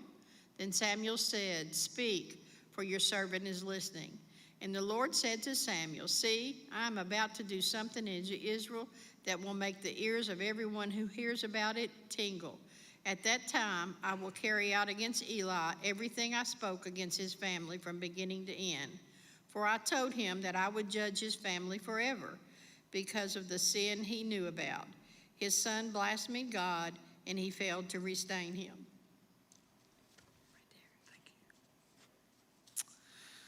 Therefore, I swore to the house of Eli, the guilt of Eli's house will never be atoned for by sacrifice or offering. Samuel lay down until morning and then opened the doors of the house of the Lord. He was afraid to tell Eli the vision, but Eli called him and said, Samuel, my son. Samuel answered, Here I am. What was it he said to you? Eli asked. Don't hide it from me. May God deal with you, be it ever so severely, if you hide from me anything he told you. So Samuel told him everything, hiding nothing from him. Then Eli said, He is the Lord. Let him do what is good in his eyes. The Lord was with Samuel as he grew up, and he let none of Samuel's words fall to the ground. And all Israel from Dan to Beersheba recognized that Samuel was attested as a prophet of the Lord. The Lord continued to appear at Shiloh, and there he revealed himself to Samuel through his word. And Samuel's word came to all Israel. The Philistines captured the ark. Now the Israelites went out to fight against the Philistines. The Israelites camped at Ebenezer, and the Philistines at Aphek. The Philistines deployed their forces to meet Israel, and as the battle spread, Israel was defeated by the Philistines, who killed about 4,000 of them on the battlefield. When the soldiers returned to camp, the elders of Israel asked, Why did the Lord bring defeat on us today before the Philistines? Let us bring the ark of the Lord's covenant from Shiloh, so that he may go with us and save us from the hand of our enemies. So the people sent men to Shiloh, and they brought back the ark of the covenant of the Lord Almighty, who is enthroned between the cherubim. And Eli's two sons, Hophni and Phinehas, were there with the ark of the covenant of God. When the ark of the Lord's covenant came into the camp, all Israel raised such a great shout that the ground shook. Hearing the uproar, the Philistines asked, What's all this shouting in the Hebrew camp? When they learned that the ark of the Lord had come into the camp, the Philistines were afraid. A god has come into the camp, they said. Oh no, nothing like this has ever happened before. We're doomed. Who will deliver us from the hands of these mighty gods? They are the gods who struck the Egyptians with all kinds of plagues in the wilderness. Be strong, Philistines. Be men, or you will be subject to the Hebrews as they have been to you. Be men and fight.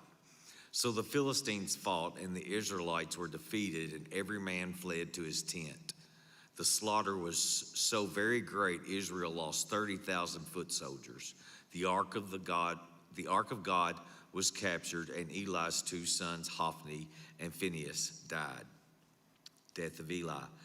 That same day, a Benjamite ran from the battle line and went to Shiloh with his clothes torn and dust on his head. When he arrived, there was Eli sitting on his chair by the side of the road, watching, because his heart feared for the ark of the Lord. When the man entered the town and told what had happened, the whole town sent up a cry. Eli heard the outcry and asked, "What is the meaning of this uproar?" The man hurried over to Eli, who was 98 years old and whose eyes had failed so that he could not see. He told Eli, "I have just come from the battle line. I fled from it this very day." Eli asked, "What happened, my son?" The man who brought the news replied, "Israel fled before the Philistines, and the army has suffered heavy losses. Also, your two sons, Hophni and Phinehas, are dead, and the ark of God has been captured." When he mentioned the ark of God, Eli fell backward off his chair on the side of the gate. His neck was broken and he died, for he was an old man and he was heavy. He had led Israel 40 years. His daughter-in-law, the wife of Phinehas, was pregnant and near the time of delivery. When she heard the news that the ark of God had been captured and that her father-in-law and her husband were dead, she went into labor and gave birth, but was overcome by her labor pains. She was dying. The women attending her said, "Don't despair. You have given birth to a son." But she did not respond or pay any attention. She named the boy Ichabod, saying, "The glory has departed from Israel because of the capture of the ark of God and the deaths of her father-in-law and her husband." She said, "The glory has departed from Israel, for the ark of God has been captured." The ark in Ashdod and Ekron. After the Philistines had captured the ark of God, they took it from Ebenezer to Ashdod. Then they carried the ark into the dragon's temple and set it beside Dagon. When the people of Ashdod rose early the next day, there was Dagon fallen on his face on the ground before the ark of the Lord. They took Dagon and put him back in his place. But the following morning, when they rose, there was Dagon fallen on his face on the ground before the ark of the Lord. His head and his hands had been broken off, and they were lying on the threshold. Only his body remained.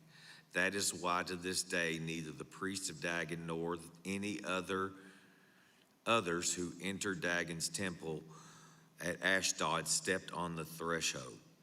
The Lord's hand was heavy on the people of Ashdod and its vicinity. He brought devastation on them and afflicted them with tumors.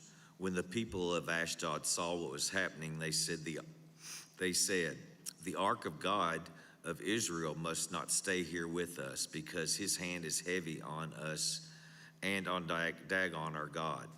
So they called together all the rulers of the Philistines and asked them, "What shall we do with the ark of the God of Israel?" They answered, "Have the ark of the God of Israel moved to Gath." So they moved the ark of the God of Israel.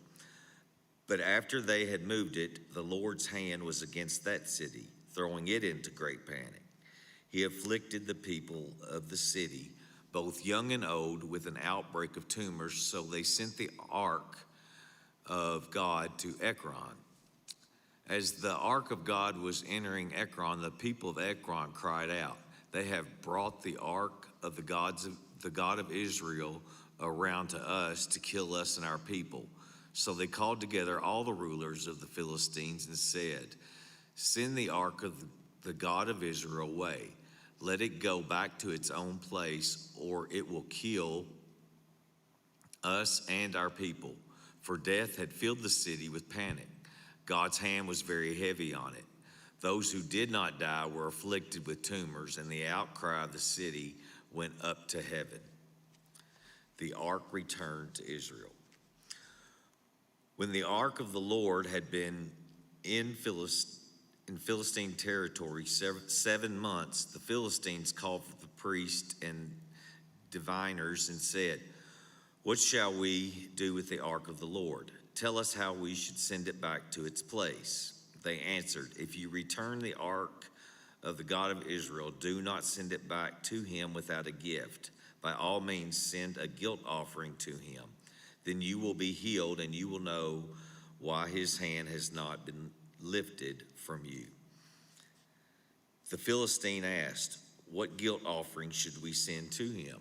They replied, 5 gold tumors and 5 gold rats, according to the number of the Philistine rulers, because the same plague has struck both you and your rulers. Make models of the tumors and of the rats that are destroying the country, and give glory to Israel's God. Perhaps he will lift his hand from you and your gods and your land. Why do you harden your hearts as the Egyptians and Pharaoh did? When Israel's God dealt harshly with them, did they not send the Israelites out so they could go on their way? Now then, get a new cart ready with 2 cows that have calved and never been yoked. Hitch the cows to the cart, but take their calves away and pin them up. Take the ark of the Lord and put it on the cart, and in a chest beside it put the gold objects you are sending back to him as a guilt offering. Send it on its way, but keep watching it. If it goes up on its own territory toward Beth Shemesh, then the Lord has brought this great disaster on us. But if it does not, then we will know that it was not his hand that struck us, but that it happened to us by chance. So they did this. They took 2 such cows and hitched them to the cart and pinned up their calves. They placed the ark of the Lord on the cart, and along with it the chest containing the gold rats and the models of the tumors. When the cows went straight up toward Beth Shemesh, keeping on the road and lowing all the way, they did not turn to the left or to the right. The rulers of the Philistines followed them as far as the border of Beth Shemesh.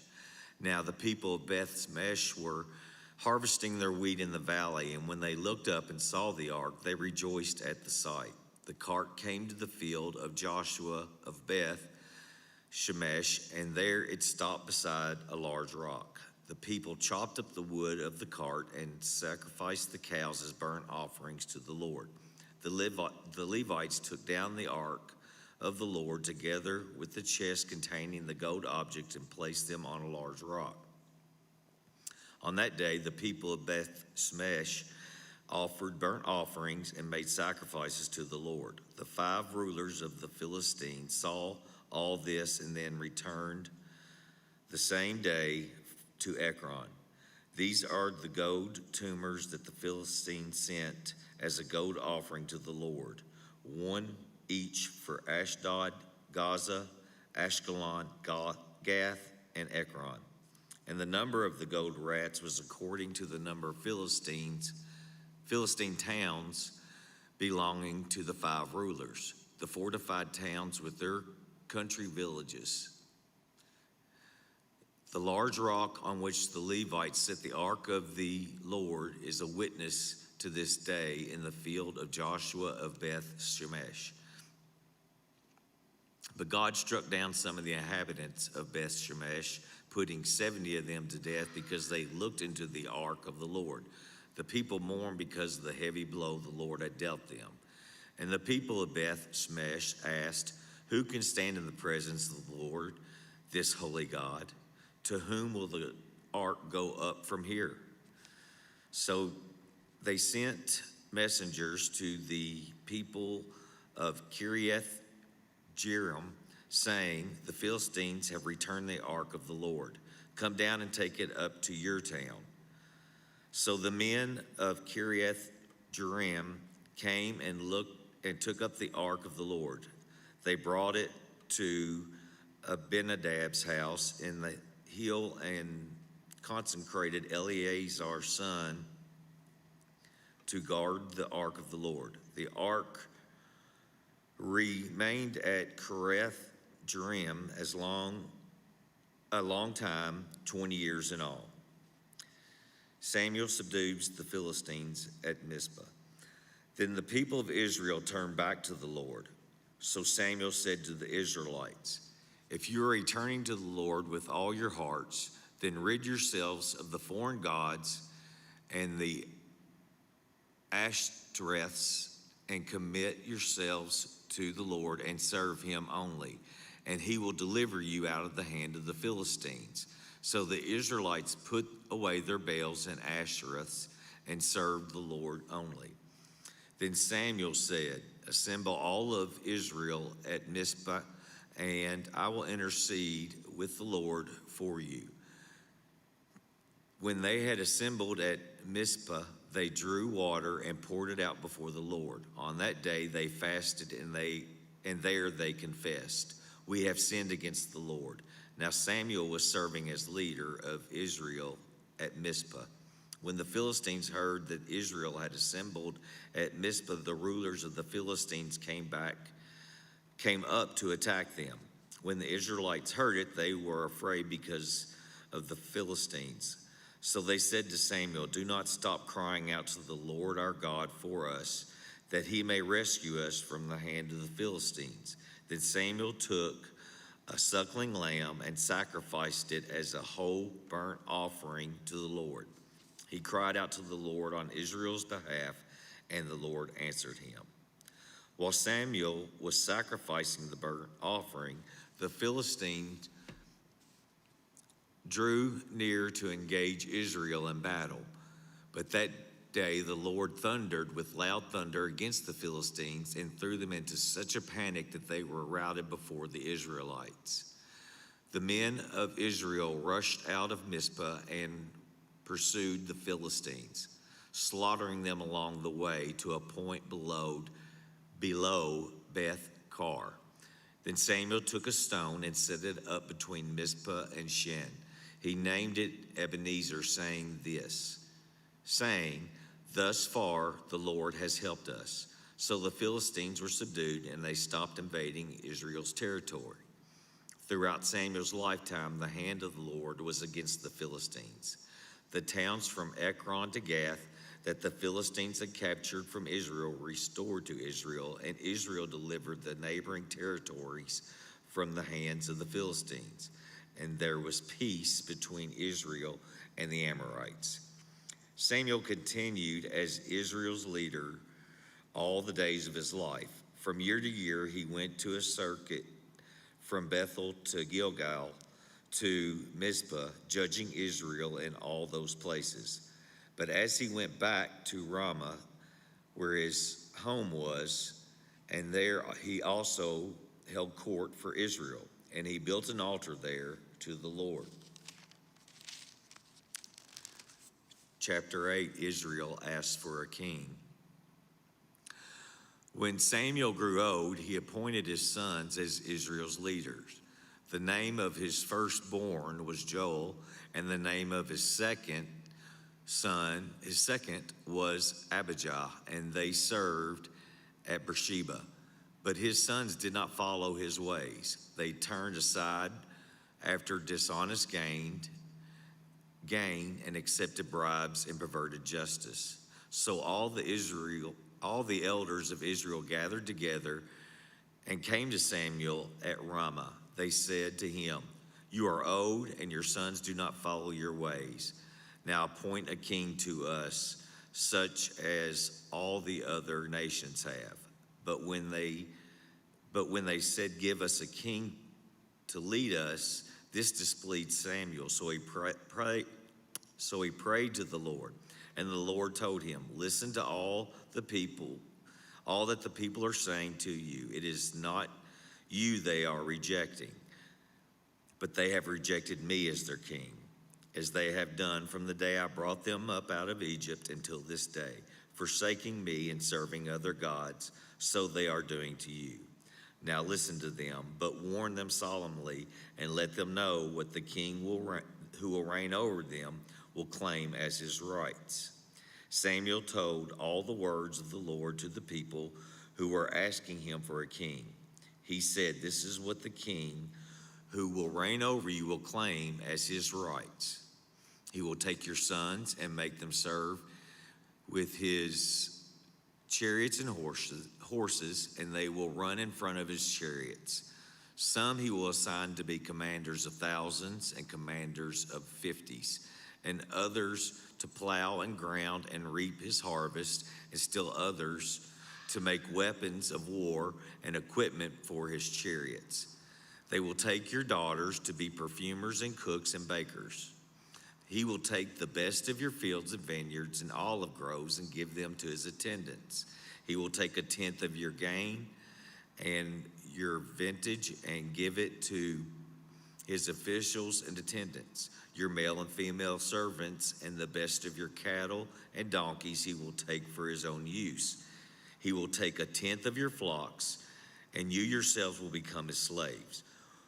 When that day comes, you will cry out for relief from the king you have chosen, but the Lord will not answer you in that day. But the people refused to listen to Samuel. No, they said, we want a king over us. Then we will be like all the other nations, with a king to lead us and go out before us and fight our battles. When Samuel heard all the people said, he repeated it before the Lord. The Lord answered, listen to them and give them a king.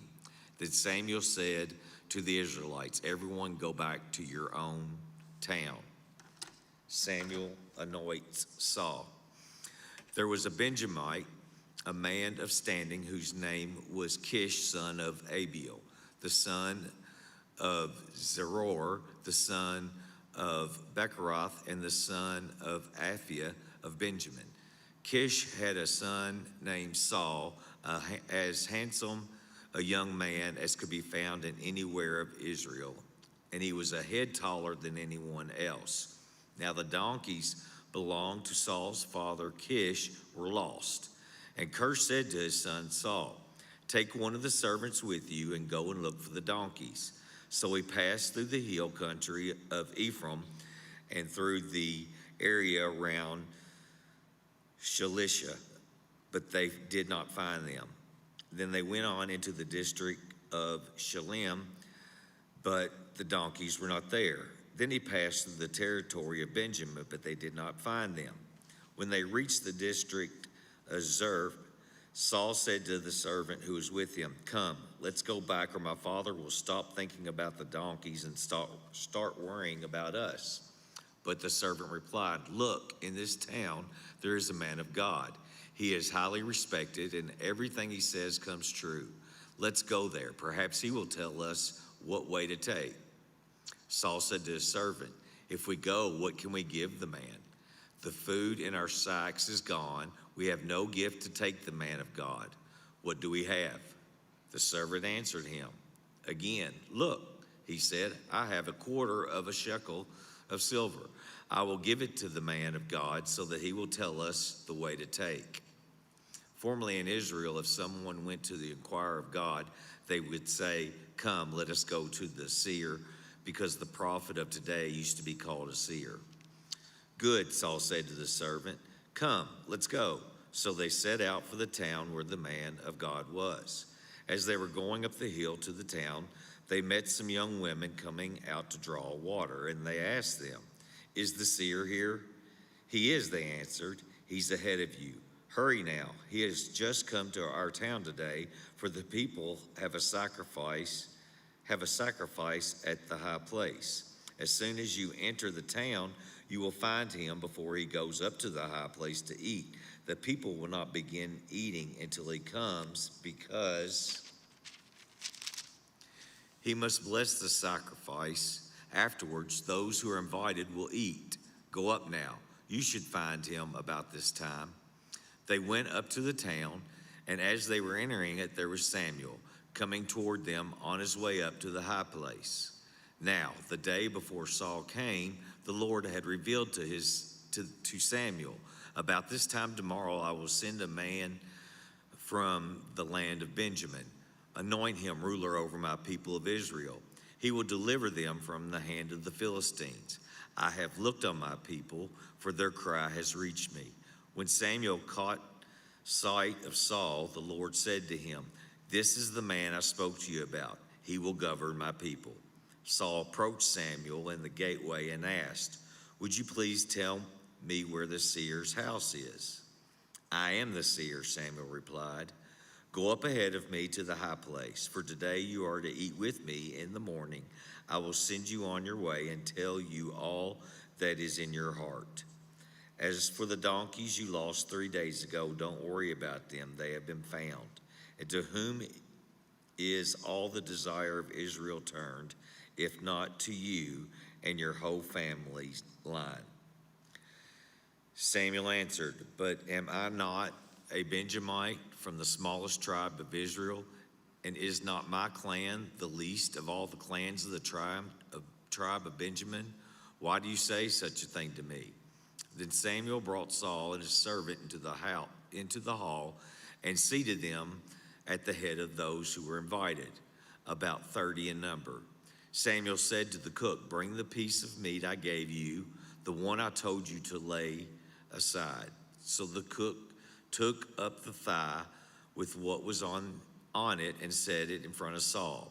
Samuel said, here's what has been kept for you. Eat, because it is set aside for you for this occasion from the time I said I have invited guests. And Saul dined with Samuel that day. After they came down from the high place to the town, Samuel talked with Saul on the roof of the house. They rose about daybreak, and Samuel called to Saul on the roof, get ready, and I will send you on your way. When Saul got ready, he and Samuel went outside together. As they were going down the edge of town, Samuel said to Saul, tell the servant to go on ahead of us. And the servant did so. But you stay here for a while, so I may give you a message from God. Chapter 10, then Samuel took a flask of olive oil and poured it on Samuel's head and kissed him, saying, has not the Lord anointed you ruler over his inheritance? When you leave me today, you will meet 2 men near Rachel's tomb at Zelzah on the border of Benjamin. They will say to you, the donkeys you have set out to look for have been found. And now your father has stopped thinking about them and is worried about you. He is asking, what shall I do about my son? Then you will go from there until you reach the great tree of Tabor. 3 men going up to worship God at Bethel will meet you there. One will be carrying 3 young goats, another 3 loaves of bread, and another a skin of wine. They will greet you and offer you 2 loaves of bread, which you will accept from them. After that, you will go to Gibeah of God. There is a Philistine outpost. As you approach the town, you will meet a procession of prophets coming down from the high place with their lyres, timbrels, pipes, and harps being played before them, and they will be prophesying. The Spirit of the Lord will come powerfully upon you, and you will prophesy with them, and you will be changed into a different person. Once these signs are fulfilled, do whatever your hand finds to do, for God is with you. Go ahead of me to Gilgal. I will surely come down to you to sacrifice burnt offerings and fellowship offerings, but you must wait 7 days until I come to you and to tell you what you are to do. Saul made king. As Saul turned to leave Samuel, God changed Saul's heart, and all these signs were fulfilled that day. When he and his servants arrived at Gibeah, a procession of prophets met him. The Spirit of God came powerfully upon him, and he joined in their prophesying. When all those who had formerly known him saw him prophesying with the other prophets, they asked each other, What is this that has happened to the son of Kish? Is Saul also among the prophets? A man who lived there answered, and who is their father? So it became a saying, is Saul also among the prophets? After Saul stopped prophesying, he went to the high place.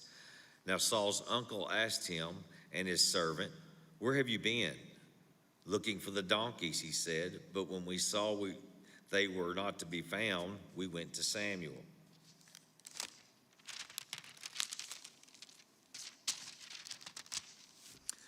Saul's uncle said, tell me what Samuel said to you. Saul replied, "He assured us that the donkeys had been found, but he said not to tell his uncle that Samuel had said about the kingship." Samuel summoned the people of Israel to the Lord at Mizpah and said to them, "This is what the Lord, the God of Israel, says. I brought Israel up out of Egypt, and I delivered you from the power of Egypt and all the kingdoms that oppressed you. But you have now rejected your God, who saves you out of all your disasters and calamities. And you have said, 'No, appoint a king over us.' So now present yourselves before the Lord by your tribes and clans." When Samuel had all Israel come forward by tribes, the tribe of Benjamin was taken by lot. Then he brought forward the tribe of Benjamin, clan by clan, and Matri's clan was taken finally. Saul, son of Kish, was taken. But when they looked for him, he was not to be found. So they inquired further of the Lord, "Has the man come here yet?" And the Lord said, "Yes, he has hidden himself among the supplies."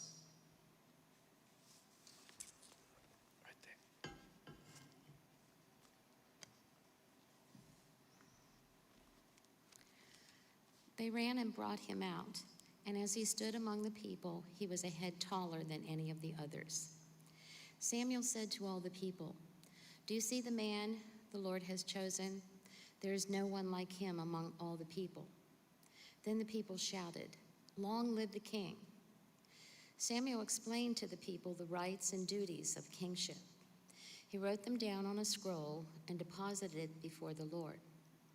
Then Samuel dismissed the people to go to their own homes. Saul also went to his home in Gibeah, accompanied by valiant men whose hearts God had touched. But some scoundrels said, "How can this fellow save us?" They despised him and brought him no gifts. But Saul kept silent. 11. Nahash the Ammonite went up and besieged Jabesh Gilead, and all the men of Jabesh said to him, "Make a treaty with us, and we will be subject to you." But Nahash and the Ammonite replied, "I will make a treaty with you only on the condition that I gouge out the right eye of every one of you, and so bring disgrace on all Israel." The elders of Jabesh said to him, "Give us 7 days so we can send messengers throughout Israel. If no one comes to rescue us, we will surrender to you." When the messengers came to Gibeah of Saul and reported these terms to the people, they all wept aloud. Just then, Saul was returning from the fields behind his oxen, and he asked, "What is wrong with everyone? Why are they weeping?" Then they repeated to him what the men of Jabesh had said. When Saul heard their words, the Spirit of God came powerfully upon him, and he burned with anger. He took a pair of oxen, cut them into pieces, and sent the pieces by messengers throughout Israel, proclaiming, "This is what will be done to the oxen of anyone who does not follow Saul and Samuel." Then the terror of the Lord fell on the people, and they came out together as one. When Saul mustered them at Bezek, the men of Israel numbered 300,000, and those of Judah 30,000. They told the messengers who had come, "Say to the men of Jabesh Gilead, by the time the sun is hot tomorrow, you will be rescued." When the messengers went out and reported this to the men of Jabesh, they were elated. They said to the Ammonites, "Tomorrow we will surrender to you, and you can do to us whatever you like." The next day, Saul separated his men into 3 divisions. During the last watch of the night, they broke into the camp of the Ammonites and slaughtered them until the heat of the day. Those who survived were scattered, so that no 2 of them were left together. The people then said to Samuel, "Who was at it that asked, 'Shall Saul reign over us?' Turn these men over to us so that we may put them to death." But Saul said, "No one will be put to death today, for this day the Lord has rescued Israel." Then Samuel said to the people, "Come, let us go to Gilgal, and there renew the kingship." So all the people went to Gilgal and made Saul king in the presence of the Lord. There they sacrificed fellowship offerings before the Lord, and Saul and all the Israelites held a great celebration. 12. Samuel said to all Israel, "I have listened to everyone you said to me, and have set a king over you. Now you have a king as your leader. As for me, I am old and gray, and my sons are here with you. I have been your leader from my youth until this day. Here I stand. Testify against me in the presence of the Lord and his anointed. Whose ox have I taken? Whose donkey have I taken? Whom have I cheated? Whom have I oppressed? From whose hand have I accepted a bribe to make me shut my eyes? If I have done any of these things, I will make it right." "You have not cheated or oppressed us," they replied. "You have not taken anything from anyone's hand."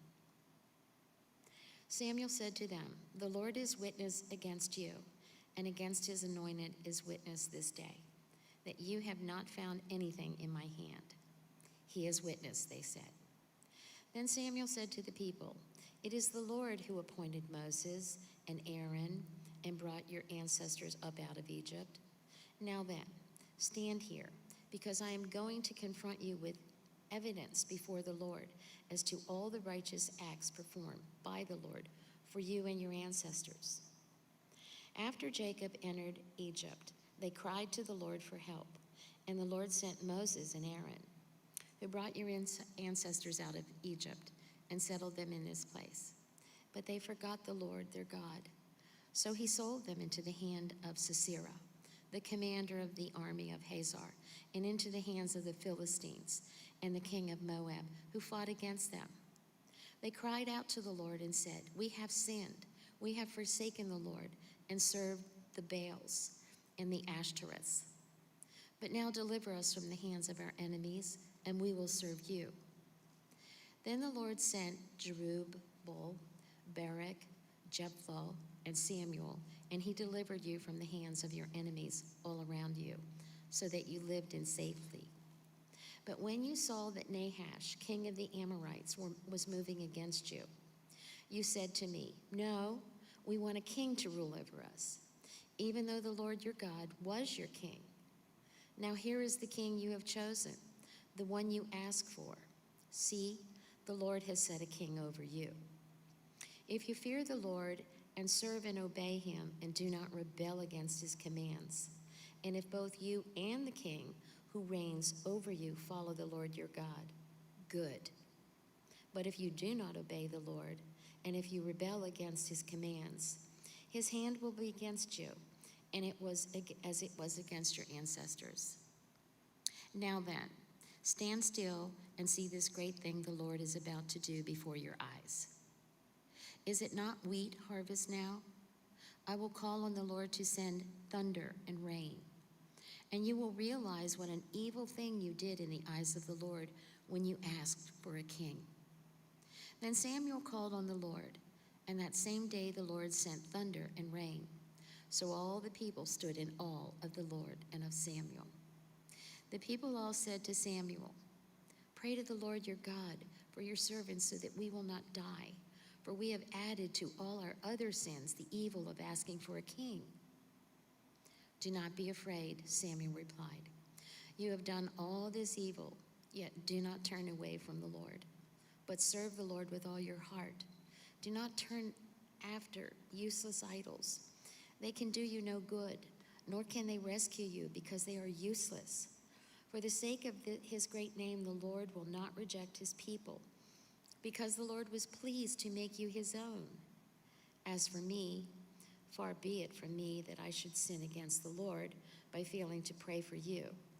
And I will teach you the way that is good and right. But be sure to fear the Lord and serve him faithfully with all your heart. Consider what great things he has done for you. Yet, if you persist in doing evil, both you and your king will perish." 13. Saul was 30 years old when he became king, and he reigned over Israel 42 years. Saul chose 3,000 men from Israel. 2,000 were with him at Michmash and in the hill country of Bethel, and 1,000 were with Jonathan at Gibeah in Benjamin. The rest of the men he sent back to their homes. Jonathan attacked the Philistine outpost at Gibeah, and the Philistines heard about it. Then Saul had the trumpet blown throughout the land and said, "Let the Hebrews hear." So all Israel heard the news.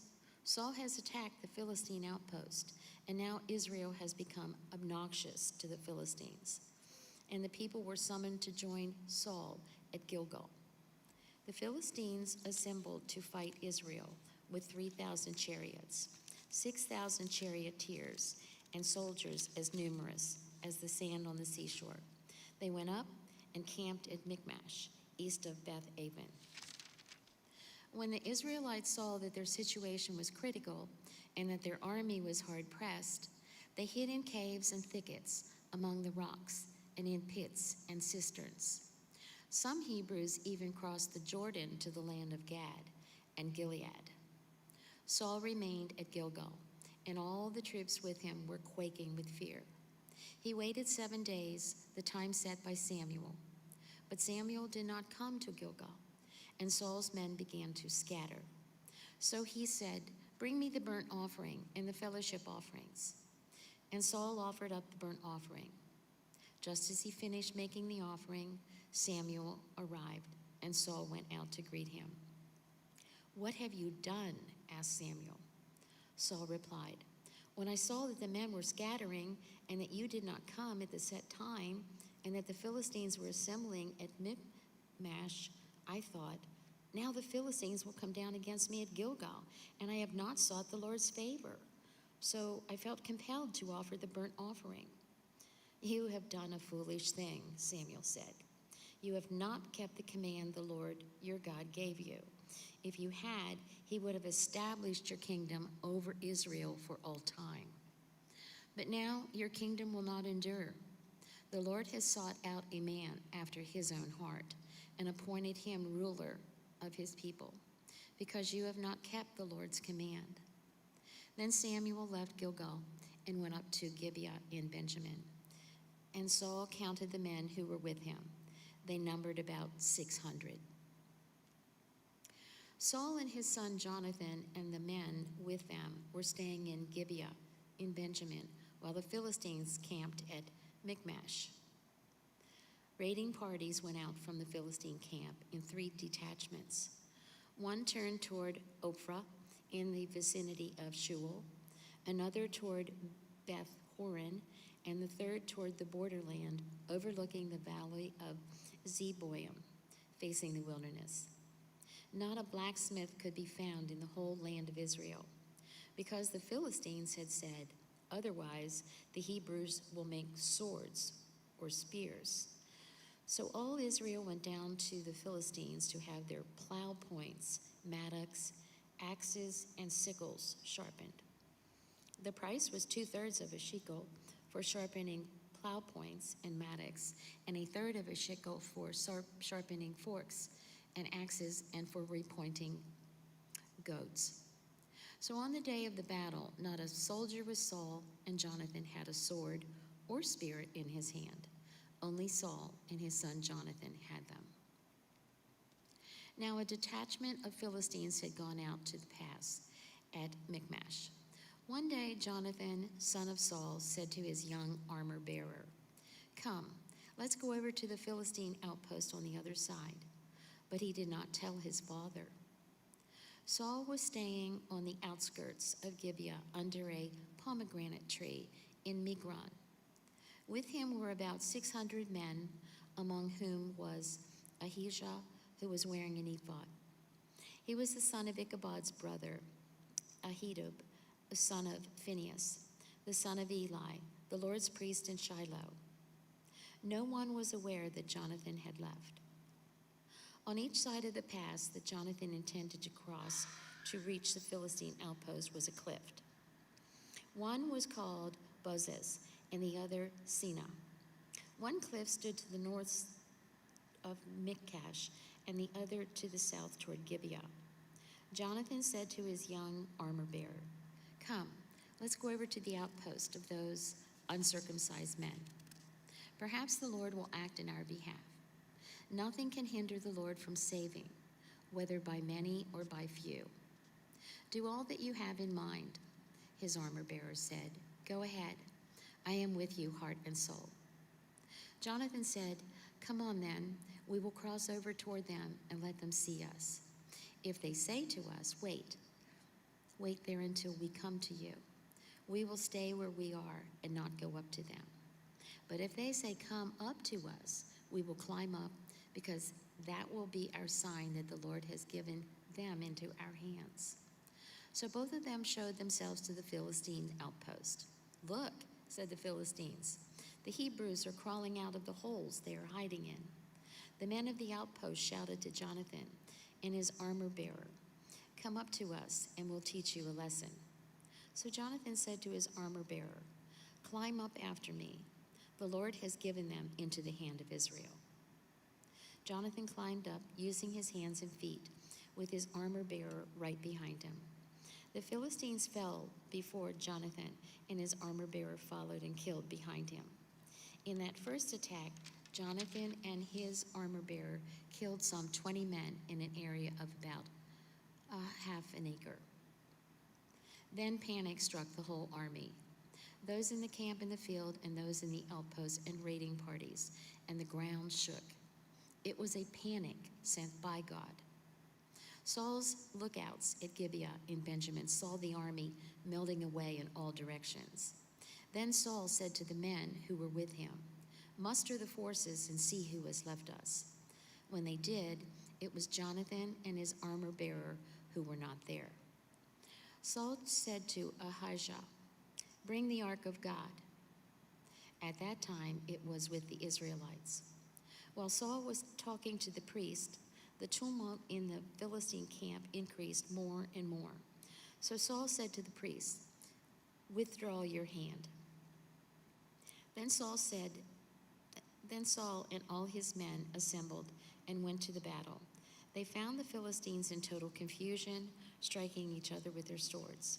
Those Hebrews who had previously been with the Philistines and had gone up with them to their camp went over to the Israelites who were with Saul and Jonathan. When all the Israelites who had hidden in the hill country of Ephraim heard that the Philistines were on the run, they joined the battle in hot pursuit.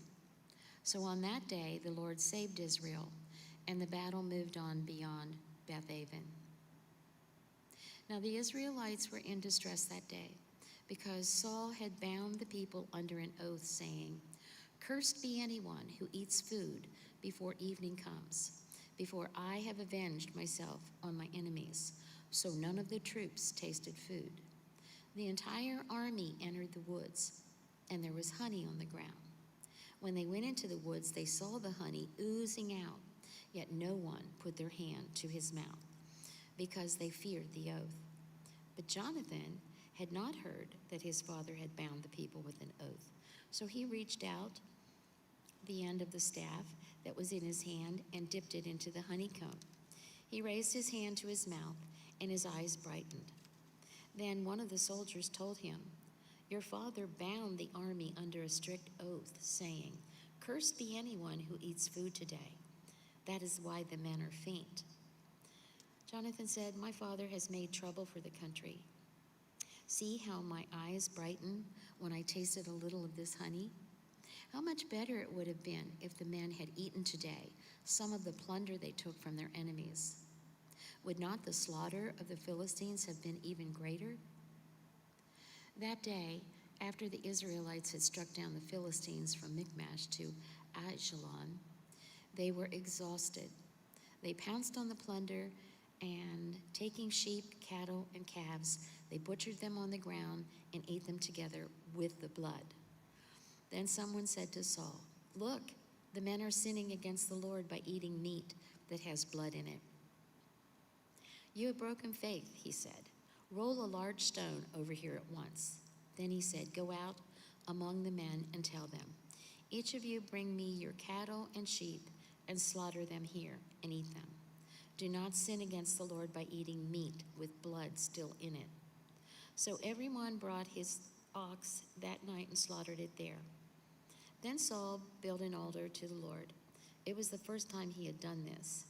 Saul said, "Let us go down and pursue the Philistines by night and plunder them till dawn, and let us not leave one of them alive." "Do whatever seems best to you," they replied. But the priest said, "Let us inquire of God here." So Saul asked God, "Shall I go down and pursue the Philistines? Will you give them into Israel's hand?" But God did not answer him that day. Saul therefore said, "Come here, all you who are leaders of the army, and let us find out what sin has been committed today. As surely as the Lord rescues Israel lives, even if the guilt lies with my son Jonathan, he must die." But not one of them said a word.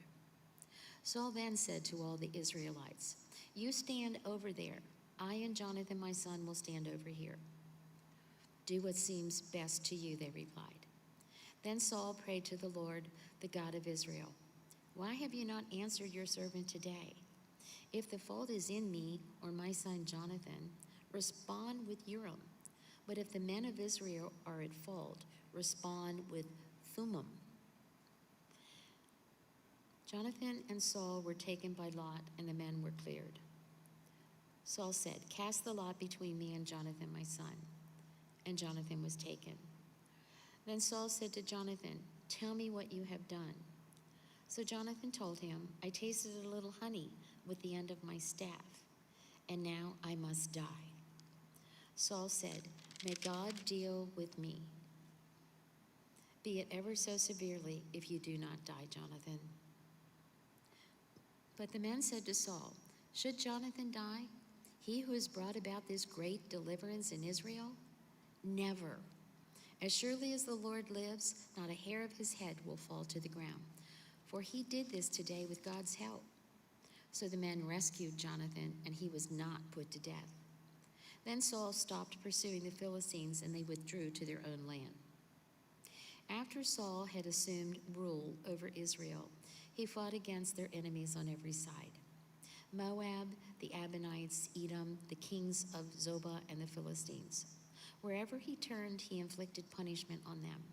He fought valiantly and defeated the Amalekites, delivering Israel from the hands of those who had plundered them. Saul's sons were Jonathan, Ishvi, and Melchishua. The name of his older daughter was Merab, and that of the younger was Michal. His wife's name was Ahinoam, the daughter of Ahimaaz. The name of the commander of Saul's army was Abner, son of Ner, and Ner was Saul's uncle. Saul's father Kish and Abner's father Ner were son of Abiel. All the days of Saul there was bitter war with the Philistines, and whenever Saul, a mighty or brave man, he took him into his service. 15. Samuel said to Saul, "I am the one the Lord sent to anoint you king over his people Israel. So listen now to the message from the Lord. This is what the Lord Almighty says. I will punish the Amalekites for what they did to Israel when they waylaid them as they came up from Egypt. Now go, attack the Amalekites, and totally destroy all that belongs to them. Do not spare them. Put to death men and women, children and infants, cattle and sheep, camels and donkeys." So Saul summoned the men and mustered them at Telium, 200,000 foot soldiers and 10,000 from Judah. Saul went to the city of Amalek and set an ambush in the ravine. Then he said to the Kenites, "Go away, leave the Amalekites, so that I do not destroy you along with them. For you showed kindness to all the Israelites when they came up from Egypt." So the Kenites moved away from the Amalekites. Then Saul attacked the Amalekites all the way from Havilah to Shur, near the eastern border of Egypt. He took Agag, king of the Amalekites, alive, and all his people he totally destroyed with the sword. But Saul and the army spared Agag and the best of the sheep and cattle, the fat calves and lambs, everything that was good. These they were unwilling to destroy completely, but everything else was despised and weak and totally destroyed. Then the word of the Lord came to Samuel. I regret that I have made Saul king, because he has turned away from me and he has not carried out my instructions. Samuel was angry, and he cried out to the Lord all that night. Early in the morning, Samuel got up and went to meet Saul, but he was told, Saul has gone to Carmel. There he has set up a monument in his honor and has turned and gone on down to Gilgal. When Samuel reached him, Saul said, The Lord bless you. I have carried out the Lord's instructions. But Samuel said, What then is this bleating of sheep in my ears? What is this lowing of cattle that I hear? Saul answered, The soldiers brought them from the Amalekites. They spared the best of the sheep and cattle to sacrifice to the Lord your God, but we totally destroyed the rest. Enough, Samuel said to Saul. Let me tell you what the Lord said to me last night. Tell me, Saul replied. Samuel said, Although you were once small in your own eyes, did you not become the head of the tribes of Israel? The Lord anointed you king over Israel, and he sent you on a mission, saying, Go and completely destroy those wicked people, the Amalekites. Wage war against them until you have wiped them out. Why did you not obey the Lord? Why did you pounce on the plunder and do evil in the eyes of the Lord? But I did obey the Lord, Saul said. I went on the mission the Lord assigned me.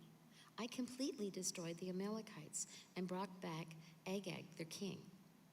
The soldiers took sheep and cattle from the plunder, the best that was devoted to God, in order to sacrifice them to the Lord your God at Gilgal. But Samuel replied, Does the Lord delight in burnt offerings and sacrifices as much as in obeying the Lord? To obey is better than sacrifice, and to heed is better than the fat of rams. For rebellion is like the sin of divination, and arrogance like the evil of idolatry. Because you have rejected the word of the Lord, he has rejected you as king. Then Saul said to Samuel, I have sinned. I violated the Lord's command and your instructions. I was afraid of the men, and so I gave in to them. Now I beg you, forgive my sin, and come back with me so that I may worship the Lord. But Samuel said to him, I will not go back with you. You have rejected the word of the Lord, and the Lord has rejected you as king over Israel. As Samuel turned to leave, Saul caught hold of the hem of his robe, and it tore. Samuel said to him, The Lord torn the kingdom of Israel from you today, and has given it to one of your neighbors, to one better than you. He who is the glory of Israel does not lie or change his mind, for he is not a human being that he should change his mind.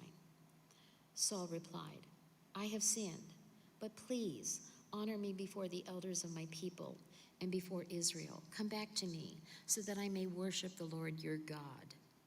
So Samuel went back with Saul, and Saul worshiped the Lord. Then Samuel said, Bring me Agag, king of the Amalekites. Agag came to him in chains, and he thought, Surely the bitterness of death is past. But Samuel said, As your sword has made women childless, so will your mother be childless among women. And Samuel put Agag to death before the Lord at Gilgal. Then Samuel left for Ramah, but Saul went up to his home in Gibeah of Saul. Until the day Samuel died, he did not go to see Saul again, though Samuel mourned for him. And the Lord regretted that he had ever made Saul king over Israel. 16.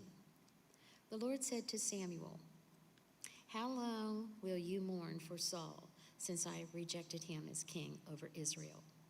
Fill your horn with oil and be on your way. I am sending you to Jesse of Bethlehem. I have chosen one of his sons to be king. But Samuel said, "How can I go? If Saul hears about it, he will kill me." The Lord said, "Take a heifer with you and say, 'I have come to sacrifice to the Lord.' Invite Jesse to the sacrifice, and I will show you what to do. You are to anoint me, the one I indicate." Samuel did what the Lord said. When he arrived at Bethlehem, the elders of the town trembled when they met him. They asked, "Do you come in peace?" Samuel replied, "Yes, in peace. I have come to sacrifice to the Lord. Consecrate yourselves and come to the sacrifice with me." Then he consecrated Jesse and his sons and invited them to the sacrifice. When they arrived, Samuel saw Eliab and thought, "Surely the Lord's anointed stands here before the Lord." But the Lord said to Samuel, "Do not consider his appearance or his height, for I have rejected him. The Lord does not look at the things people look at.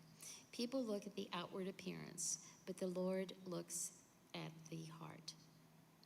Then Jesse called Abinadab and had him pass in front of Samuel. But Samuel said, "The Lord has not chosen this one either." Jesse then had Shammah pass by, but Samuel said, "Nor has the Lord chosen this one." Jesse had 7 of his sons pass before Samuel, but Samuel said to him, "The Lord has not chosen these." So he asked Jesse, "Are these all the sons you have?" "There is still the youngest," Jesse answered. "He is tending the sheep." Samuel said, "Send for him. We will not sit down until he arrives." So he sent for him and had him brought in. He was glowing with health and had a fine appearance and handsome features. Then the Lord said, "Rise and anoint him. This is the one." So Samuel took the horn of oil and anointed him in the presence of his brothers. And from that day on, the Spirit of the Lord came powerfully upon David. Samuel then went to Ramah.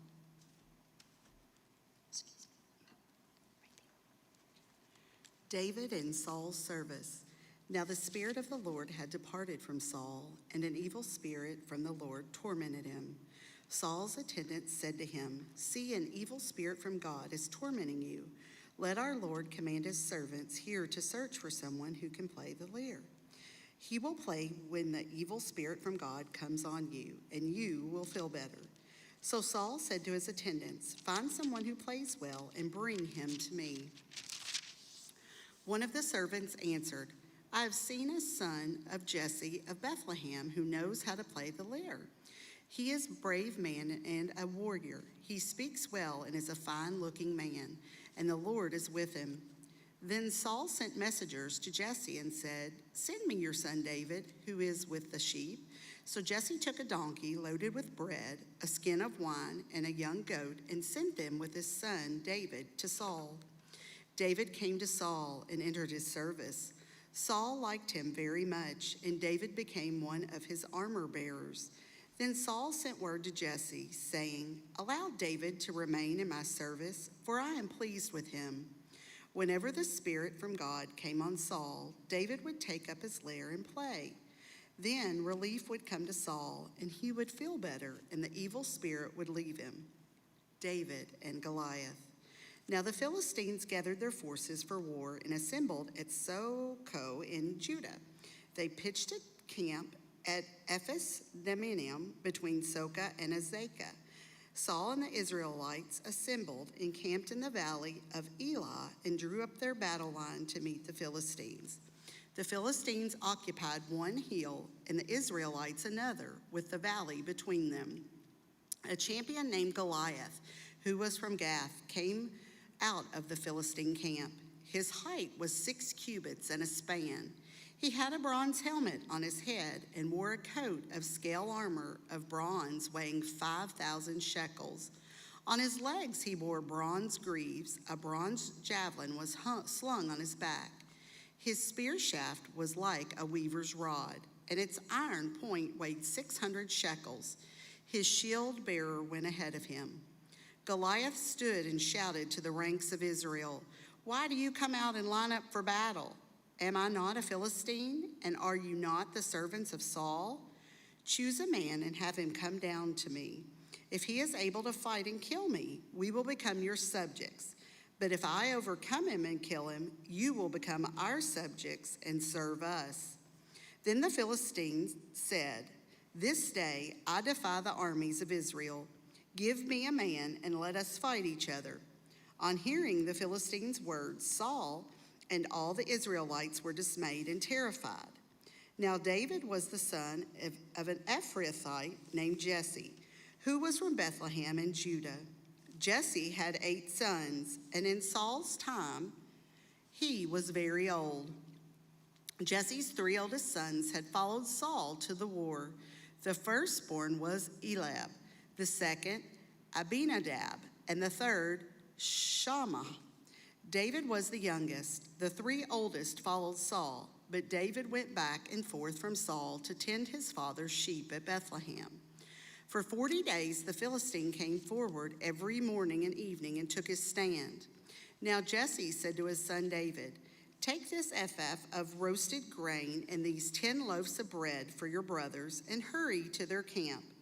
Take along these 10 cheeses to the commander of their unit. See how your brothers are and bring back some assurance from them." There was Saul and all the men of Israel in the valley of Elah fighting against the Philistines. Early in the morning, David left the flock in the care of a shepherd, loaded up and set out as Jesse had directed. He reached the camp as the army was going out to its battle positions, shouting the war cry. Israel and the Philistines were drawing up their lines facing each other. David left his things with the keeper of supplies, ran to the battle lines, and asked his brothers how they were. As he was talking with them, Goliath, the Philistine champion from Gath, stepped out from his lines and shouted his usual defiance, and David heard it. Whenever the Israelites saw the man, they all fled from him in great fear. Now the Israelites had been saying, "Do you see how this man keeps coming out? He comes out to defy Israel. The king will give great wealth to the man who kills him.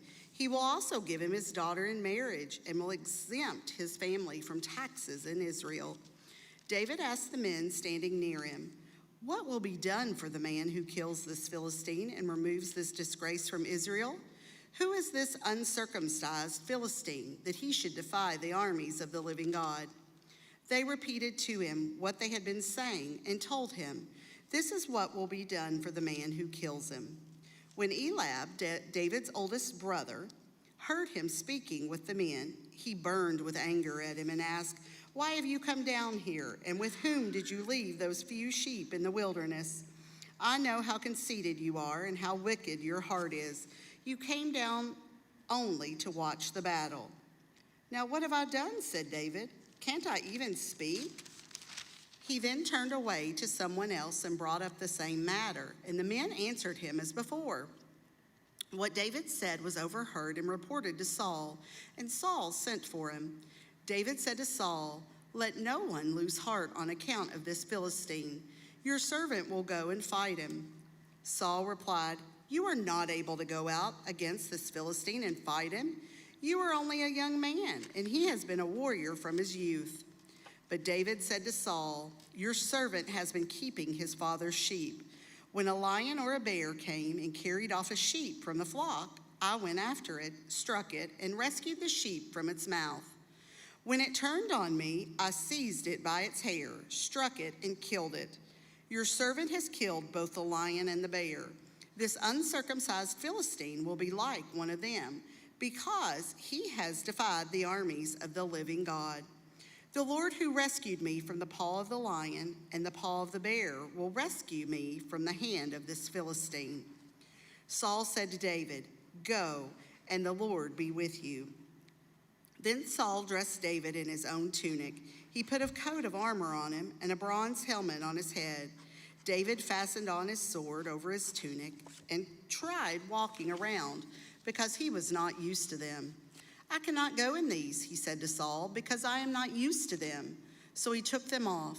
Then he took his staff in his hand, chose 5 smooth stones from the stream, put them in the pouch of his shepherd's bag, and with his sling in his hand approached the Philistine.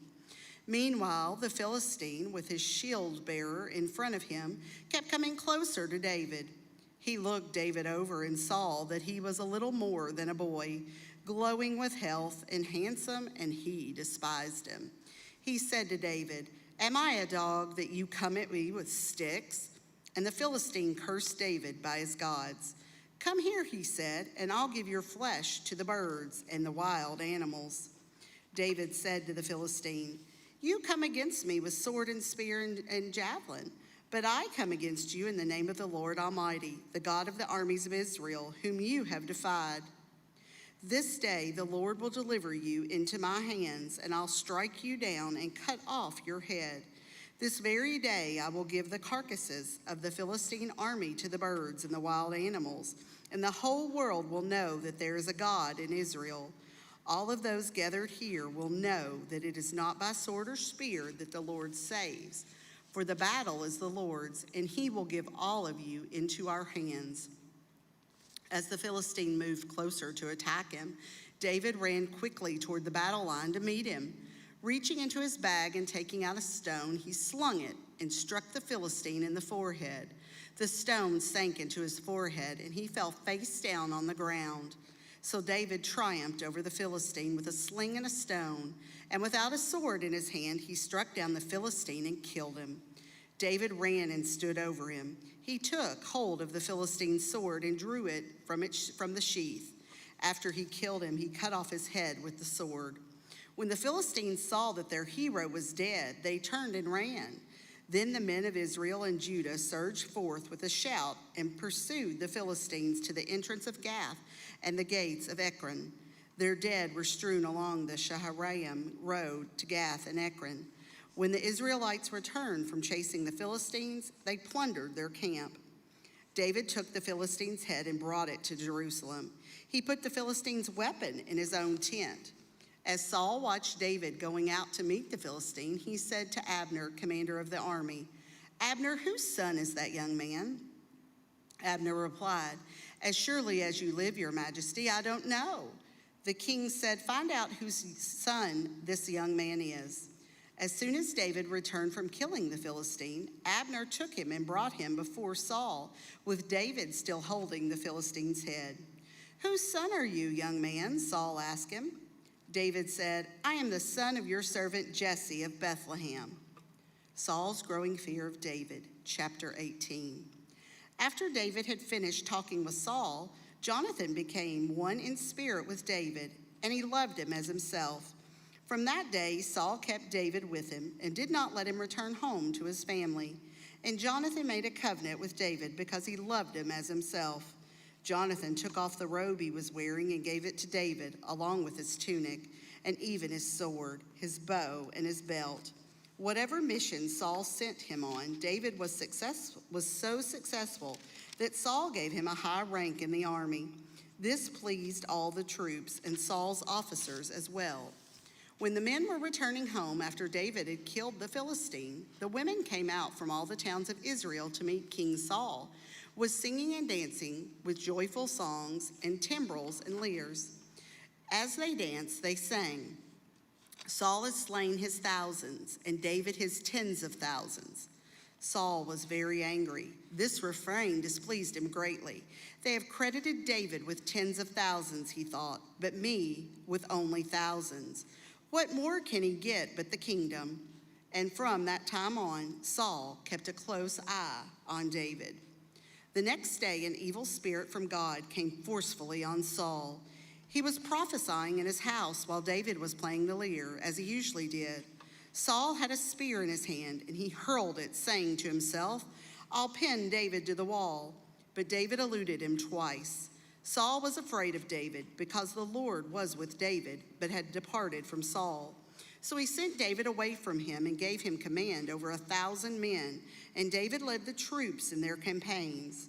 In everything he did, he had great success, because the Lord was with him.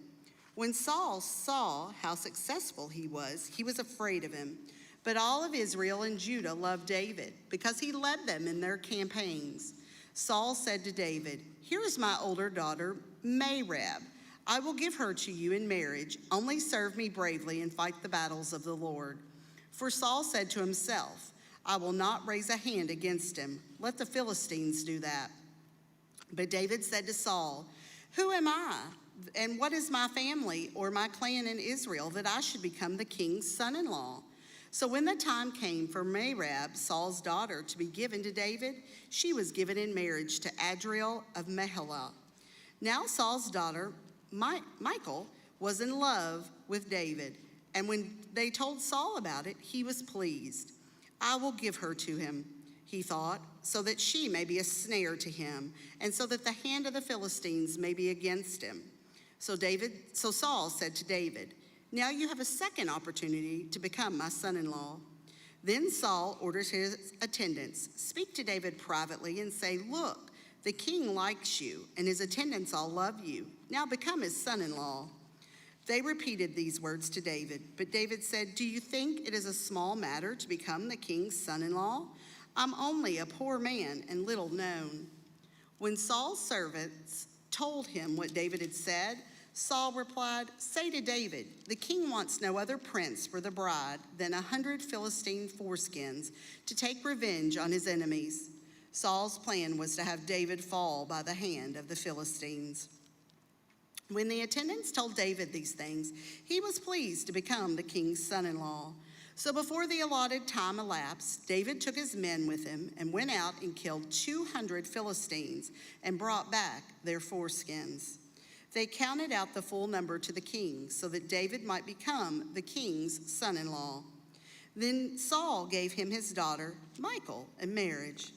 When Saul realized that the Lord was with David and that his daughter Michal loved David, Saul became still more afraid of him and remained his enemy for the rest of his days. The Philistine commanders continued to go out to battle, and as often as they did, David met with more success than the rest of Saul's officers, and his name became well known. Saul told his son Jonathan and all the attendants,